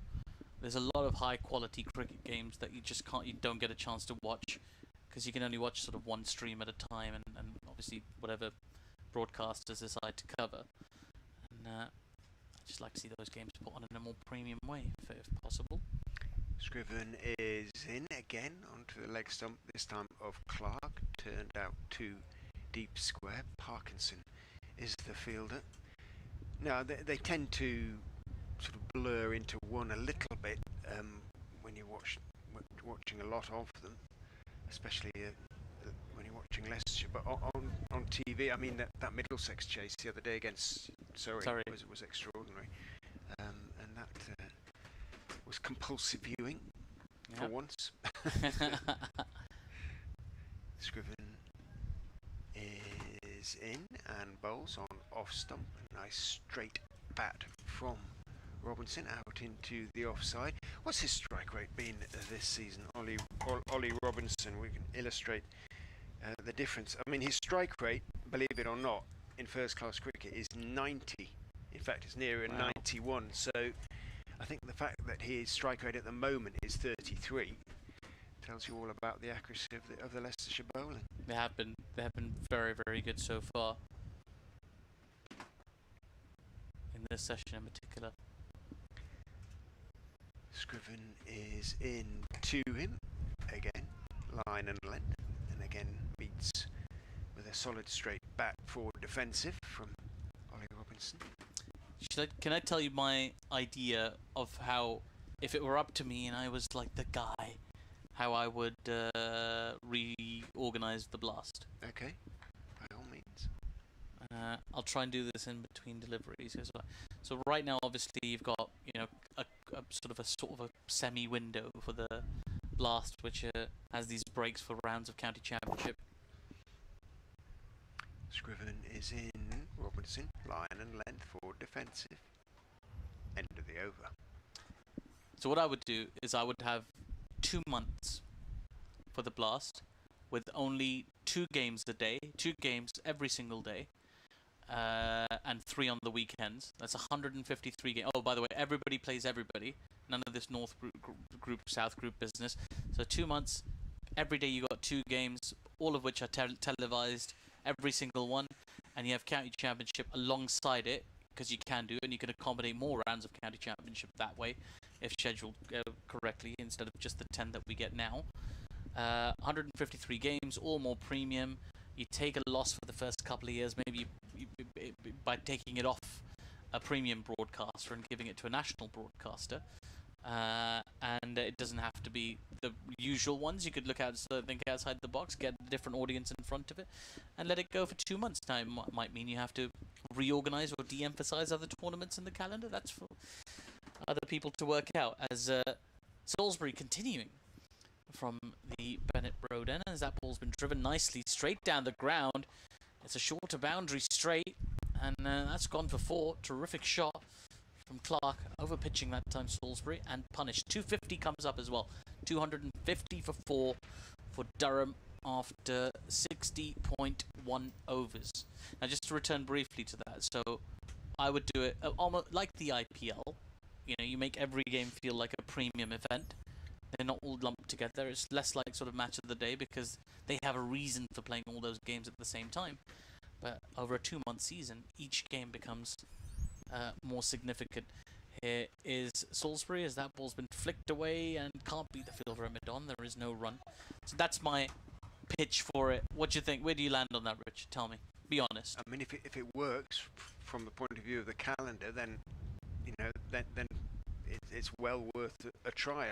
I don't imagine that the premium broadcaster who Sky, yeah, say it, that has the sort of T20 at the moment would be inclined to share it too much. It might go. It will go. Yeah, it's gone away for 4. Brilliant No, work. excellent. Scriven, Excellent. outstanding. Yeah, it was down the leg side. It was flicked very, very fine. But Scriven, with an outstanding diving effort down there, prevents the boundary. More commitment being shown by the Leicestershire fielders, who are really in this right now. This phase of play belongs to them. 252 for 4. Clark and Robinson really in sort of survival mode at the moment, with a little under 5 overs to go till little under 4 overs to go, I beg your pardon, till tea. And here is Salisbury, as that ball's been defended back towards mid wicket for no run. So yeah, I mean, I'm thinking that 2-month block. So this is where the ECB have to be really brave and think about what it is they're investing in. they don't see, like, the Sky who have the T20 Blast, like, are clearly, you know, stretched for resources or what have you, because they have to do Test cricket and they have to do various other international bits and pieces, so they have to pick and choose. They have to get ready for the 100. Fair enough.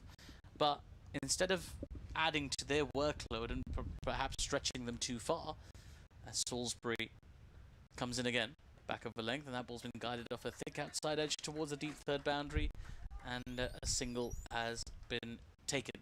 253 for 4.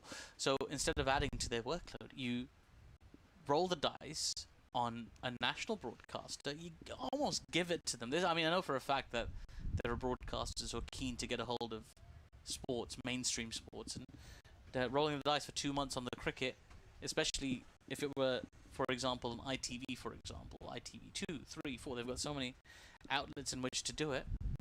There's production companies that would bite their hand off for it. Here comes Salisbury again. That ball's been pushed back to the bowler, and there is no run. That is the end of the 61st over of the innings. 253 for 4. Richard Ray, break down my idea. No, one kind of assumes that somewhere in the ECB there's either a massive computer, like in the Italian job, going round and round with, you know, working out all these combinations and how it could work and things like that.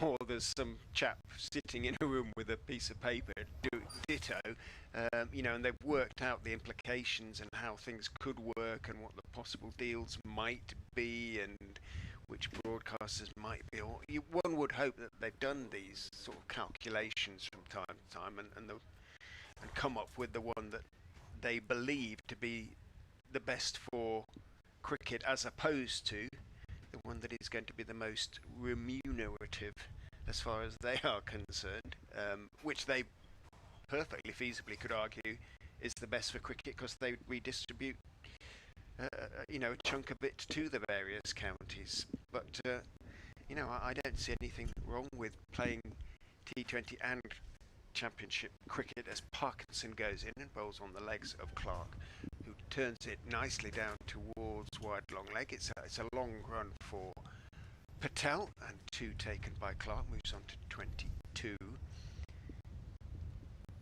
You know, I don't see why you can't have T20 games going on at the same time as first class fixtures.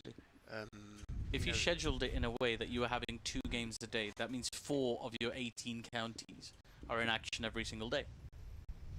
Parkinson is in again. Clark working into the leg side. This time it's out to deep mid-wicket. It's a chase the other way for the unfortunate Patel, who is going to go into tea with a sweat on, as they say, having completed probably the best part of a 80-yard sprint in the last couple of deliveries.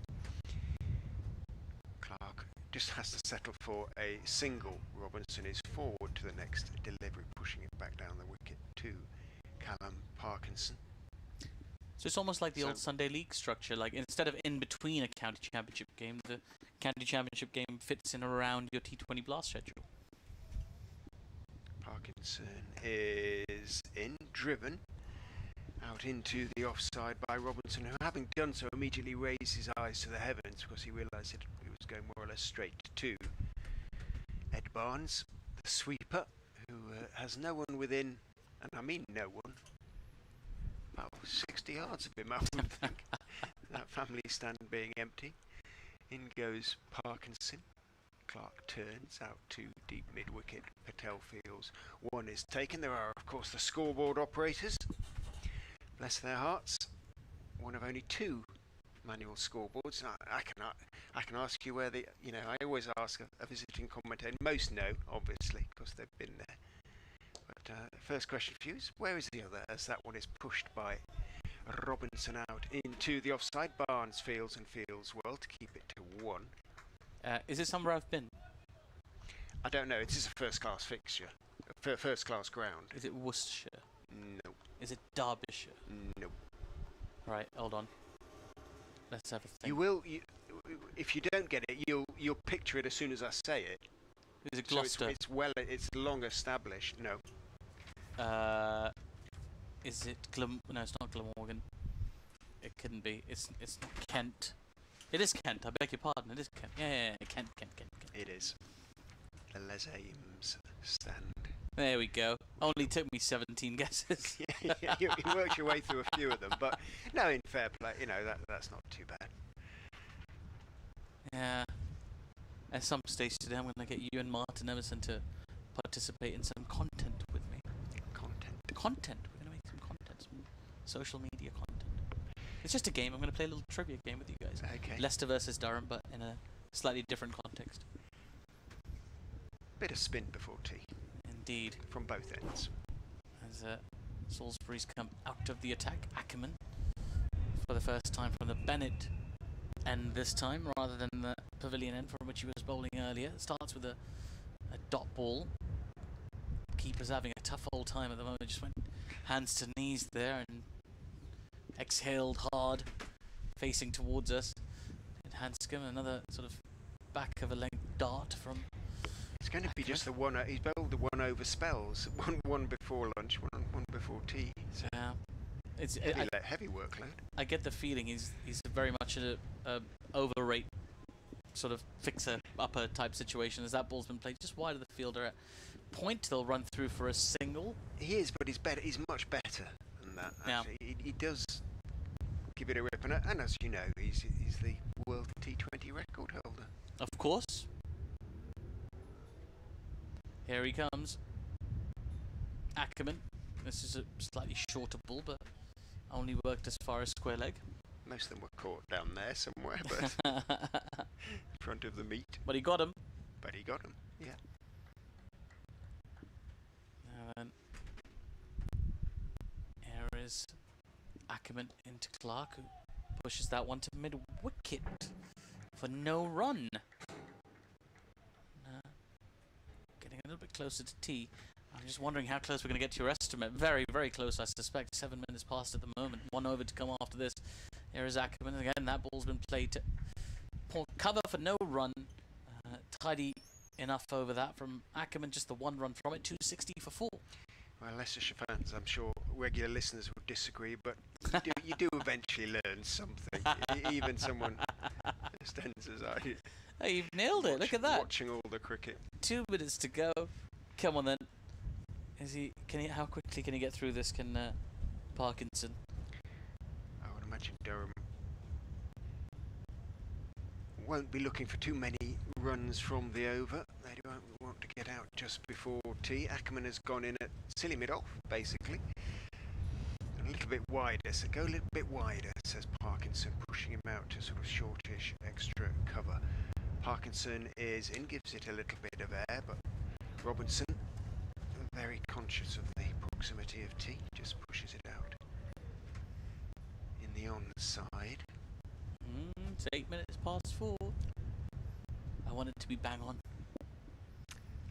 Parkinson runs in and for some reason decides something isn't quite right, so stops as he gets to the crease, walks back, jogs in again and bowls. Robinson cuts out to Barnes coming in from that offside. 1 is taken. Moves on to 19. Ollie Robinson 261 for 4. So still has been a productive session for Durham. 111 runs from it so far.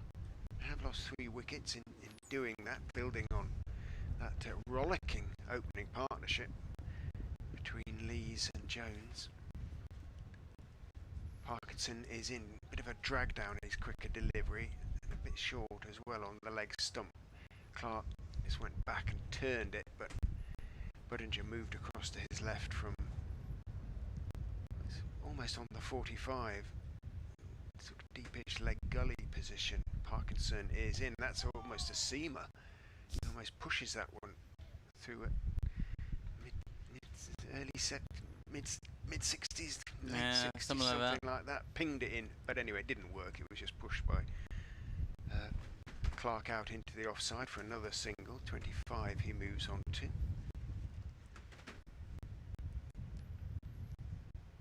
Bit more air that time from Callum Parkinson. Results the same. It's pushed calmly by Robinson out into the offside, and Mulder has to move across to his left from cover to field. Right, just need this one ball in before that clock ticks over to 11. It's on 10 right now.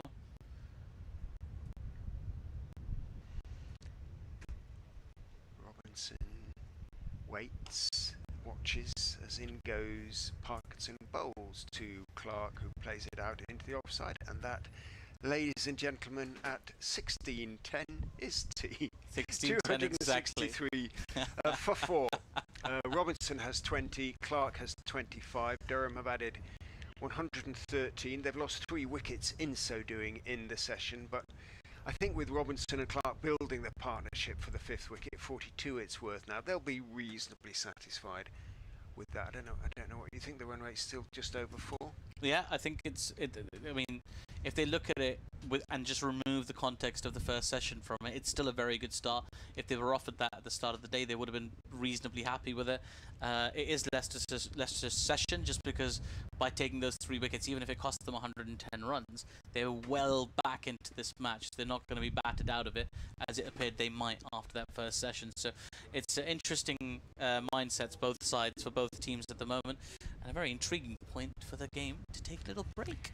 Which we will also do. We'll go and put the kettle on, get a cup of tea, and we'll be back with you from the Uptonsteel County Ground here on BBC Radio Leicester, BBC Radio Newcastle, BBC Radio Sport in around about 15 minutes' time.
Welcome back to the Uptonsteel County Ground, Grace Road in Leicester for the evening session on this first day of the LV Insurance County Championship fixture between Leicestershire and Durham. Morning very much belonged to Durham, 150 for 1. Afternoon session a bit more equal, 113 for 3. And those of you good at maths will already have worked out that therefore the score must be 263 for 4. But a good partnership building for Durham's 5th wicket between Graham Clark, who is on 25, and Ollie Robinson, very much one of Durham's in-form batters, who is 20 not out off 57.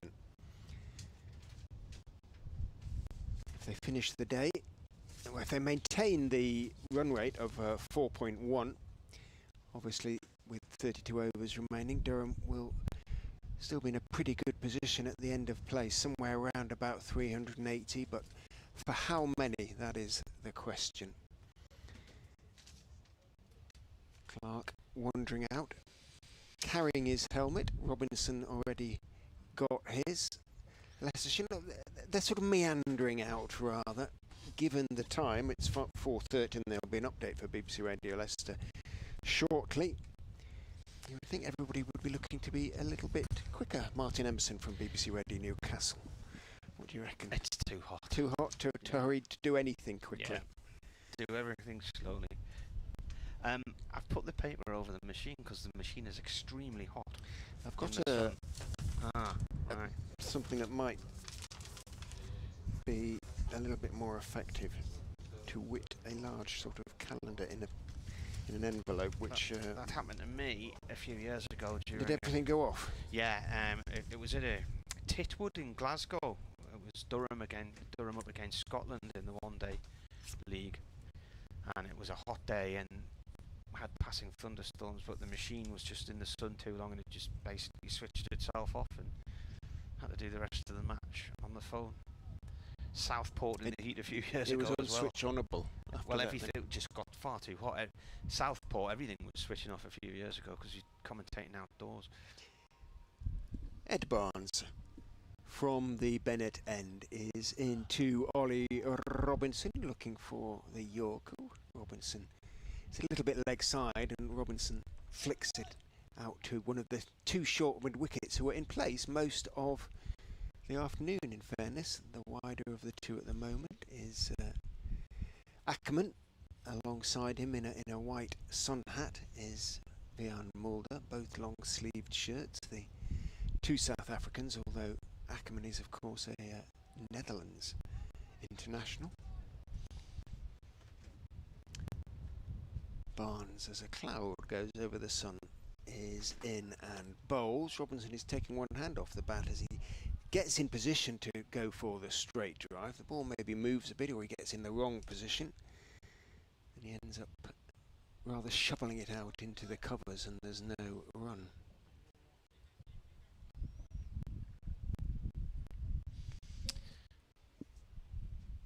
Well, Durham would be pretty happy with this position, but if they can get... Oh, here comes the update. So I'll let you think about what they'll finish on, what they'd be happy with. We've just started again after tea. Durham took tea on 263 for 4. That is still the score. Graham Clark has 25. Ollie Robinson has 20. A partnership then of 42 for the 5th wicket. So far they came together when the Durham skipper Alex Lees, having gone to 100 for the first time this season, was out shortly afterwards, edging a delivery from Callum Parkinson to Colin Ackerman at slip. 2-2-1 for 4 at that stage. Another wicket for Leicestershire, or 2 before tea, and they would have been really fancying their chances of finishing Durham off tonight. As it is, it's Durham who are building towards a position of considerable strength. They're 264 for 4. Barnes is in, bowls down the leg side, flicks at it. Clark doesn't get anything on it, taken by Hanscom, and there is no run. We were talking earlier about Durham's links to New Zealand players, and Raymond Toole has got his debut here, plays for Central District, has played for Essex. Mervyn Hardy says, back in the minor counties days, Durham boasted another New Zealand player who wasn't bad at all. He was called Cairns, Lance Cairns. Indeed he was, because he played at Whitburn with my dad. Barnes in to Clark on off stump. Clark, tall man, Cumbrian, just leans forward, blocks it out into the offside. Budinger fields. He says when he batted it paid to watch the ball or else. Well done to all the commentary team. Thanks, Mervyn. Scott Styris have a few games for Durham. Yeah, years ago. Yeah. He came in at T20. I really can't remember that much about him, to be honest with you. I don't think much happened for him that season at Durham. He had a T20 season at Leicestershire. Did okay. I don't think he played all the games. I think he played sort of half of it or something like that. In goes Barnes, bowls and driven by Clark, and driven very effectively straight as well. Straight all the way for four. Straight back past Barnes, who performed admirable effort of acrobatics to try and get down to the ball. Wasn't able to do so. Just missed the stumps, and neither mid-on nor mid-off could chase it down. Fine shot from Clark to finish the over. He moves on to 29, 268 for 4. Davey says, I was quite interested in your co-commentator's cricket game in Vegas, but then you both went off on a bit of a tangent and forgot about it. I'll have to try and remember that one later on. He has played in Vegas, has he? Okay. Yeah. Because it's certainly not me. No.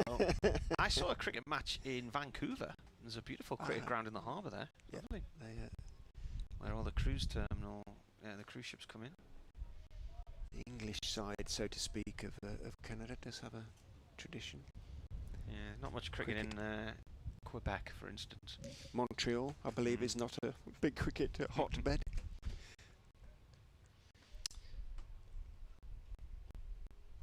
Here's Ackerman with a bit of spin from the pavilion end. How many bowlers have they used today? Let's have a look. I don't think there's been anything funky, so I would imagine... no, I'm just trying to remember if I've written them all the down. 4 seamers and the 2 spinners. Mulder being unfit to bowl.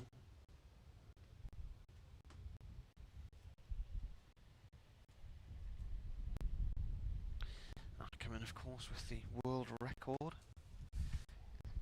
7 for 18 against the Brummagem Bears. Quite a quick... these are more sort of medium pace, aren't they, these bowling here? He's got sort of a little bit faster over the last couple. He's more sort of worried about not conceding. I sometimes feel than actually taking a wicket. Comes in again and bowls. That's a slower delivery. He's bowling off spin. Both of those defended there.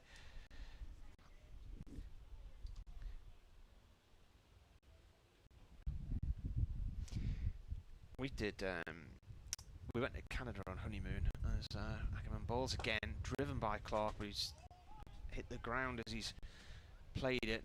It's just bobbled out to the offside. To Barnes. So yeah, we did the West Coast, we did the Rocky Mountains, Calgary, Banff, Jasper, Whistler, Vancouver Island. Gorgeous out there. One of the nicest places I've ever been.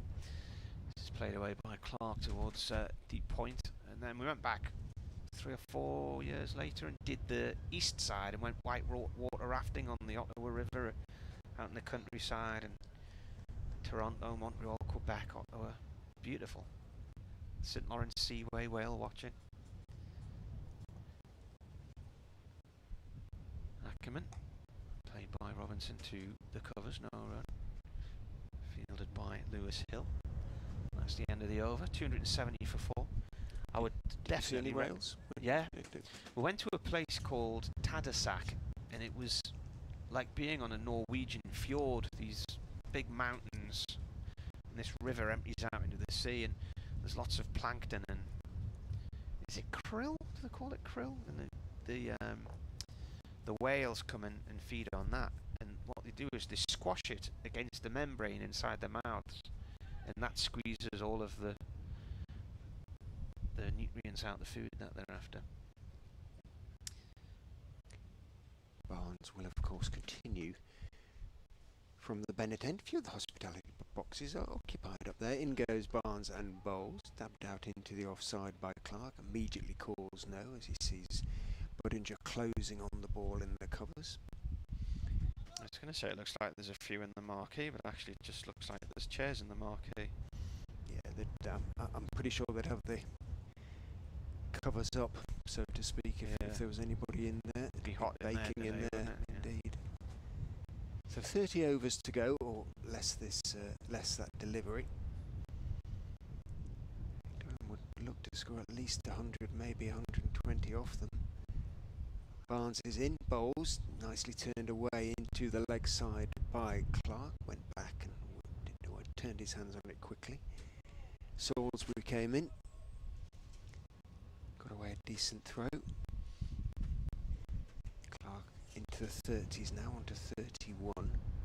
Robinson, who's, I was remarking on his strike rate this season, he's scored his many runs at 90.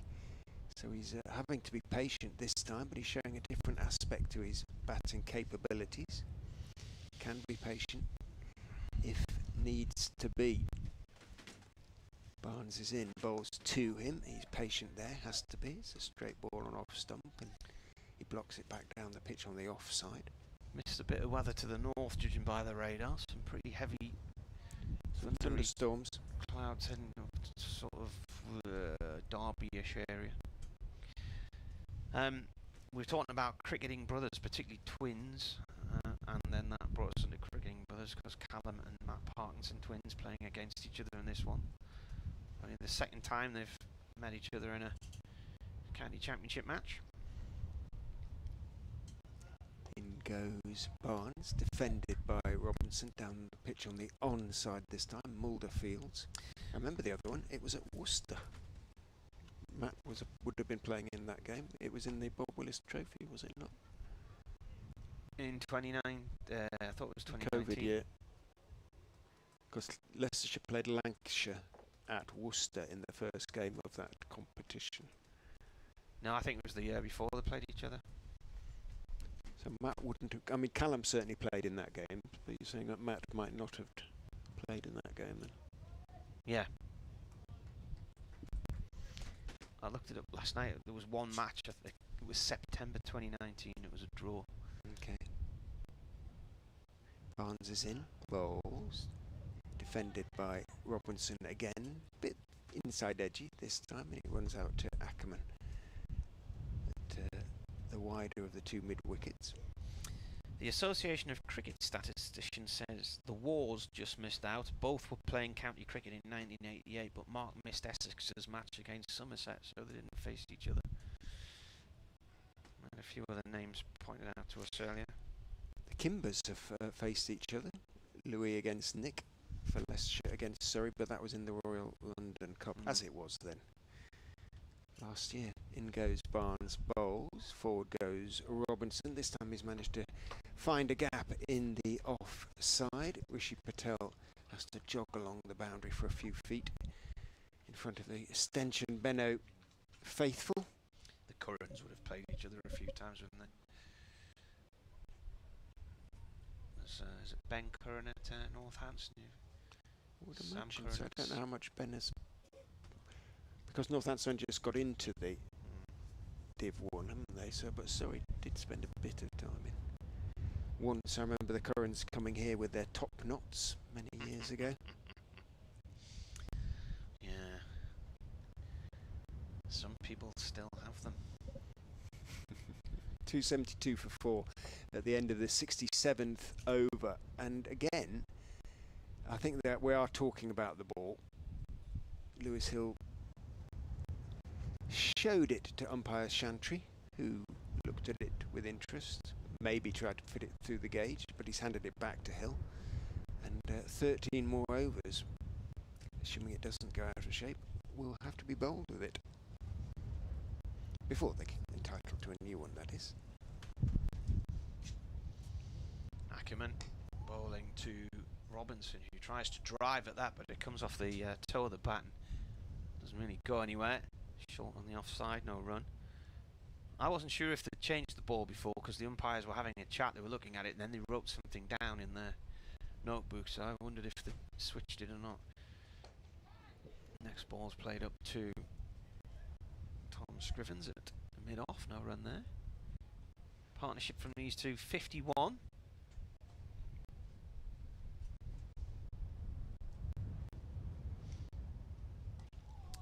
Next ball is pushed behind point, no run.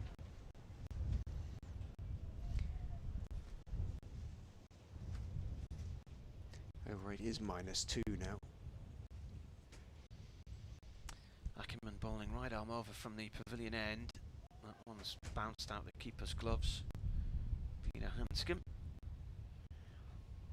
So wickets today, Parkinson, Wright, Scrivens and Barnes. So they've shared them around the team. The next wicket for Wright will be his 50th against Durham,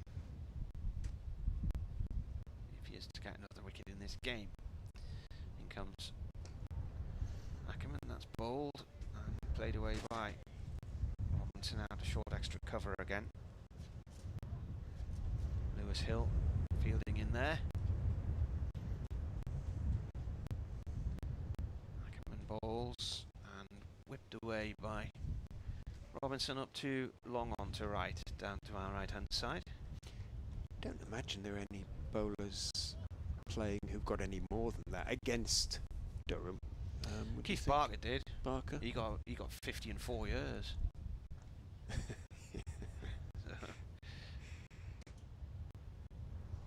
Good bowler, Barker. And of course, a former opening partner of Wright's in terms of bowling for Warwickshire. Yeah.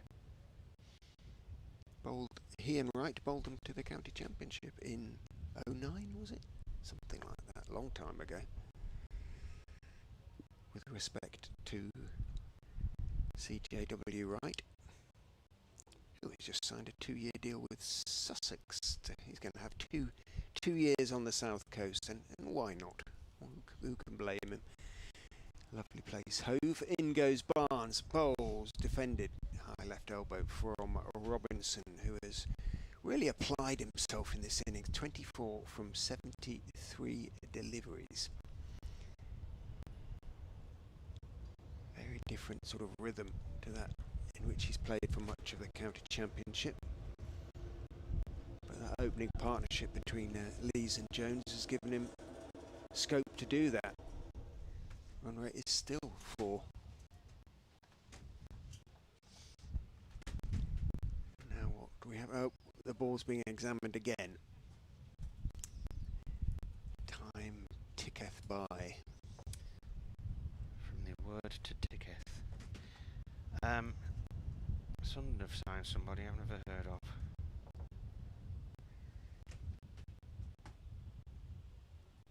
Jensen Sealt. Have you heard of him?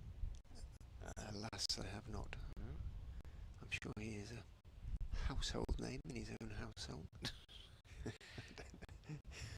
Jensen Let me guess Sealt on has his finalised his transfer to Sunderland and becomes the club's 4th signing of the summer. Okay. From where does he come as The Dutchman Barnes? moves to the Stadium of Light. Runs in and bowls. Robinson looks to force out into the offside. It's too straight. He can't time it. It bounces out to Budinger and there's no run again. From PSV Eindhoven. Well, they're not bad, are they? For an undisclosed fee. He's put pen to paper on a 5-year deal. And he plays in midfield He's a at the defender. back. Or, okay. Pre-season starts tomorrow. That's how far through the summer we are. They're already back tomorrow for pre-season. Which will be the 26th of June. I think They'd Burnley start the came back first- 2 weeks ago, didn't they? No idea. In goes Barnes, bowls, and Robinson defends. Can't get it between the two mid-wickets. Ackerman is the fielder. When is the first fixture? Sort of usually about the first week in August, isn't it? Yeah, For the county 6th or the 8th or championship, something. for the league Mhm. championship. He made his first team debut in May last year against Zwolle. Leicester City, of course, in the championship this season. My lot, Hull City. Commentator derbies. In goes Barnes, bowls. Robinson manages to get it through into the offside this time. Patel runs along the boundary towards the meet. picks up, gets away a perfect throw, i.e. a couple of inches above the stumps, into the gloves of Hanscom, who stands having caught it and looks approvingly in Patel's direction. Robinson has to settle for 125. He moves on to 274 for When Leicester City won the title in 2016, I think, wasn't it? And Sunderland had a hand in that. I think Sunderland should have been on that bus with them.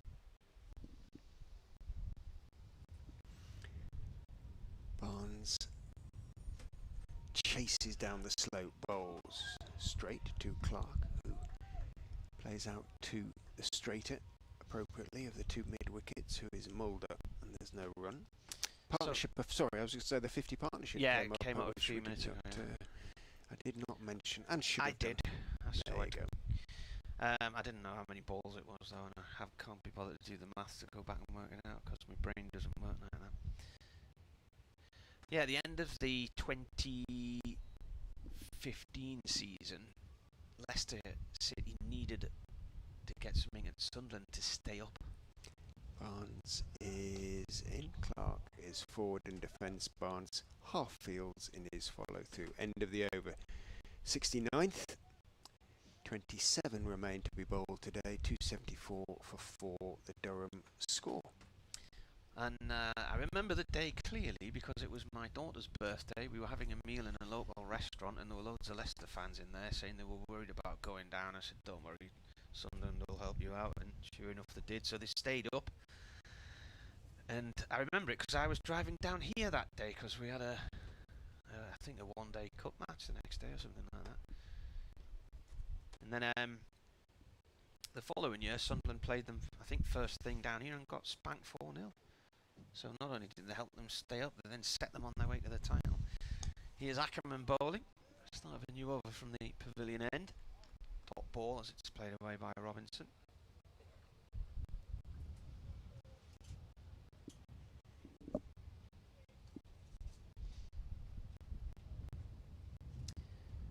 Ackerman in again, bowls.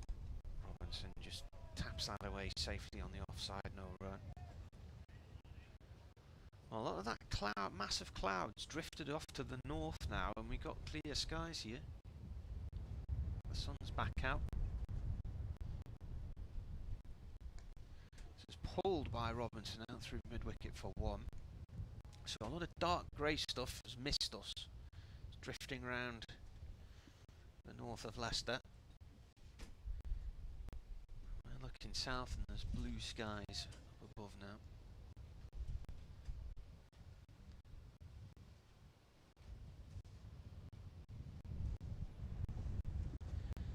275 for 4. Ackerman bowls. He's appealing. It's very half-hearted appeal. Clark on strike. Hit him in the pad, but it looked like he was drifting down the leg side anyway.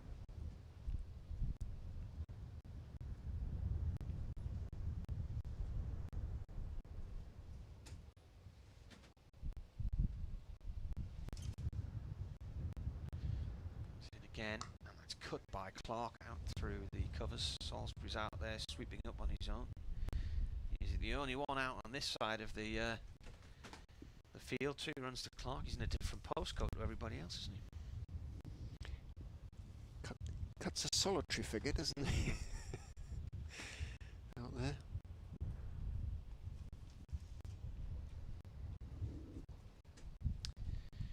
Ackerman in again. This is played off towards the covers, no run there.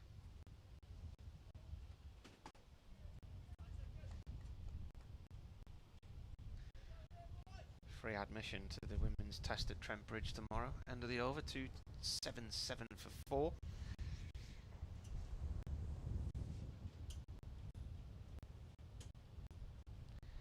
These two have put on 56 in 125 balls.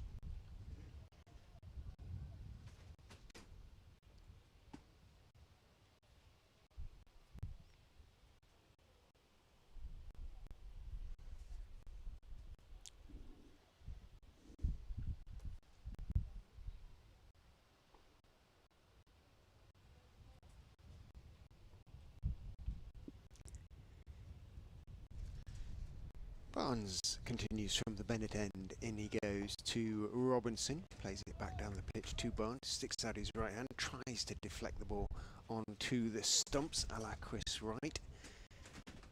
Gets too much on it and it dribbles out towards Mulder, who walks slowly towards Lewis Hill. A certain amount of joshing going on out there. Leicestershire trying to keep themselves interested, or at least involved. The heat is a little bit sapping at the moment, one feels. Barnes down the slope, keeping up his energy levels well. Bowls to Robinson, who drives out into the offside, more or less straight to Patel, who is lurking in front of one of the floodlight pylons over there, which I do not anticipate being called for today, as Martin says the sort of dark cloud actually looks to be a bit of rain in it. Yeah. But it's heading up the M1. Which junction does it go off at? It's towards, well, I think everybody in Leicester will immediately be saying junction 26 for Nottingham. You go off there. I suspect it's just heading off up north. Barnes, 1 for 35 for him now. Drops a little bit short. Quick hands from Clark. Pulls it out towards deep mid-wicket. They're going to take on the arm of Salisbury. And the Salisbury throw is slightly wide. Hanscom, for form's sake as much as anything, just tries to shovel it onto the stumps. Misses them. Clark picks up his 2. He moves on to 35 to 80 for 4. Slow but steady progress from Durham thus far post tea, as it was to a certain extent post lunch, although it was interrupted by an occasional fall of a wicket. Barnes is in to Clark again. Straight. Clark has to treat the delivery with respect. Does. Blocks it back out into the offside.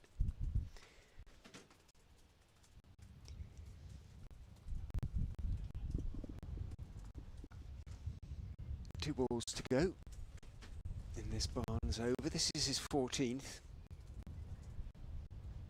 I'd say he's bowled very well. Very little loose stuff. Although last time I said that, he immediately banged one in short and got pulled for 4.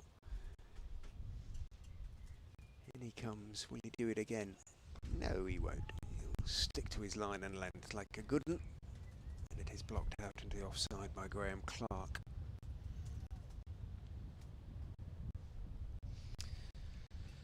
It's 25 overs to go after this delivery. You can hear the delight in your voice as you said that. If a few are bowled by the spinners, what time is 5 to 5 at the moment?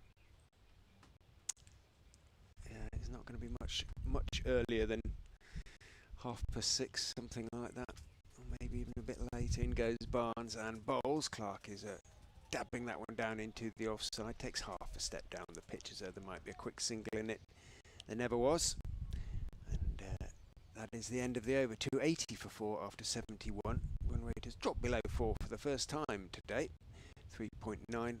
Clark has 35. Robinson 27. And the partnership for the 5th wicket is worth 59. Latif will come and join Martin for more discussions about Las Vegas. Your correspondent Mervyn wants to hear about it. Mervyn was talking about Lance Cairns. It was Davey Fennick who wants to know about Las Vegas. I want to know how you know the name of all the hotels and all the history of all the hotels. Here's Ackerman in bowls. This is played upfield by Robinson for 1. He moves on to 28. It's gone up towards long on. Right, so you called your Vegas correspondent reporting for duty. What would you like to know? The cricket match. You never mentioned anything more about it. We went off on a tangent apparently. You're saying you'd been to a cricket ground at Las Vegas? I have, as Ackerman just played to mid-wicket for no run. Yeah, it was 2 local sort of Vegas teams, and apparently there's a little sort of Nevada league as well. Oh, is it? Right. So it was predominantly sort of South Asian expats, I Right. must be honest. But Ackerman, back of a length, just takes a little bit of pad, maybe bat on its way through. It's running away to the fine leg boundary. The umpire signals a run, so it was bat for sure. Quick work there from Clark. He's on to 39. Durham 285 for 4. Yeah, it was great fun actually. I mean, it was no more than a sort of club standard, but it was just nice to stumble upon it in Paradise, Nevada, which isn't a million miles away from the strip. I think it was sort of like a 10-minute drive out off the strip. Obviously, you could spend about half an hour going up and down the strip if you drive on there, the Las Vegas Boulevard. Here's Ackerman again. Down the track comes Clark, and he's hammered that ball down the ground. 1 bounce 4. That's a shot of great authority from Clark, just looking to impose himself on proceedings, and terrific that. 4 runs down the ground. Ackerman sort of getting, I don't want to say getting away with it, but he was sort of getting through his overs without being pushed too much. This time he dropped short again. It's been flicked fine. That's a lovely, delicate touch from Clark, running away to the fine leg boundary. That's 3 in a row for him as he nears a 50. He's on 47 now with those 3 consecutive boundaries. He was the leading run scorer in the One-Day Cup in 2021 with 646 runs. He made 3 centuries and a 50, and I think 2 of the centuries were either 140 or 141, including the opening game at Beckenham where he just smashed the ball around the park. But given he's 30, this is only his 45th first-class match. Oh, remarkable. It's back of a length from Ackerman this time as Clark goes back into his crease, punches to mid-wicket. There is no run. End of the over, 293 for 4. He's gone past 2,000 runs in first-class cricket today, and so far he's got 2 centuries, 100 at Bristol a few weeks ago, and the other was against Glamorgan in 2017 when he made 109, and he's had 11 50s as well, including this year 80 against Glamorgan at home. Not bad going. Not bad going at all, and he could still finish the day strengthening Durham's position on his opening day here at Leicester. When we were in Las Vegas, I'd done some research through a travel book and found mention of a really good English bar where all the action was. There's a new over here from Barnes, bowling down the hill from the Bennett end, and that's defended by Robinson. So when we flagged down the taxi driver to get us out of the Luxor, the Excalibur's car park, to try and find the street upstairs, there's no doors, there's no signs telling you where the doors are. And I described this English bar, and the taxi driver said, "Oh yeah, I know the one you mean, I'll take you there." The next thing, we're driving past the end of the runway at McCarran Airport with all the strip leaving us behind, and he drops us off in this little industrial unit near the airport. Barnes in, defended by Robinson. He goes forward to that one, pushes it back up towards the bowler's end. And we've gone out, and my wife said, "We've been wanting to come to Las Vegas for ages. It's over there. We're in an industrial estate on the edge of the airport. Why have we come here?" And I said, "I don't think this is the bar I read about." Anyway, we went in, and it was a cracking place. It just had this wall, and there were just loads of taps all along this wall. So I had a couple of beers then, decided to head back to the strip, and we were standing at the bus stop when this taxi driver pulled over and said, "What are you doing standing there?" There's Barnes bowls, and this is played up to mid-off, and we said we're waiting to get the bus. He said, "Get in my cab now, get in quick." And we got in, he said, "You guys are lucky you're not dead." I'm like, "Surely it can't be that bad." He said, "What on earth are you doing here?" I don't know why he was from New York, but he was. And he said the bus stop we were at apparently was notorious for being robbed at him. So. Oh well, I don't know. I feel like he might have been telling a porky pie there because, well, I mean, most of the strip area is pretty safe. Well, this was over near the airport. Yeah, it's possible. Yeah. It's just played away by Robinson towards the covers. There was one guy who I saw many times, and he stood out because of all of the tattoos he had around his neck and whatnot. And he was mingling among the hotel crowds, and I thought he was up to no good. And there was one day, me and my wife were walking. At the back of the hotel, there was a laundrette. It was only the other side of the car park of the hotel, but the car park of the hotel was massive. So we're walking along carrying this bag, and I spotted this guy walking towards us with another person, and I thought, in comes Barnes. Oh, and that's chopped down into the ground by Robinson. He's looking to try and cut that. He's got a bottom edge, played it straight down into the ground in front of the stumps. No run there. And I spotted him. I said to my wife, I said, right, just watch this character. He's caught my eye a few times in the last couple of days. Anyway, he spotted us carrying this bag, nudged the person who he was walking with and pointed to us and pointed to the bag. So as we were passing them, I'd said to my wife, run. And as soon as we passed them, run. And so she ran, and I turned round, and they both turned round to grab the bag. Oh. And I said, it's just full of dirty laundry. This is drilled up the ground here by Robinson. He's timed that nicely. That's right out the middle of the bat, and that's gone for 4 up to the indoor school. And I said, look, I can show you if you want. We just go to that laundry there. And the guy said, oh, okay, and wandered off. Excellent. Yeah. Just talked your way out of a confrontation there.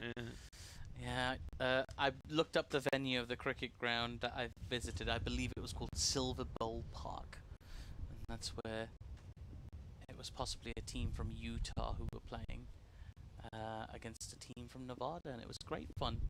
Enjoyed it. I didn't watch all of it. I think nowadays they just play T10s and T20s and things like that, but that was a 50-over game back in the day. I've kind of been up and down that strip doing stand-up in various venues, so I do know all the hotels now. Know where you're most likely to get comped and where you're most likely to get a discounted rate. Here's Ackerman. As that ball's defended on the front foot for no run. What does comped mean? Comped means complimentary whatever. So they might comp you a breakfast, they might comp you a brunch, they might comp you a buffet, they might comp you a room if you're a high roller or what have you. We're not gamblers, and we went down onto the floor of one of the casinos. It's a low full toss from Ackerman. It's been flicked away nicely. He's running away towards the mid-wicket boundary. There's 2 fielders out there. It bisects both of them perfectly. 50. And that is 50 for Graham Clark. It's also 300 for Durham. 301 for 4. Clark goes to 51 off 70 deliveries with that boundary. He's playing a very good hand here. A different kind of innings to what we saw from Alex Lees and Michael Jones, but just as useful, if not more so. This is short from Ackerman. It's been pulled away again. Picks out the fielder at deep square leg. So just a single this time for Clark. But 70 balls and 7 fours. He's doing a job here like he did at Bristol. And I said Durham had lost too many wickets at Bristol. There were 215 for 4, and you felt they weren't taking advantage of the conditions. And he came in and got 100. Put on a partnership with Bastilleder on that occasion. Here is Ackerman again. That's been swept nicely. And that's going to run away to the square leg boundary for 4. Brilliant placement from Robinson that time. Just got down on one knee and swept it all the way along this surface to the boundary for 4. Those runs are starting to flow all over again towards the end of the day. And conditions are chilling out a bit.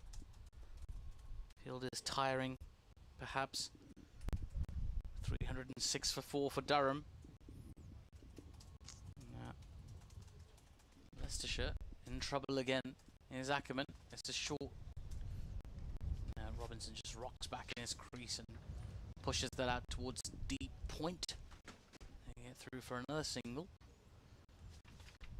Yeah, Durham just starting to impose again. They've got 2 points already in this match, extending their lead at the top of the Division 2 of the County Championship. You've never been exposed to the delights of this, have you? The wind? No, listen. Oh, the Harleys. Yeah.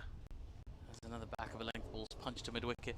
Yeah, apparently there's a chapter of the Hells Angels? Yeah, it's on the corner just behind the scoreboard. I don't know much about the Hell. I mean, I know what they are, but I don't know sort of the ins and outs and all of that. Are you a biker? No. But you'd not been here before. No, so. no. There's actually a spot very close to where I live called the Ace Cafe, which is a big biker hangout in northwest London. But yeah, I've only ever been on a bike once, and that was in Tanzania, as I was telling Richard Ray a little bit earlier. Things I do to impress people. 307 for 4 is the score. 74 overs gone in the day's play. Some friends of my wife's, who she worked with a few years ago, decided to become freelance journalists and went to Tanzania. Oh, nice. And we're out there for quite some time, doing okay. And then we're investigating poaching and things like that. And we're basically told, you better leave town and quick. And, some big reserves out there. Yeah, so they then ended up in Moscow. And then everything that happened last year, they had to leave Moscow as well. So they're now back here. They're picking their spots, aren't they? I remember spending a night in the Serengeti, which is the world's biggest wildlife reserve. Yeah. It goes over 2 countries, in Kenya and Tanzania. Spent a night in there. I'll tell you what happened. It was quite frightening. Parkinson's replaced Barnes from the Bennett end. First ball's defended by Wally Robinson, goes up to mid-off. So I was with my partner at the time, and we thought it would be very romantic. Spend the night in the middle of the jungle in this sort of tent, this cabin they organised for you. And it got very less romantic. I'll tell you why in a sec. This is played out through mid-wicket by Robinson. He should get 2 here as Salisbury comes into field from the Geary bar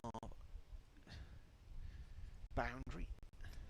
So I woke up in the morning, and you're in one of these tents, and it's sort of zipped up, zipped closed, right? And I unzipped the tent in the morning.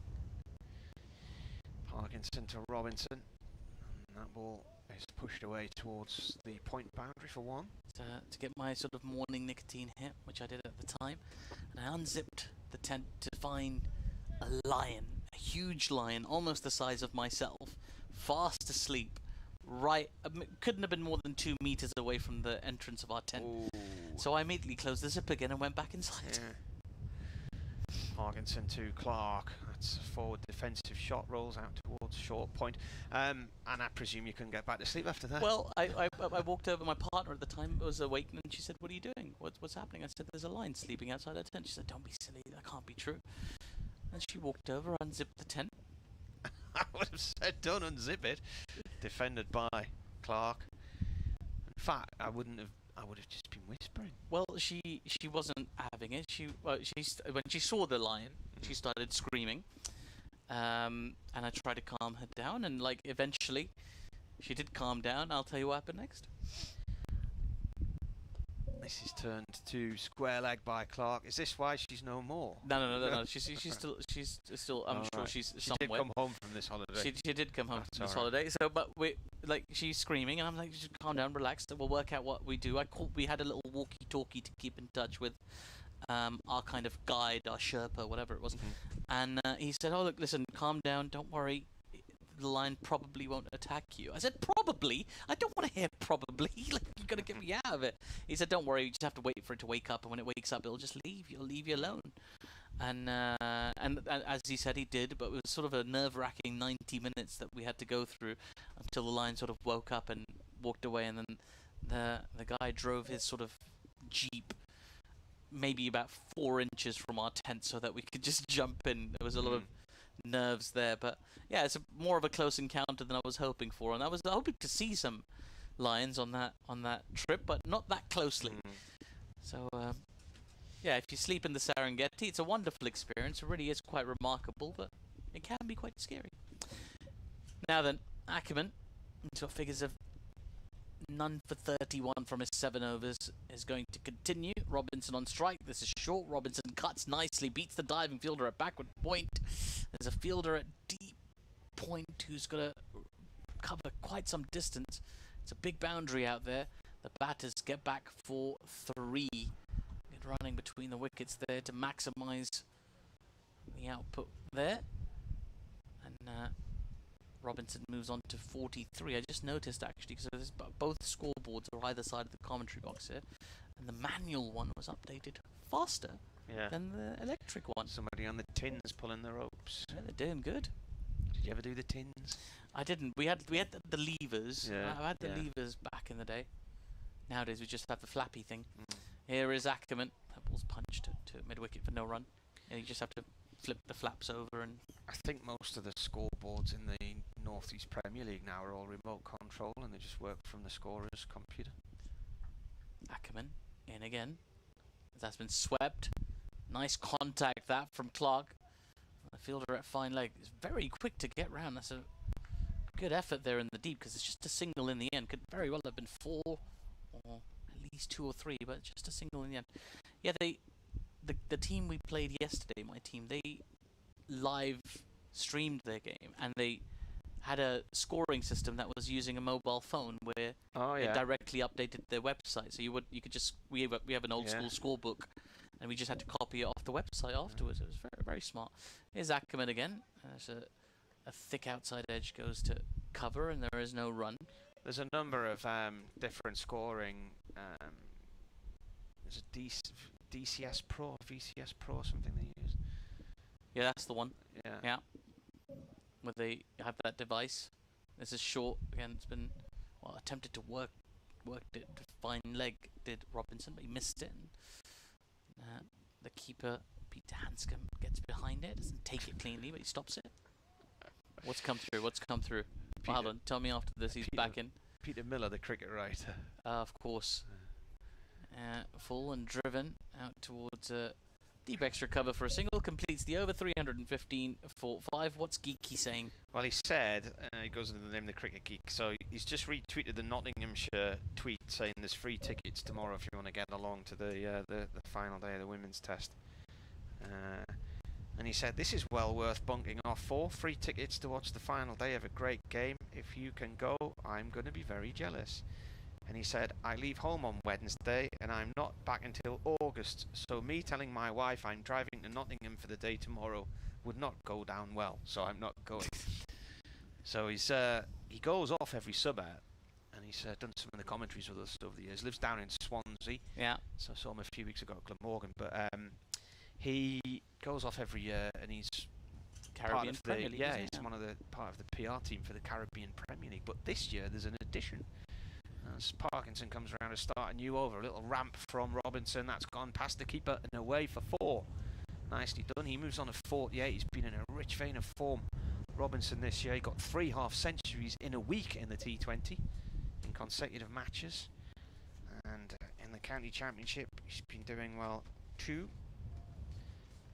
If you do go over to Trent Bridge tomorrow, you might get to see an England win at this rate. They're 55 for no loss. And they only need another 213 to win the test match. That's quite remarkable when Australia finished on 473 in the first innings. Parkinson round the wicket. And that's missed by the keeper. There was a shot offered, but I'm not sure he got anything on that. It was byes. So Robinson has had 114 against Derbyshire. That was a win in Chesley Street. And he's had 102 in the draw against Glamorgan. That was the last match in the championship.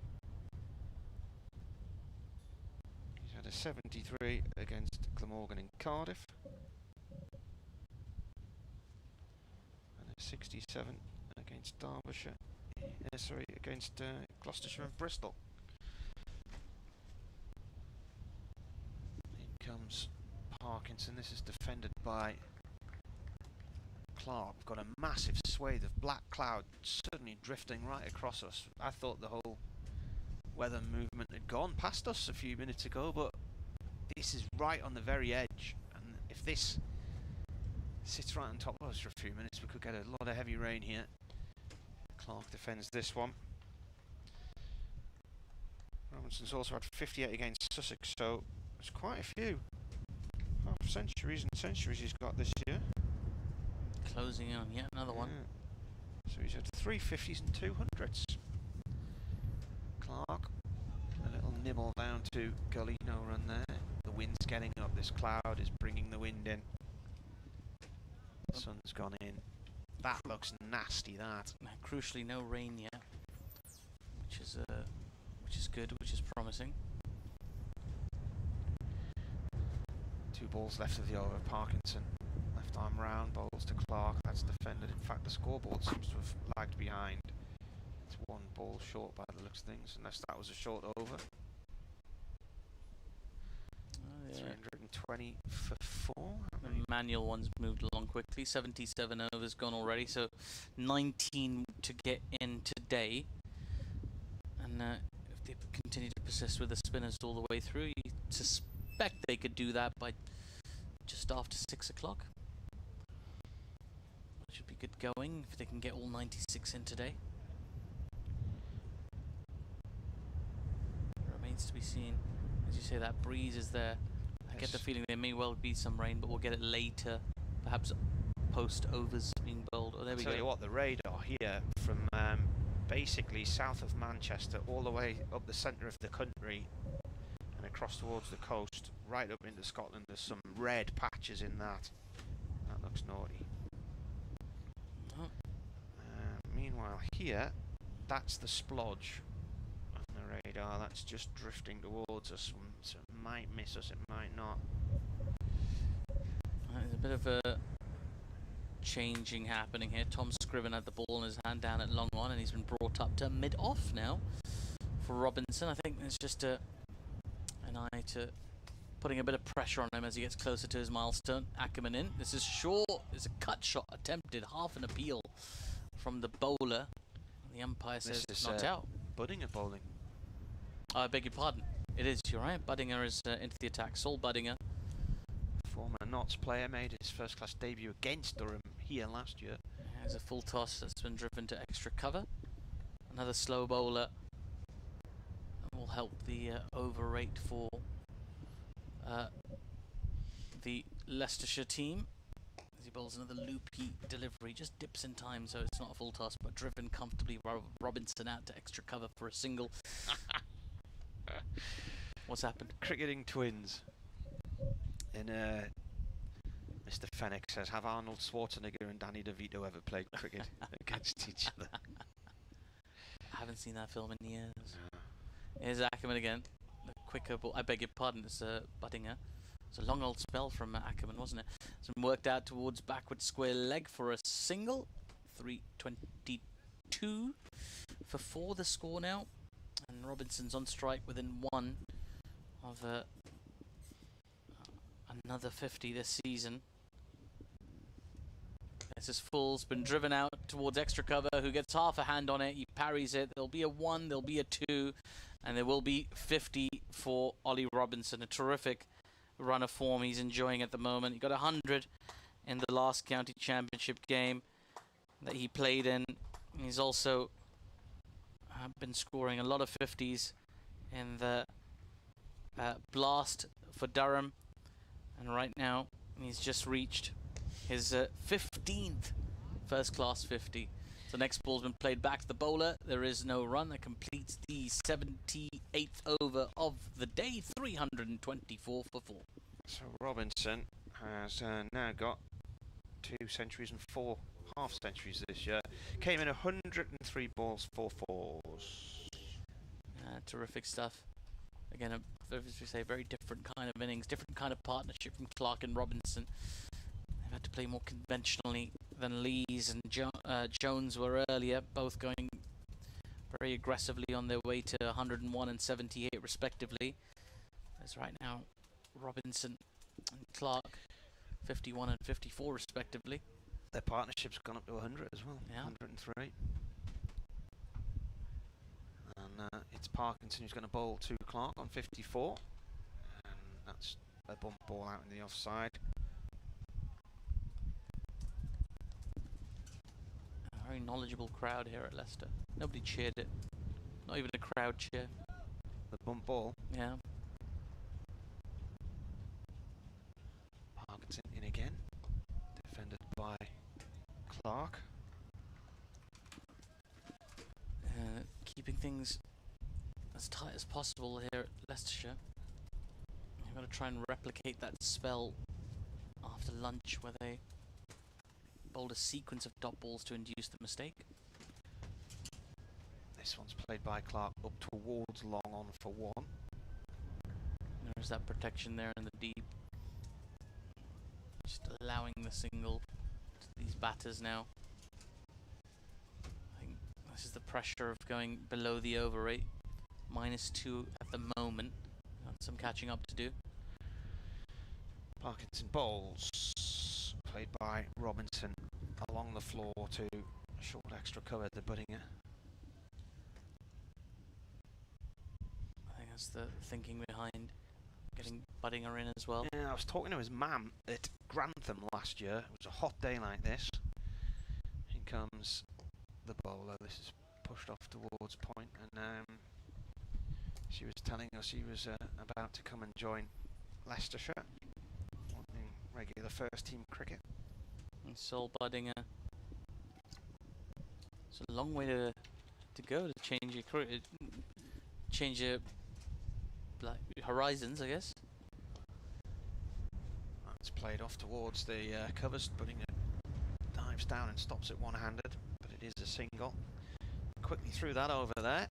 So 3-2-6 for 4 here on the BBC partnership. 105. Durham won the toss today and decided to bat. Michael Jones was out for 78. They put on 145 for the opening stand, which is their highest of this season. Umpires are having a chat about something here. Scott Borthwick was out for just 8, caught behind off Tom Scrivens. David Beddingham was on 16 when he drove at a ball from Chris Wright, and Wright on his follow-through managed to hold onto it, so he was caught and bowled.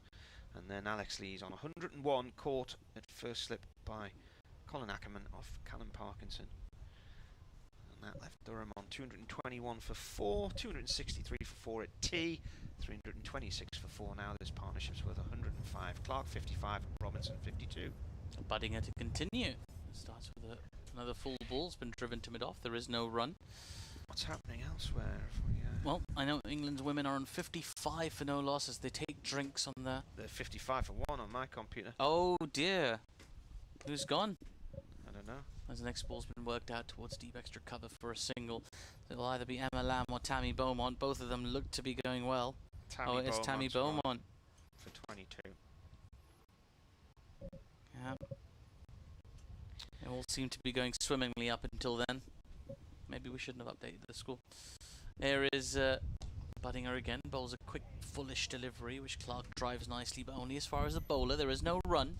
Scotland have beaten Oman in a World Cup qualifier in... they're having a Bulawayo, great run. Yeah, it's all in Zimbabwe. Yeah. They're having a great run as the next ball's been worked out towards square leg for no run. The Ireland as well in a tight game. Won Scotland. by 76 runs. I'm just seeing if there's anyone on that score sheet I recognise. Mark Watts do well. There is Buddinger again as that's driven out towards a deep extra cover for a single by Robinson. Singles coming very easy at the moment. Brandon McMullen got 136. Richie Berrington 60.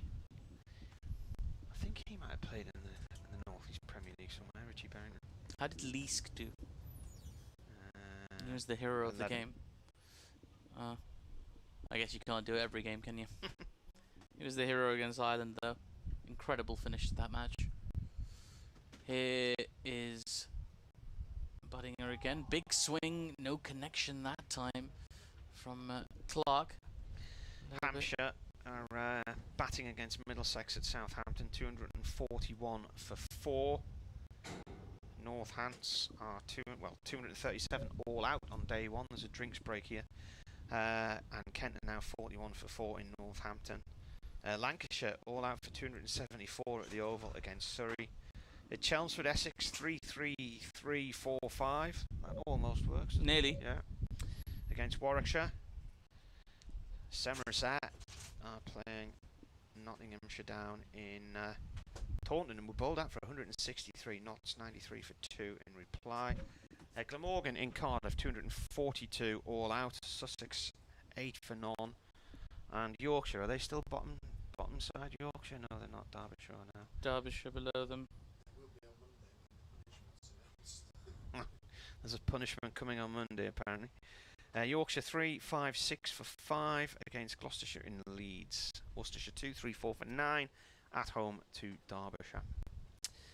There you go. I'll step aside and we'll let the boyo, Mr. Ray, back in, sporting his Dan Buster Marathon t-shirt. It's a triathlon, wasn't it? Yeah, not bad. Finished sixth. Other triathlons are available and indeed were taking place in Leicester this morning. Was there more than one kind of Mallory triathlon? Park. It was the junior championship. So the kid I was talking to was from Gateshead. He was there with his dad. There were quite a few of them down from the northeast. They've been in Wales recently, Scotland, and they're competing in July in Sunderland at the World event that's taking place as well. So Outstanding. I don't think I've ever done a triathlon, but that's possibly because I've never learned to swim. So it's harder. It makes it a little bit harder to do a triathlon if you can't swim. Just a little bit. 2/3 of it go reasonably well, I imagine. Right, the players are just having an extended drinks break. It has been very, very warm today. But Leicestershire will have an eye on that over rate. They're still at -2 according to the electronic scoreboard to our far right. And 80 overs have been bowled today, so they need to get another 16 in. Still 35 minutes at least of play. You'd imagine with sort of 2 spinners in tandem, they should be able to just about get there, maybe a little over 6. I'm no good with these time predictions. I can tell you who is, though. The man is about to come and join me, Richard Ray. You correctly predicted that the tea interval would happen at exactly 10 minutes past 4. And, yeah, unfortunately there won't be 2 spinners in operation because it's the new ball. Yeah. So I assume it'll be Messrs Right and AN other. It's getting a little bit perhaps dark and overcast as well. Would the lights come on for the... Well, yeah, they can use them. They can use them in all the championship games. The umpires, I don't think they'll ask for them because they know it's going to be whipped across fairly quickly. They never know. They might. Yeah. ECB pays the bill in these circumstances, I understand. Right. Good partnership this has been. 108. You can take that off now probably as the sun has gone in. Yeah. And the box is nice and cool.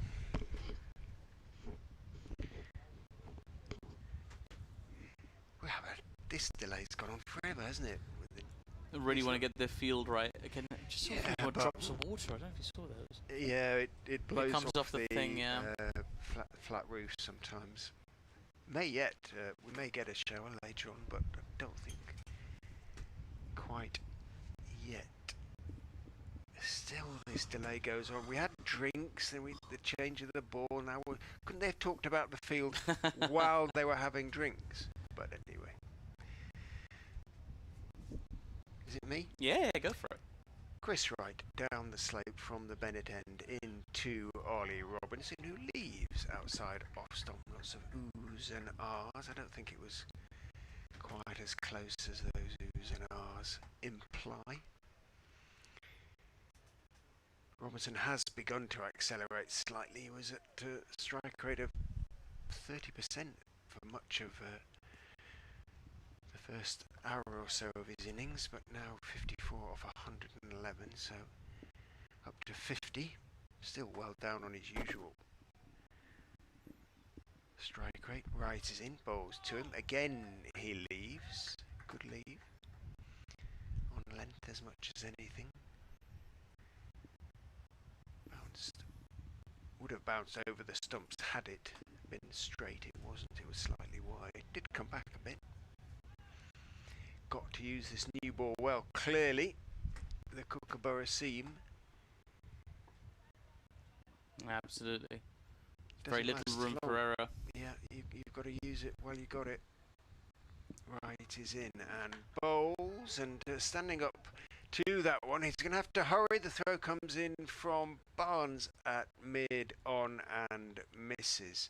Just stood up a little bit, that one on Robinson from right, and he ended up sort of bunting it with a horizontal bat out towards Barnes. He got in position to hook, but it wasn't quite there, and pushed it out in the end, shoveled it out towards Barnes at mid-on, who picked up and hurled at the stumps at the non-striker's end had it hit, it could have been close. Yeah, it was. Things do tend to happen with a new ball. They got to break this partnership of Leicestershire. Right is in and bowls. That is pulled by Clark and pulled well in front of square through mid wicket. Didn't quite get all of it though. Chasing back. Oh, here's the update for BBC Radio at Leicester as Clark picks up a couple.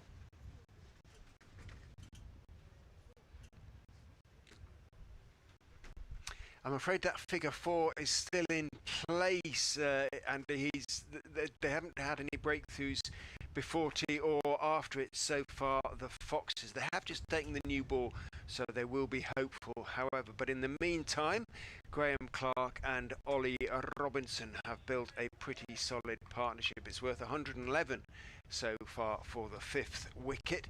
Clark has 58, Robinson 55, and Durham are building rather remorselessly. They're on 332 for 4.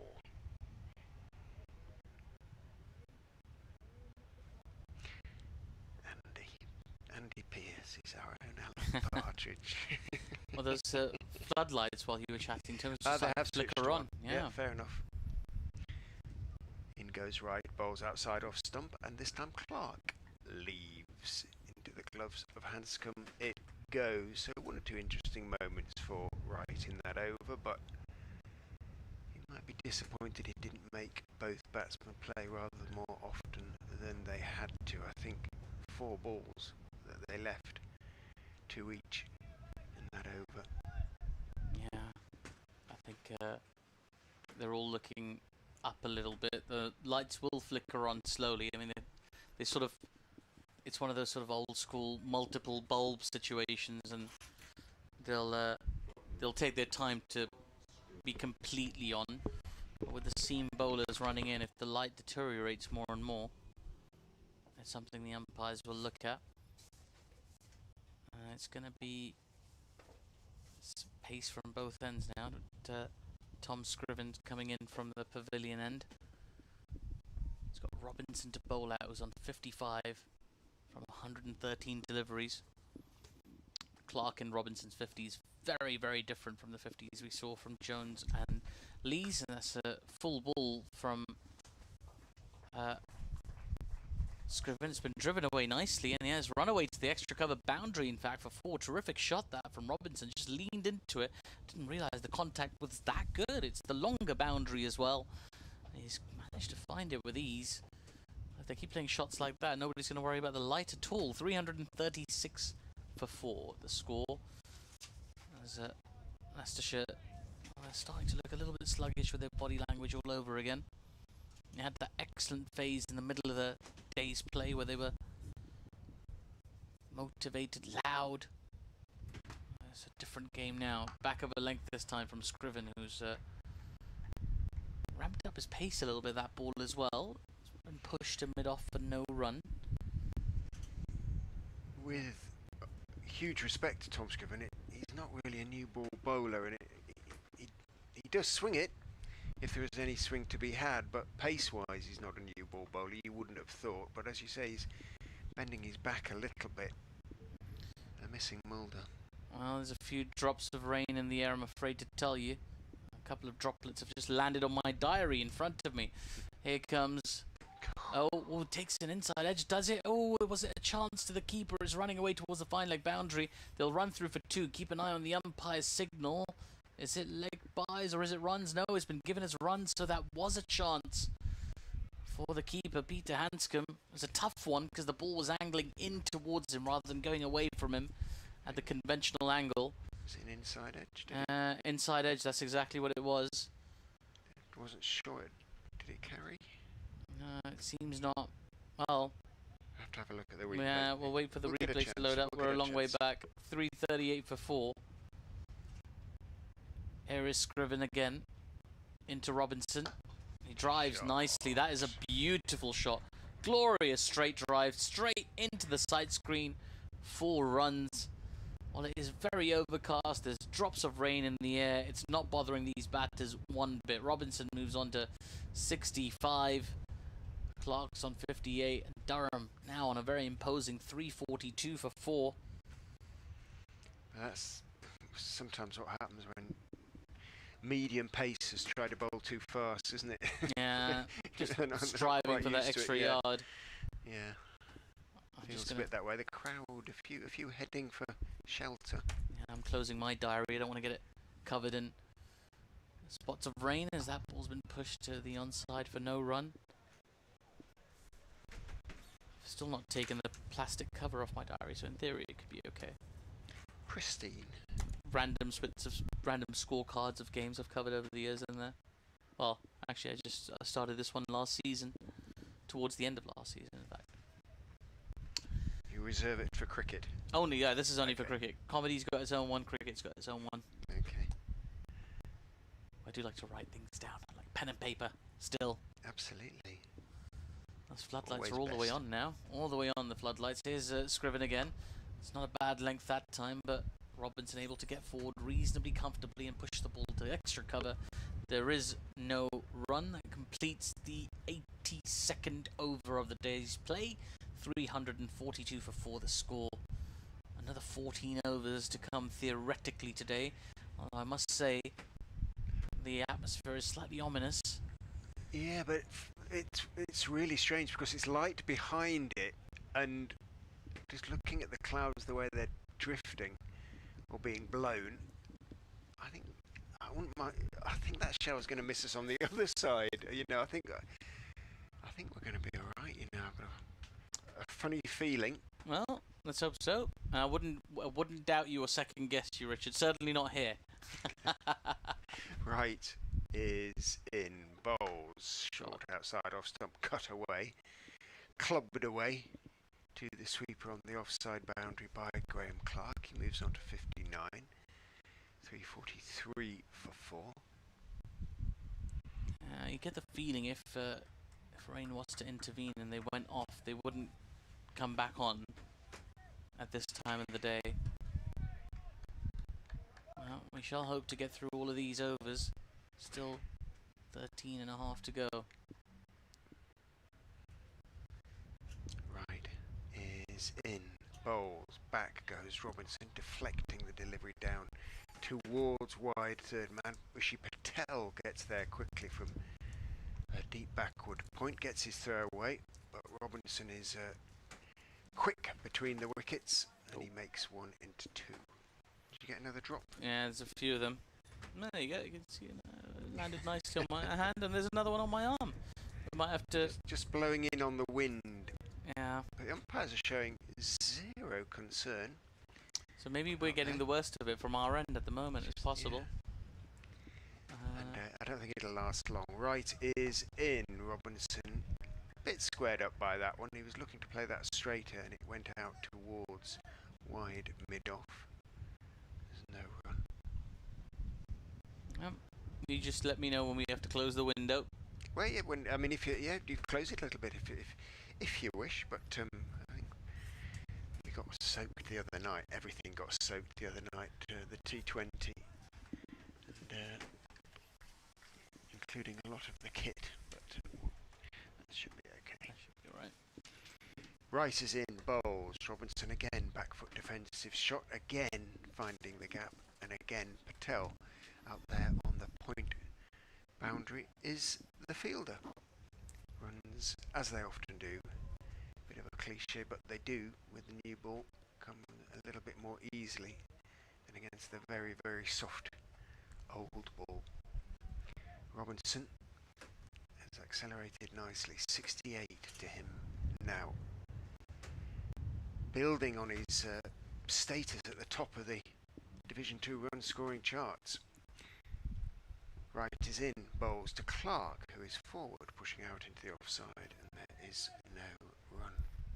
It's not a bad time to be called Ollie Robinson these days, And is it's it? a no ball. No. Well, yeah, I think this one is probably knows when to keep his mouth shut. But he's not playing for England, No. so what do I know? It's different, I suppose. And everybody's got their views on send-offs and things like that. I try not to judge. Right is in, bowls, forward goes Clark. back up the pitch goes the ball to Wright, who immediately wipes his left hand on his sweating forehead, and onto the ball goes the sweat. So anybody who knows me knows I'm always fascinated about floodlights. Like, one of my favourite things about Edgbaston is that they're all E-shaped, which is very cool. Is there anything about these lights? Because some of them are round and some of them are square-shaped. Yeah, I don't know. No, they're all. I'm pretty sure they're. Yeah. So there's two round from our vantage point. Wright is in and bowls. Clark is playing to mid wicket, and there is again no run. But they were very, very carefully designed so that there wasn't any overspill. I see. Because of all the residential. Obviously residential, the houses down Milligan Road, but also on the other side of the ground we are in a sort of very suburban area, and it's amazing when at night, for the late T20 games, once it does get dark, it is astonishingly focused on the outfield and nowhere else. Yeah. There is no, the Milligan Road isn't lit up or anything like it. So I remember the story of the floodlight when they went up at Northampton first, true or not, apocryphal or not, but they did have to change the direction of one of them because one gentleman, one of the back gardens there. There's Scriven in again. That ball's been worked nicely towards the backward point region. It's racing away. Good bit of work in the deep, actually, to prevent the boundary as the batters get back for 2.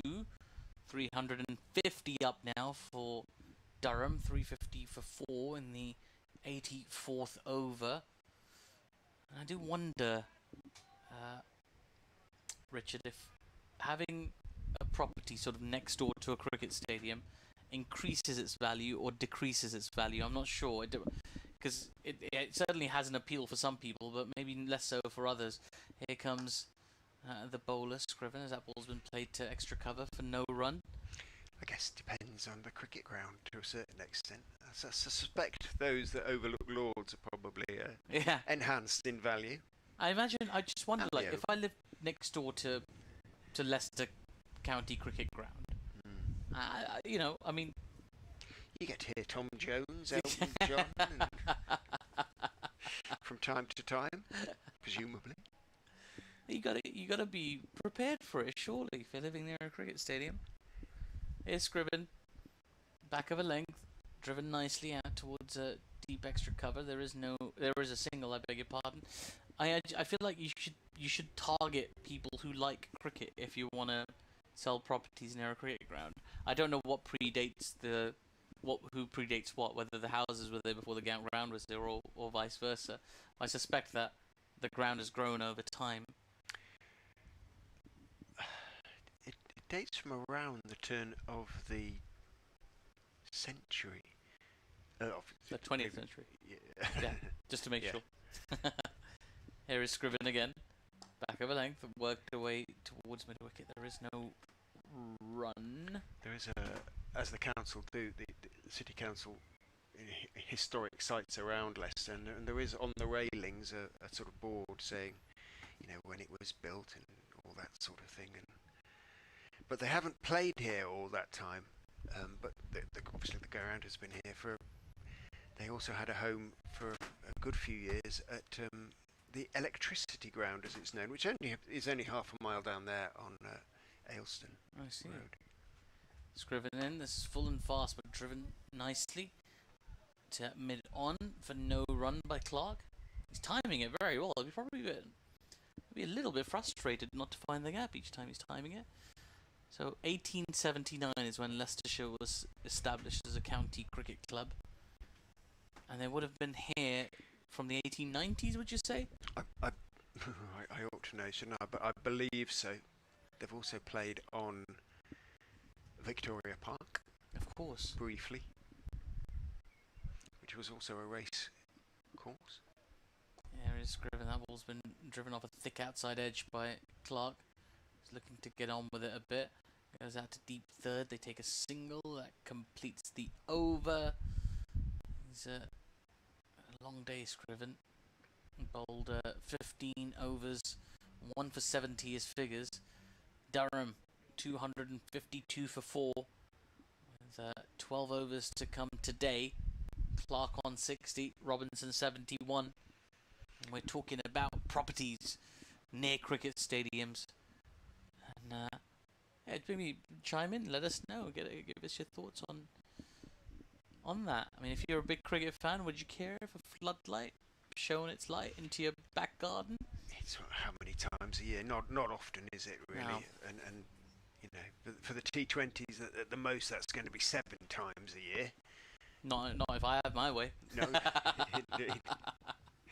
Right is in to Graham Clark, outside off stump, cut by Clark, down to third, and it's gone all the way. It has gone all the way. So Clark picks up a boundary. I couldn't see if anybody was down there skulking behind the sight screen. I think I can see clearly now because the rain has stopped. I could open it if you like, the window. If it Yeah, helps by you. all means. I thought you were going to burst into song there. Oh yeah, no, I caught myself doing it, so I changed the lyrics a little bit. There we go. I know some of your fellow commentators would not have resisted that temptation. Right is in to Clark, who is careful in defence. Right, as ever. You'll get used to it down in Sussex. Tries to deflect the ball onto the stumps if the ball goes anywhere near him. And maintains, tells me that it did work for him once in the entirety of his career. He did run someone out that way. Well, with all these sort of departures scheduled, has there been some discussion about replacements and signing talent from elsewhere? Yeah, much amongst the supporters, obviously. You know who's going to replace them, but I guess they are not party to other discussions. In goes right, bowls, and again Clark cuts firmly, square on the offside, though this time, so it goes straight to Patel on the boundary. There's no names in the frame, you know, that have been touted by supporters as such. There's some good youngsters coming through, but obviously it's 3 experienced players who You want are some leaving, marquee talent, yeah. and they will need a couple of very experienced players. A gun batter, as right is in, bowls, and Robinson blocks out into the offside off the back foot. He remains on 71, and obviously someone to replace right. Or maybe put the feelers out for Virat Kohli. I hear he's pretty good. I've heard he's all right. I've heard, but he might just be out of Leicestershire's financial league. Yeah, I feel like there's ways to bring in sort of marquee talent, sponsorship, and all sorts. Kidnappers, far as that would be the only thing that work for Leicestershire, I think. Right is in and bowls, and again Robinson this time finding the gap in the offside. Patel again the fielder, again a single is taken. Yeah, it always sort of blows my mind how a lot of counties do sign like big name. A lot of Pakistani players come over here, of course, and play sort of county cricket. But I always feel like their marketing just kind of misses a trick a little bit in terms of letting the vast British Pakistani communities that are out there know that, you know, come and see the player that you love play in a T20 Blast game or a championship game. Right, bowls to Clark, who blocks it down into the ground, into the offside, bounces out towards Budinger, and it is the end of Wright's 15th over, I think his 3rd with the new ball.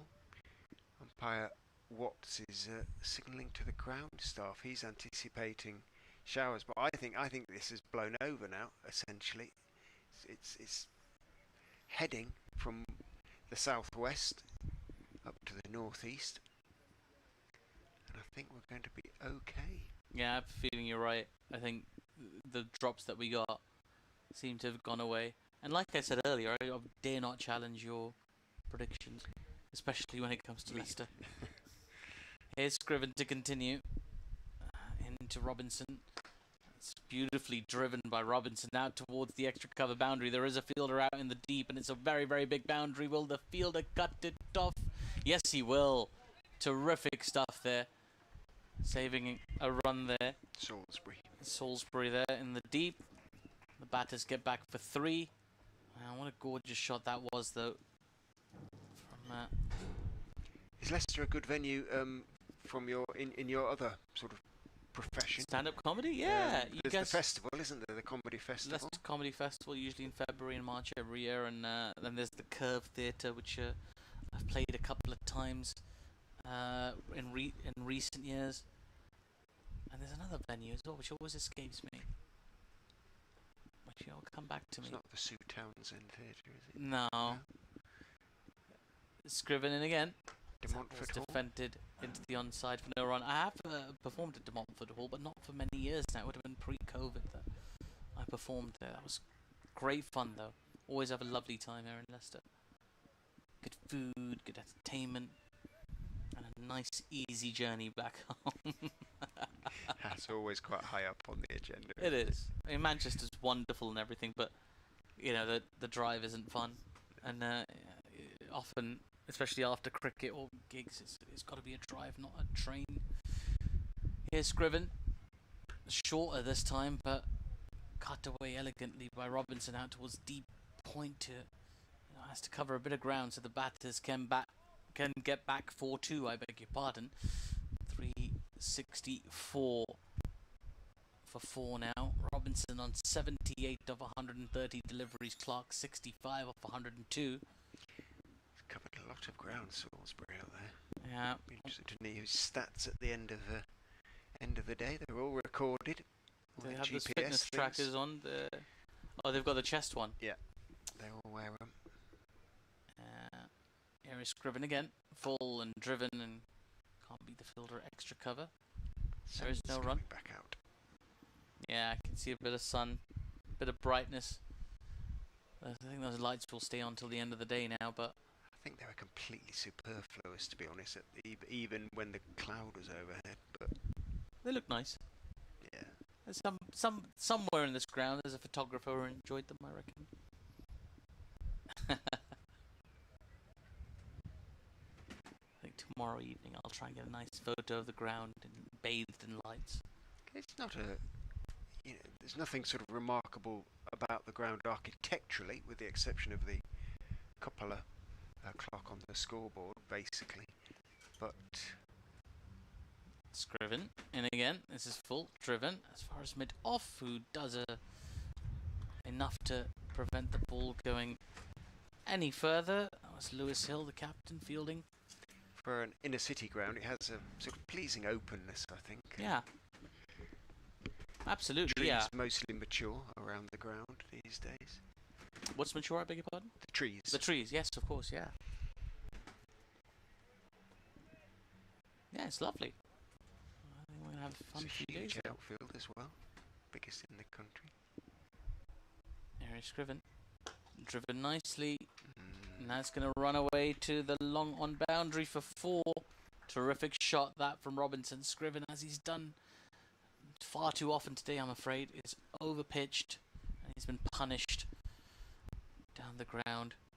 He does have a wicket to his name, but conceding 80 off his 16 overs. It's not something he'll be pleased with. Robinson on to 82.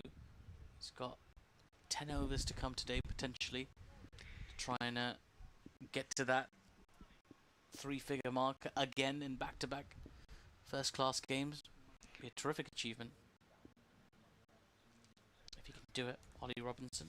Coaches obviously know more than I do, but for me, Tom Scriven isn't an opening bowler, really, unless it's really swinging. I think he's much better when he chokes back his pace a little bit and concentrates on line length and, above all, movement if he possibly can. I do get that you have to, as Ryan Campbell was saying, you can't run in with the Kookaburra ball and bowl at sort of 75 and expect it to do something necessarily, but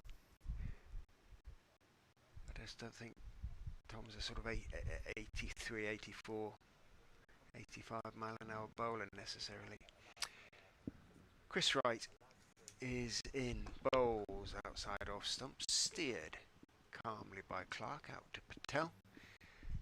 I must have said that many times so far this day, and the single is taken, and I've said that in that context many times as well. Clark on to 66, the partnership now approaching 150.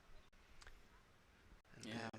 as you said, at 2-2-1 for 4, It's a different there game. wasn't much in it, Yeah. but now Durham very, very firmly on top. Right in, Robinson is whipping it away wristily out into the leg side, and he's bisected the two fielders there. Neither Barnes nor Scriven from long leg or deep backward square can get there. Robinson picks up 4, and suddenly he's on 86. Yeah, not far away. No, he's had to work really hard. He had to work really hard to get to sort of 30, 40. He did. But having done that, he is fairly scooting along. On the subject of games that look different, 55 for no loss the England women were at one stage. In pursuit of their total, they're now 82 for 4. The pursuit of which total is right is in bowls. Robinson lobs it in the air, but perfectly deliberately over extra cover to the extra cover boundary for 4. Knew exactly what he was doing there. Consecutive boundaries for Ollie Robinson, and he's suddenly onto 90, 377 for 4. And if he gets any closer, I might make way for Marty Emerson, so he has an opportunity to call a second 100 of the day. But yeah, though England are chasing 268 at Trent Bridge, and they're now 82 for 4, with Ash Gardner doing the damage in a 4-over spell, taking 3 wickets. Right in again to Robinson, who works it out to Patel on the point boundary from just outside off stump, picks up 1, moves on to 91, and keeps the strike. Yep. Martin's coming back, so we'll do a little soft shoe shuffle if that's all right. I shall move back across there, Absolutely. because I then might find my glasses. Yeah, I'll make way. And Martin will come in this particular seat.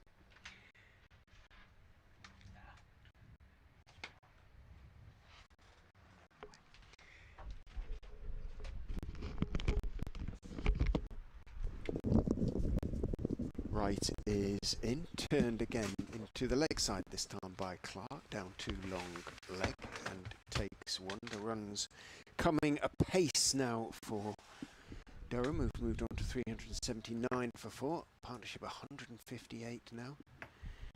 Ollie Robinson, what a season that young man is having.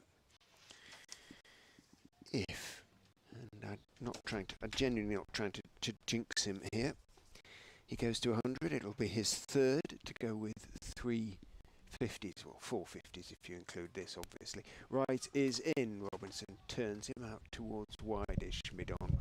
Barnes forms the long barrier. Robinson moves on to 92, 380 now for 4. Come on. We've got lucky with that cloud there, haven't we? Just went the other side, Yeah. didn't it? So one's gone right of us, Exactly. the other one's gone left of us, and we're stuck in the middle with you. But at least we're not getting wet. No. 9 overs to go, and Durham are going to, assume we have them, go well past 400 for the day.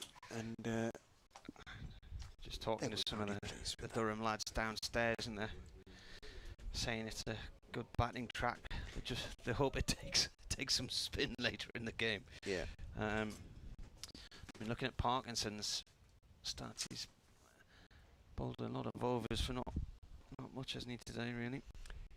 Yeah, on a bit of a hiding to nothing on the first day with a Kookaburra ball on a flat pitch in bright sunshine. And he hasn't bowled too badly. He almost had Robinson a few overs ago.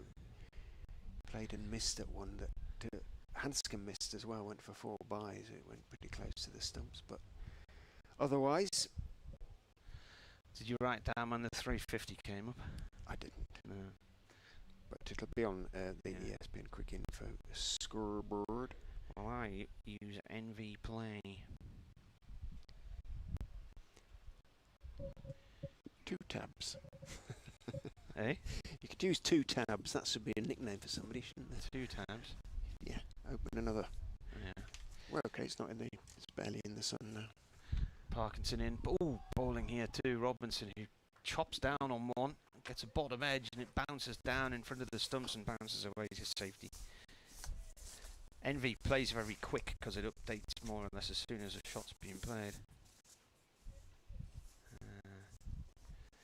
It came in 83.1 overs. Next ball is played out towards mid-wicket for 1 run.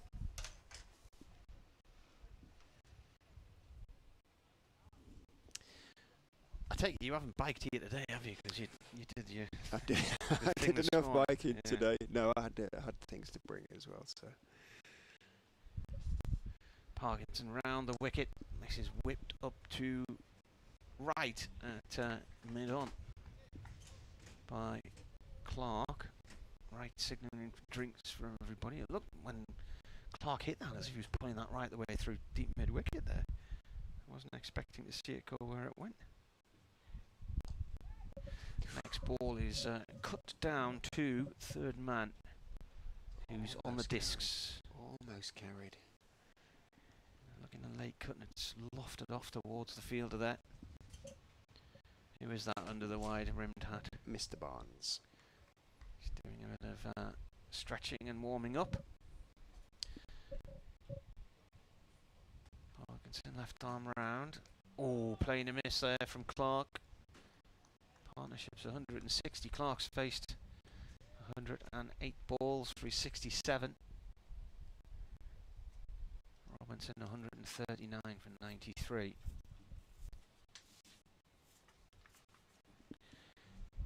So I was going through the list a little earlier on, but this one is defended. They're appealing for LBW. There's a lot of bat in that, and I think it was certainly more bat than pad, and certainly bat before pad. Umpire's not interested anyway. Robinson then, just looking through here, got 114 in a win against Derbyshire back in April. And then in the last game, which was a draw in Chester Street against Glamorgan on a pitch which really flattened out the final day, he made 102. So he's had 3 half centuries going into this one as well, and got 3 half centuries in a week in the T20. Barnes is now going to come on to replace Chris Wright. 15 overs, 1 for 41. A little bit unlucky, arguably, not to share the new ball with Wright, but he's getting a fairly early go with this one. It is only the 8 overs old, so hopefully it will be in nigh on perfect condition. No lacquer, but I don't know if that sort of rule applies with the Kookaburra. Well, we're finding out about it as well. Hill adjusting his field. It is now 6 o'clock. Official time at which play is supposed to have finished. 8 overs remain, so it will be round about 6:30. The old 2 mid-wickets, shortish mid-wickets. Ploy is being employed. In goes Barnes and bowls to Robinson, who steers it rather than drives it out into the covers, where Budinger makes a theatrically tumbling stop to his right.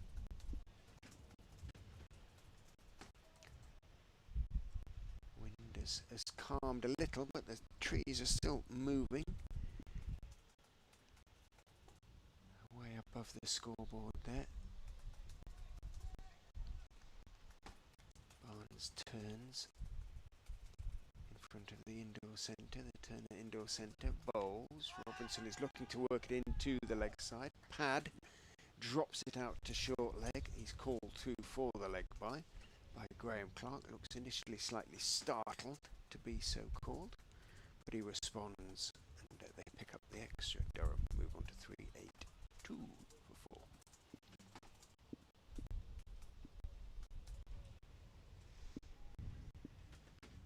Clark been rather left behind by Robinson, having been ahead of him for much of the earlier part of the partnership. He's on 67 as he faces Barnes. Goes in short, pulled around the corner down to long leg where Scriven is the fielder. Ball bounces down to him. Does everything correctly. Tom Scriven forms the long barrier and gets his throwaway into the gloves of Peter Hanscom.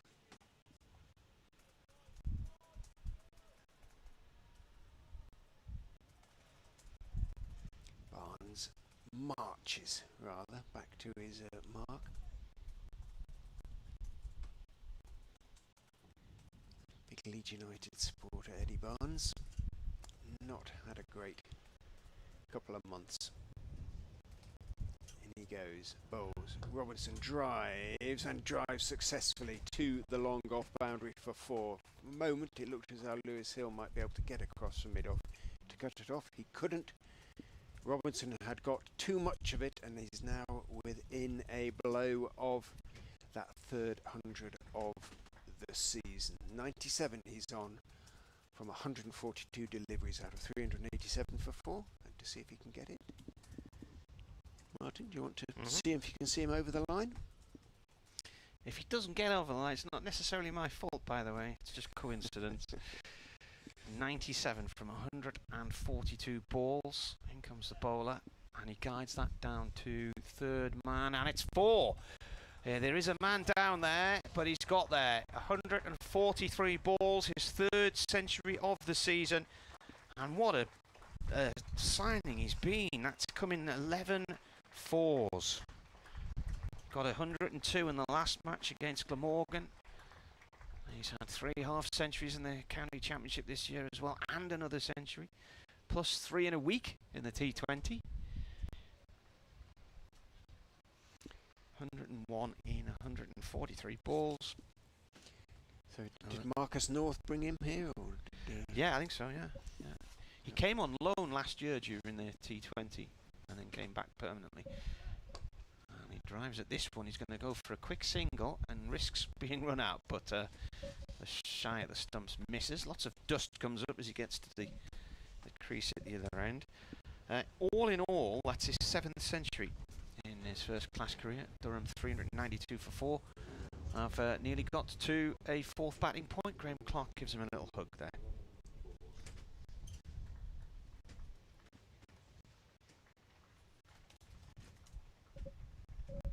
Just announced his stats. Yeah. 143.11. You heard them from Martin earlier. Crowd has, such as it was, has thinned out considerably. It was too warm, soporific as a consequence to move, but gradually beginning to filter out now. Just the 7 overs remain. Parkinson jogs in and bowls. Robinson drives him out towards the extra cover boundary. Poor Matt Salisbury, who's been chasing up and down there for the last hour or so, has to do a little bit more chasing up and down. Gets his throwaway. Robinson picks up a couple, moves on to 104.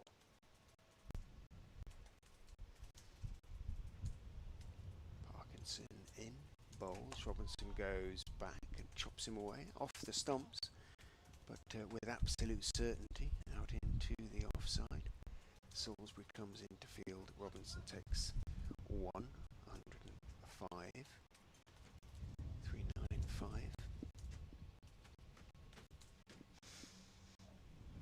Parkinson bowls, quicker delivery, flatter, but outside off stump, and he can be driven, and it is, by Clark, and he's going to give away 2 more because it's wide of Salisbury, who has already covered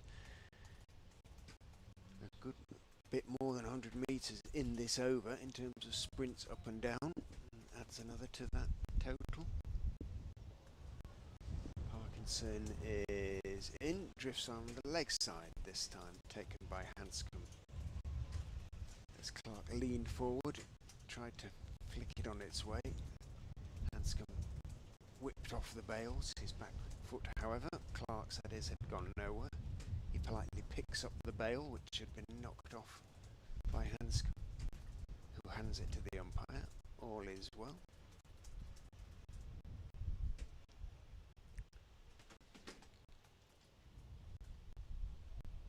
Parkinson is in, bowls, and it's swept beautifully by Clark for 4.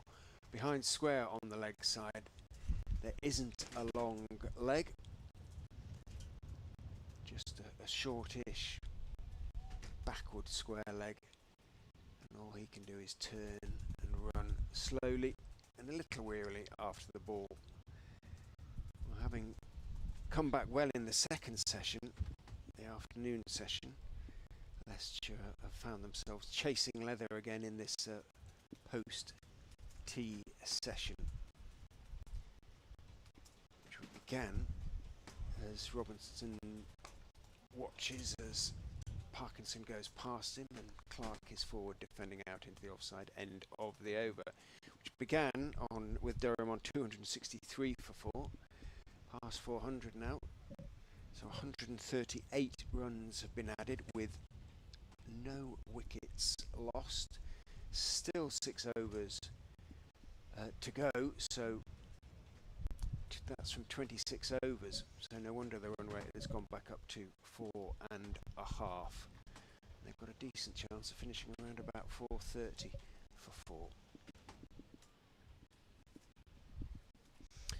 I was just writing an update for the BBC website there, and all the scores just shifted dramatically, so by the time I'd finished writing it, I had to go back through and alter all the numbers.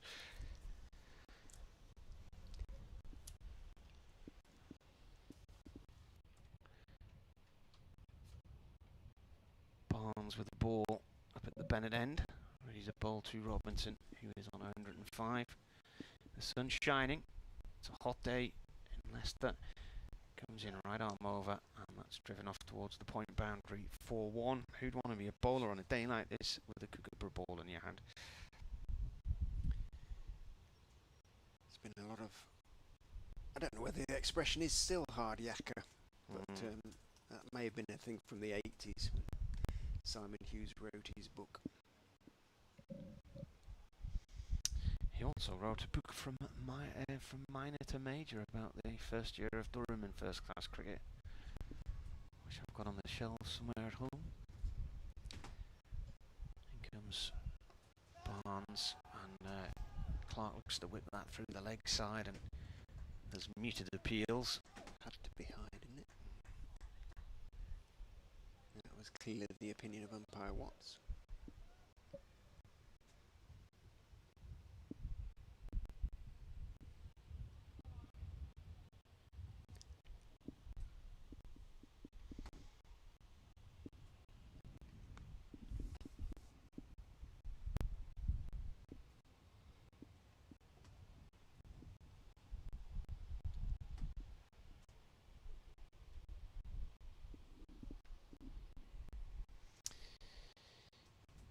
Comes in, Clark drives, it's gone up to mid on, no run there.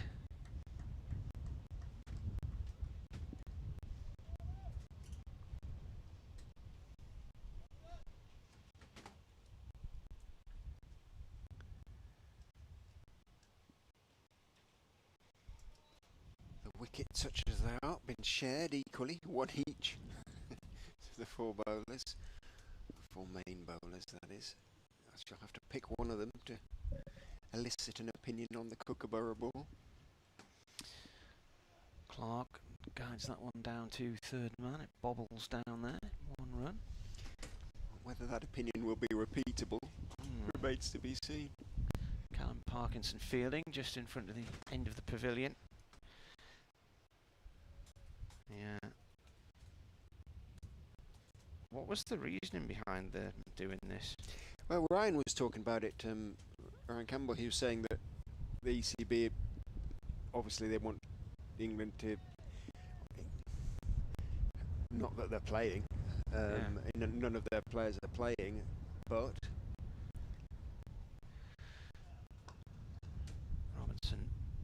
Is this one to Buddinger at cover, no run? They want them to become more accustomed to using the Kookaburra ball, because obviously there'll be an Ashes series in Australia in a couple of years' time.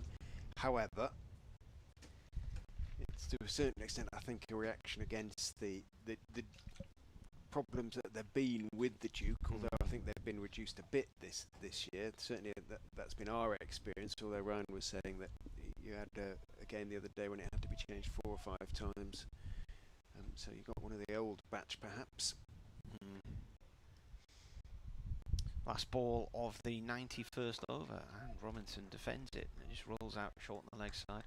I mean, yeah, to me, when I heard they were going to use Kookaburra balls this year, I thought, oh right, they'll use them ahead of the Test series, so any of the Test players can get a bit of an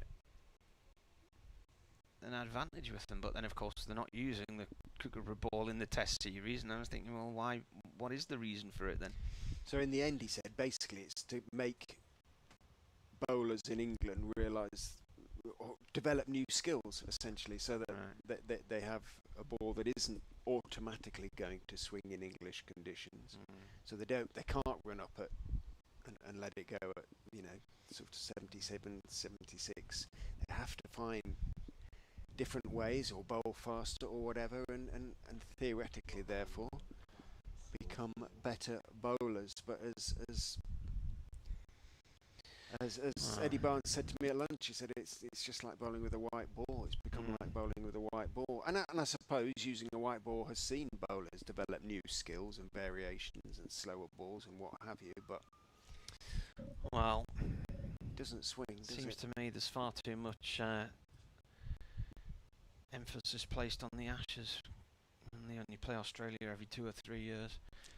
Matt Salisbury having a go from the pavilion end is in, bowls out sub to Clark, who leaves, and it's a close one.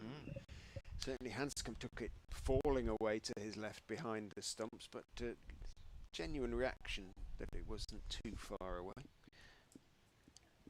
I'm just wondering if England go back down to Australia and get thrashed again, if it'll be the county championships' fault once more. Nearly always. If anything goes wrong, it usually is, isn't it? It was the county championships' fault. They lost Too many in games. the West Indies, where they've hardly ever won the series since the 60s. Salisbury's in. Driving is Clark. Almost getting there is Buddinger, diving across from extra cover. Didn't quite get there though. Hill had to cover behind him, and as a consequence the single is comfortable enough. Clark onto 76. Most of these people who were complaining about it all being the county championship's fault don't watch the county championship. And quite a lot of the players who were playing in these Test series and losing hadn't featured that much for their county sides either, because they were playing for England. Salisbury is in. Robinson is defending carefully. Just bobs at the knees, Robinson, before the ball is delivered. Just his way of getting ready. His trigger movement, if you like. But he'll have half an eye now on the close, I would imagine. 4.5 overs to go. He would like to be not out overnight. And Durham would like to bat once in the game, essentially, and they're in a very good position to do exactly that. Get 600 and get Leicestershire in, see if they can bowl them out twice. Salisbury is in. Robinson solidly forward, picture book forward defensive, out into the offside it goes. I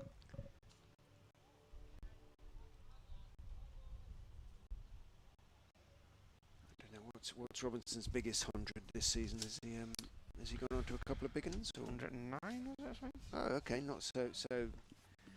He could get his best score of the season then. 114. Okay. 8 runs away.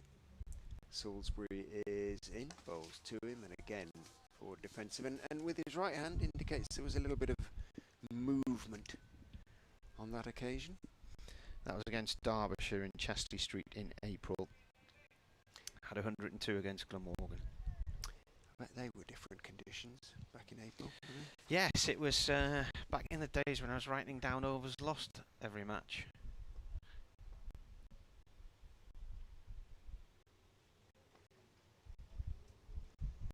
Salisbury turns. Runs in and bowls forward again, Robinson. Good bowling from Salisbury. Have there been any T20 games lost this season to What, the entire weather? matches? Yeah. I don't think so. I don't think they have they? Which is astonishing, really. Durham Throughout lost the the group game stages. against Yorkshire on Friday after 8 overs, so they did start and then there was no result, which was the first time that okay. it was the first time that had happened in Chester Street since 2016. Game against Worcestershire. So you just had 8 overs of the game. Yeah. Okay. So that's 32 overs lost there, wasn't it? So that one, that match did fall to the weather. So at least one Yeah. has then, really. 4 more overs. Parkinson, the persevering Parkinson. Barnes had to go running off there, so hopefully there hasn't a recurrence of his foot injury from which he's just recovered. Parkinson is going to have a go. He just makes me laugh. The Tannoy man, barely here, as if somebody sort of jabbed him in the ribs and said, "Oh, all right, I'll say something." Parkinson in, driven by Clark through the covers, and it's going to be cut off 1 run. So 280 plus 13 is 293. 296. And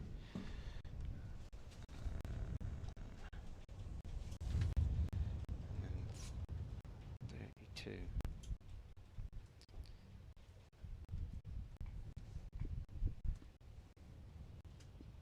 328 overs lost for Durham this year so far. A lot of that was down at Cardiff at the beginning of the season.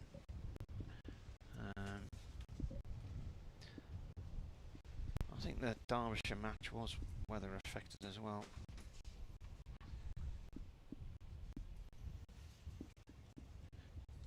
Parkinson in bowls. This is defended by Robinson.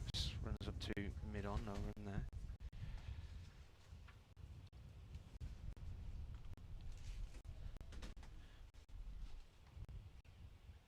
Worcestershire Durham lost 43 overs. It's defended by Robinson once again off Parkinson, and then Glamorgan in Cardiff. There was a lot lost there.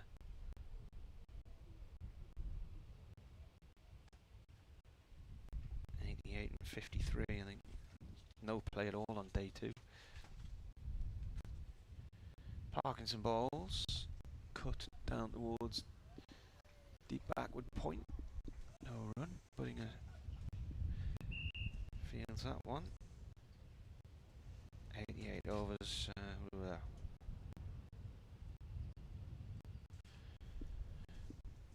Last 2 matches at Cardiff have been badly weather affected. They've lost at least half the play-in time there.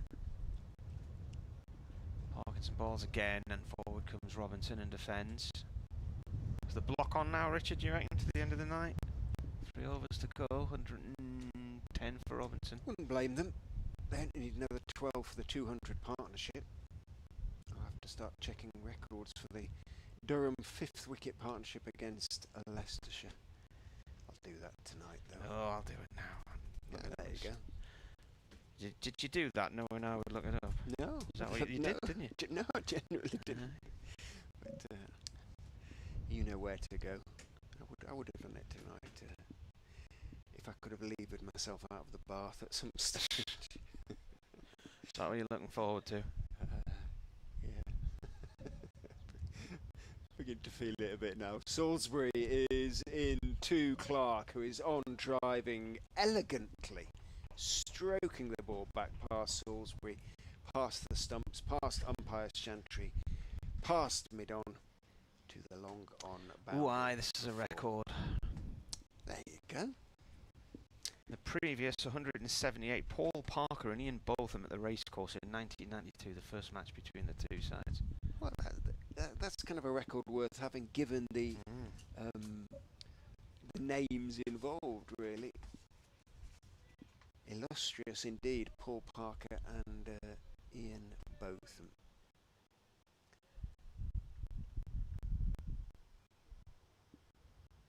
Salisbury is in. Clark is all studied and careful defence as he leans forward. Unlikely to get his 100 before the close, but I suppose you never quite know. So that was at the racecourse in 1992, which is the college grounds next to Durham prison on the riverside. So they played there in 92, they played there again in 94, and that match featured 2 hat-tricks for Leicestershire. Was one of them Simmons? Vince Wells and Alamgir Sheriar, who was born in Afghanistan, I think, from memory. In goes Salisbury. Forward goes Clark defending out into the offside. Mulder picks up. The sun blazes out. The wind gets up again, but we've been lucky. If there have been any showers around, they have blown past on either side of the ground.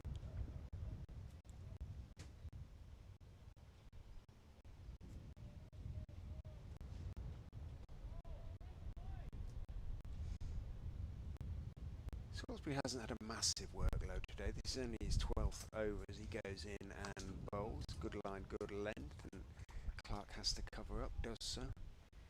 Salisbury picks it up and rather disdainfully throws the ball away as though he doesn't want it in his company. In his company longer than it needs to be. You're looking for a crumb of comfort. Leicestershire won that match in 1992 by 7 wickets. But I bet Durham didn't get 413 for 4 on day 1. No. You know, I don't know. They could have done with a stand like that. Salisbury in, bowls, bowled dismissively by Clark to the mid-wicket boundary for 4. Parkinson can only jog after the ball. I preferred the on-drive, but there's 2 pretty fine shots in that over. 164 all out they were in the first innings, then Leicestershire made 342, and then Durham in the second innings 318. So Parker got 117, both of them 105. 1, 2, 3, 4, 5, 6, 7 batsmen never even got double figures. They must have been dire straits when they came together then. They can't have been very many.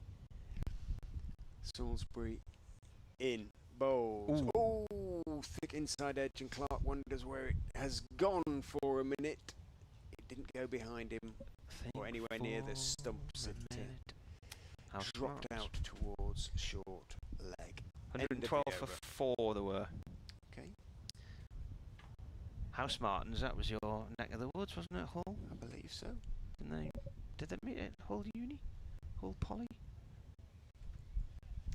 Everything but the girl did. You remember them? Tracy They're still around, aren't they? Yeah, they've reformed. Yes, Ben Watt and Tracy Thorne. Parkinson. Penultimate over of the day. Bowling to Robinson, who plays the ball back to him along the ground. Parkinson looked at the ball then. Just as if it was something deeply distasteful in his hand.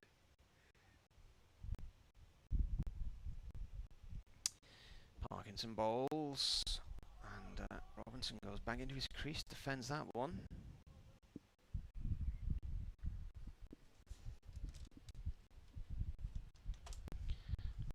I could have worn my bucket hat today, but it's been too hot to have a hat on, quite frankly, but it's a bit windy and I think it might blow off my head. Parkinson in again. This is once more defended by Robinson, getting forward to meet the ball each time here. Is that not kind of one of the points of bucket hats, i.e. there isn't a sort of big brim for the wind to get underneath, it should be able to jam it on? Well, I've gone for the large, and it's a big large. Probably a medium might have been a bit better, I don't know.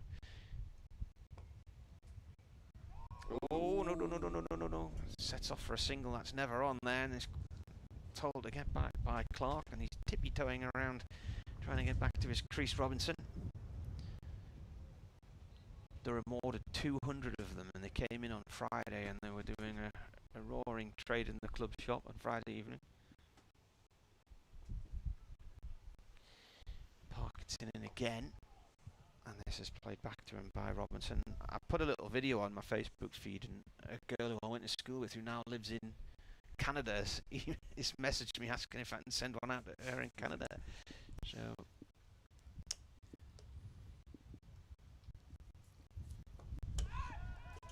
Parkinson's convinced there's an LBW there, and the ball's gone off for a single, and the umpire hasn't signalled a leg by and says he played it into the ground.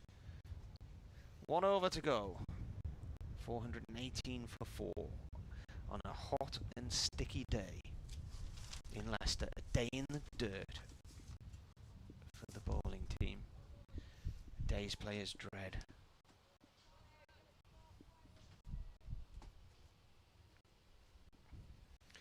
So 155 in the session thus far. They have outscored their efforts this morning, which is impressive. Can you pass me my ruler, please? Thanks.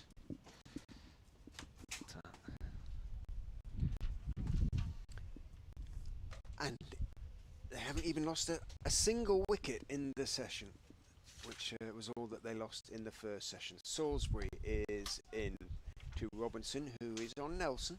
111, just plays it out into the offside, and there is no run. Behind Mulder, the fielder, in the covers. Moving somewhat gingerly, Mulder.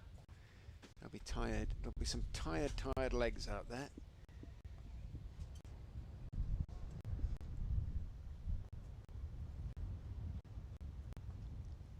Salisbury turns, runs in and bowls.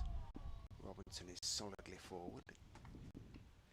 This time it's Hill at mid-off, who is the fielder. 4 balls to go in the day's play, which has belonged decisively to Durham. Leicestershire did fight back in the second session, picking up 3 wickets, but Durham have not been derailed. They have built another huge partnership, approaching 200, 197 now between Clark and Robinson, who's on strike as Salisbury goes in, bowls to him, plays it out to Mulder again, just wants to get through to the close, come back tomorrow refreshed and ready to grind the Foxes into more dust and dirt, and hope, as I said to Martin, that the pitch would dry under the sun, really dry. I mean, it is fairly dry, but really dry, and then start to perhaps turn a bit days 3 and 4. But while they can, they are making hay. Salisbury is in. Again, Robinson is defending off stump. Again, Mulder is the fielder. 4 bonus points, of course, now to Durham. They have plenty of overs in hand in terms of securing a 5th. It would need them tomorrow evening 32 off. It's 14, 14 it would be, yeah. So that shouldn't be too much of a problem.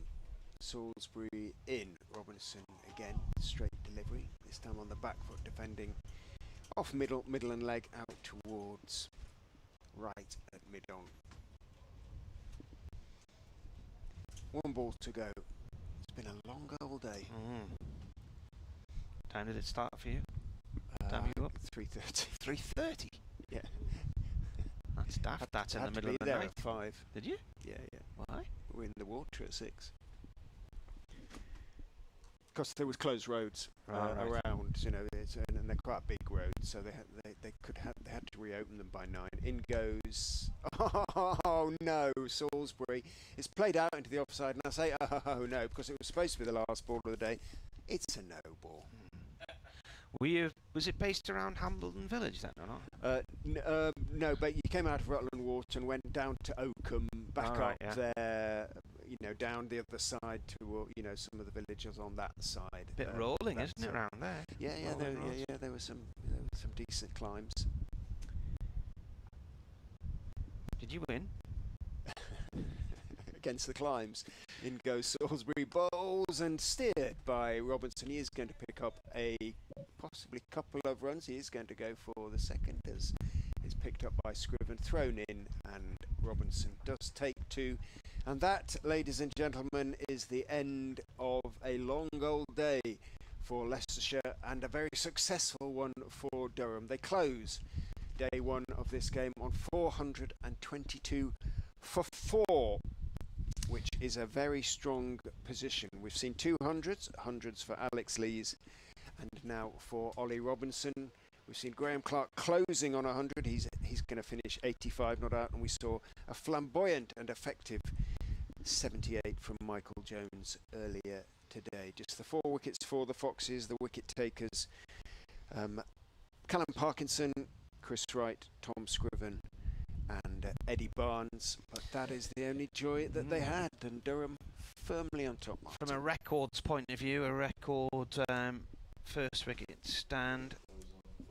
Oh no, it wasn't. It was the highest opening stand this year for Durham, but this partnership, the record 5th wicket stand for Durham against Leicestershire, which is currently 201.